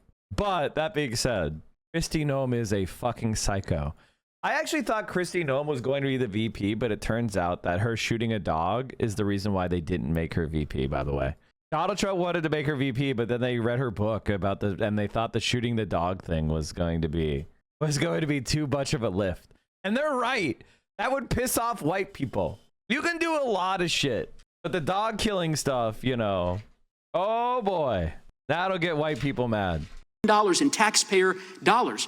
Has it ever done work for the government before? I don't know. I can't. The answer is it has not. And do you know why we know that? Because it was incorporated 8 days before this contract went out. You want the American people to believe that this is all above board? And we should know one of the other reasons why people are so suspicious of this is one of the subcontractors affiliated with that contract is a company run by the husband of her former spokeswoman, Tricia McLaughlin. What do you make of all this? Well, look, I mean, let's also, I was sitting right next to John when he was asking the questions, and I don't think people picked up on how proud she was of making any decision over $100,000 in FEMA across her desk and any decision for Homeland Security over $15 million across her desk. How can you go from saying that you scrutinize everything in excess of 15 millions and in the same 10-minute period say, I didn't know any of the details of a $200 million purchase? Yeah. This is somebody that is out of her depth and apparently only situationally interested in transactions over 15 million, except when it involves her family members or friends. So one of the other things you asked for before you ran out of time yesterday, Charlotte's Web. That's the immigration enforcement operation in Charlotte, North Carolina, run by DHS. You have been waiting for more than a month for basic answers from her about this. You're a United States senator. Did she ever give you answers? No, even worse than that. One of the reasons why I was angry is that an hour before, after waiting a month, I was told I wasn't going to get the data. I asked for anonymized data that recorded the incidents the outcome, whether a person was illegally present or not, were they detained? Just the oversight Did they responsibility damage of the property? legislative Right. branch, yeah. She says that she's got a world-class law enforcement organization. I could go to a small town in North Carolina and they could produce incident reports immediately for me. So she either doesn't have it or she doesn't like what it's going to say. And my suspicion is that she had a very low success rate. In that hearing, she made it a point to reserve the first few rows with victims of people, family members and survivors, angel families, for people who were harmed by these people that I want deported. She was trying to say that but for her, that wouldn't happen. I think because of her, not enough of them are being apprehended because her and Stephen Miller are more worried about hitting artificial numbers that sound big. But when you dig below the surface, like I want to do with Charlotte's Web, I want to understand what their success rate was. And if they're successful, they should be moving heaven and earth to give me that information. The fact that they're stonewalling makes me really concerned with what I'm going to find. And if I don't get the information by March 19th, then I'm going to hold up more processes than I already am for Homeland Security. Oh boy. Glorious roast of Mark Mullen, who replaced her. Tense confrontation between Oklahoma Senator Mark Wayne Mullen and the head of the Teamsters, Sean O'Brien. This is before Sean O'Brien became one of the dumbest motherfuckers in the entire American labor movement. Sean O'Brien is legitimately stupid in all the worst ways. He basically fell for the breaking points politics. Where it's like, oh, I'll work with the populist right, guys. I'll work with the populist right. And it was completely idiotic, and it was a total fucking faceplant. And I am legitimately disgusted by him. He is a piece of shit. He's the labor movement's Fetterman. Gone back and forth online a few months ago with O'Brien saying, quit the tough guy act in these Senate hearings. You know where to find me. Any place, anytime, cowboy. Hashtag little man syndrome. With an image of Mullen standing on a box at a debate. Well, this week, Mullen answered that challenge. Sir, this is a time, this is a place. If you want to run your mouth, we can be two consenting adults. We can finish it here. Okay, that's fine. Perfect. You want to do it now? I'd love to do it right now. Well, stand your butt up then. You stand your butt up. Oh, hold on. Oh, stop it. Is that your solution, every poll?